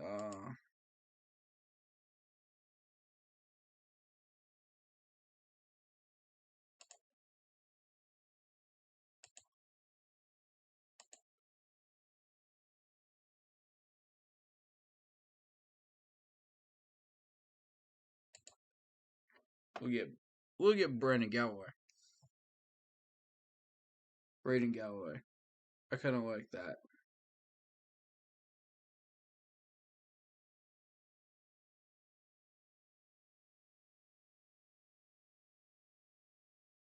Now let me see what everybody's picked since our pick.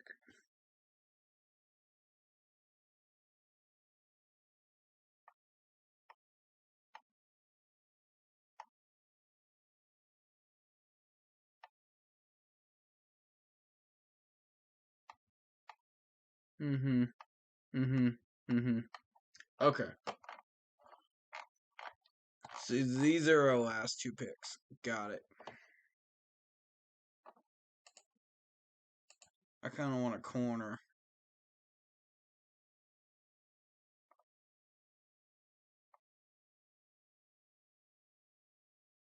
don't know what's there still.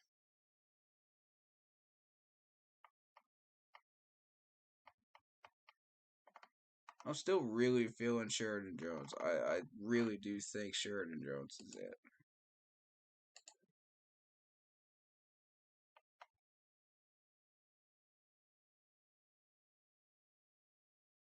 Fat Fields, of course. Needs to be one of these two picks.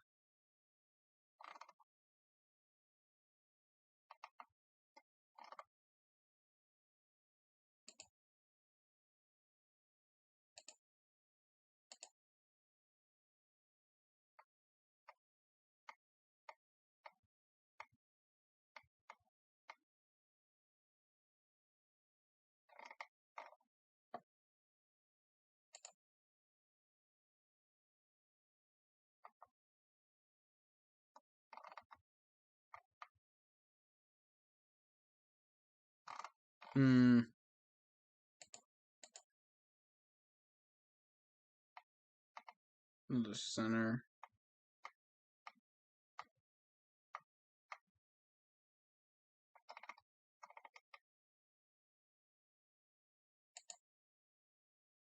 No. Defensive.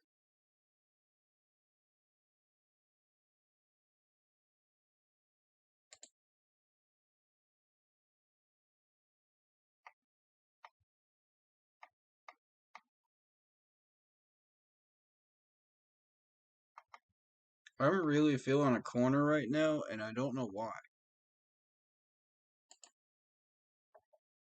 I mean, I feel like we have a decent size corner crew, but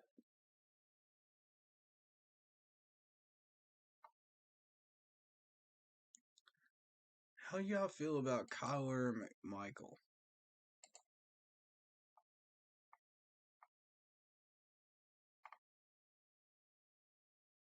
from North Carolina? How do y'all feel about Kyler McMichael?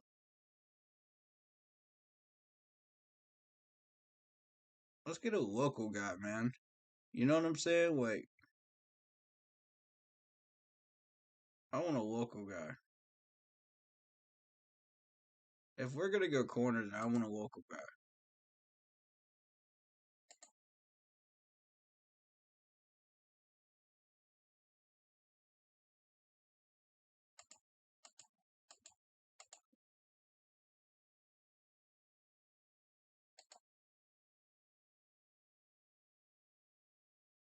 Grant Miller for Vandy.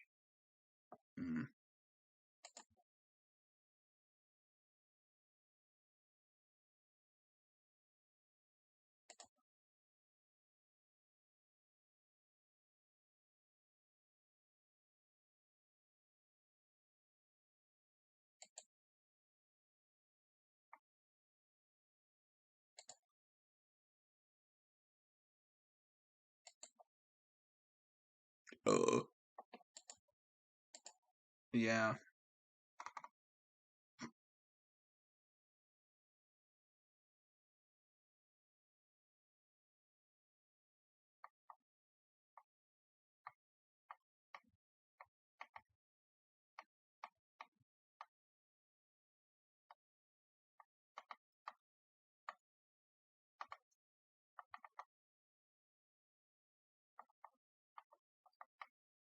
That's what I'm feeling, man. I really do think Sheridan Jones is the answer for us at corner.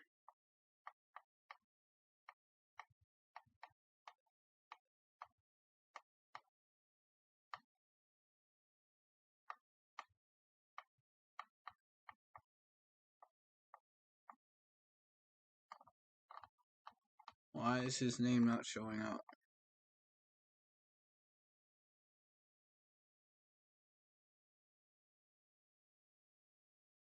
And I'll take that Clemson corner all day long. Yep. That's the winner right there.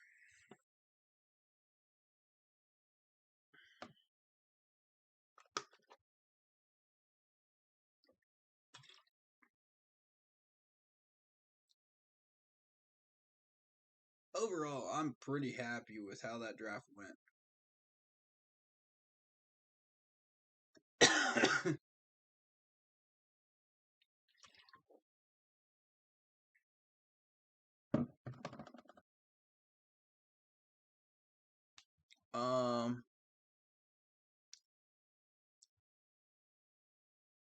Okay, there goes Trey Dean. Got it. Alright, so overall, we got a center, Alec Langstrom. We got a linebacker, Brian, from Oklahoma. We got a guard from Ohio State, Thaler. We got John Mechie III, wide receiver from Alabama. We picked up defensive tackle Haskell Garrett from Ohio State. Very pleased with that pick right there. Emil from Alabama, the guard. Or McClendon. Of course, you guys know these two. They've been on my mocks for a while. Tyke Smith from Georgia, the safety. Running back Brian Robinson Jr. from Alabama. James Cook, the running back from Georgia. Jamari Sawyer, the offensive tackle from Georgia. Safety Isaiah Palomeo. Edge rusher Tyreek Smith. Which I like his scouting report a lot. Jordan McFadden, offensive tackle from Clemson. Edge rusher Justin. Edge rusher Christopher. Both the pair of edge rushers from Alabama. Defensive tackle D.J. Dale. Tight end Brandon Galloway from Clemson. Pat Fields from Oklahoma, the safety. And, of course, a corner, Sheridan Jones from Clemson. And I picked up a second, a fourth, and a fifth for next year. Very, very successful draft, except I didn't get a quarterback. So, what I would do is I would go to the free agent market, pick up a third string quarterback. And y'all already know who I'm looking at, Joe Webb. I've only mentioned his name about half a dozen times in the last 3 streams. So, you want 3 quarterbacks of the same style, the same caliber, on the same roster. And Joe Webb is a third string quarterback that plays like a second stringer. Now, I don't know what his skills are now, which is why I would have him as a third stringer. Fair enough. Pay the man, put him at third string. I'm happy with it.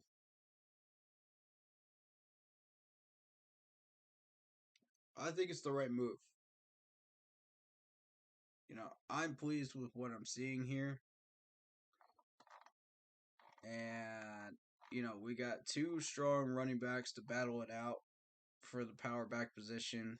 We got an offensive center, which I'm very pleased with. A linebacker, which is good,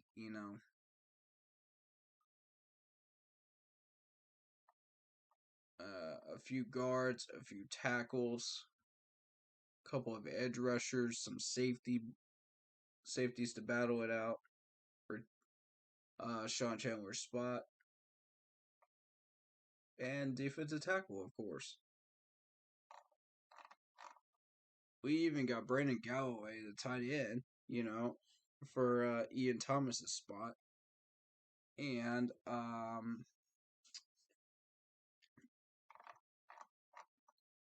of course, a corner, Sheridan, in case we get into trouble at corner position. But most likely we will probably be signing a corner. So, alright, so that's what we're looking at, man. I'm very pleased with that mock draft. I think that was a real winner right there. I like it.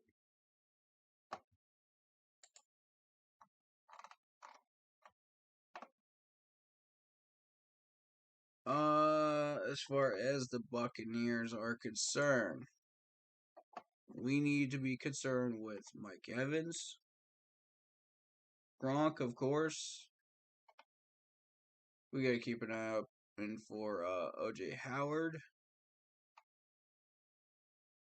Ronald Jones the second, of course, too. All of those guys are very, very dangerous on offense. Excuse me.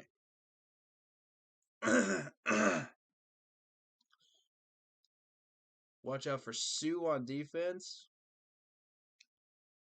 Pierre-Paul if he's playing. Kevin Mentor, of course. Don't underestimate him. We also want to be aware of Antoine Winfield Jr. if he's playing. That's a very dangerous player as well. And Jordan Whitehead, of course, is someone that should be watched out for too.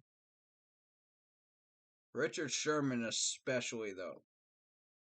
We do not want to let that man get anywhere near any balls that we throw.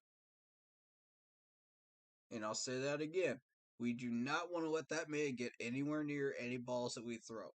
He will pick them off. Or he will deflect them. We're not going to get very many past him. I can tell you that right now. If he's healthy and he's on the field, we're in trouble. That's at least one side of the field shut down.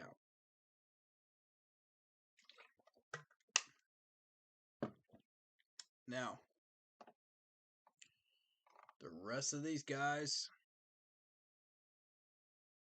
dangerous, but not scary.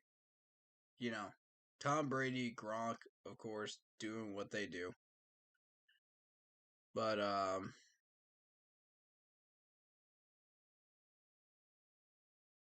this is going to be another blowout game. So, all I'm asking for is that these guys put out their best effort, you know? Do what you can do. And, you know,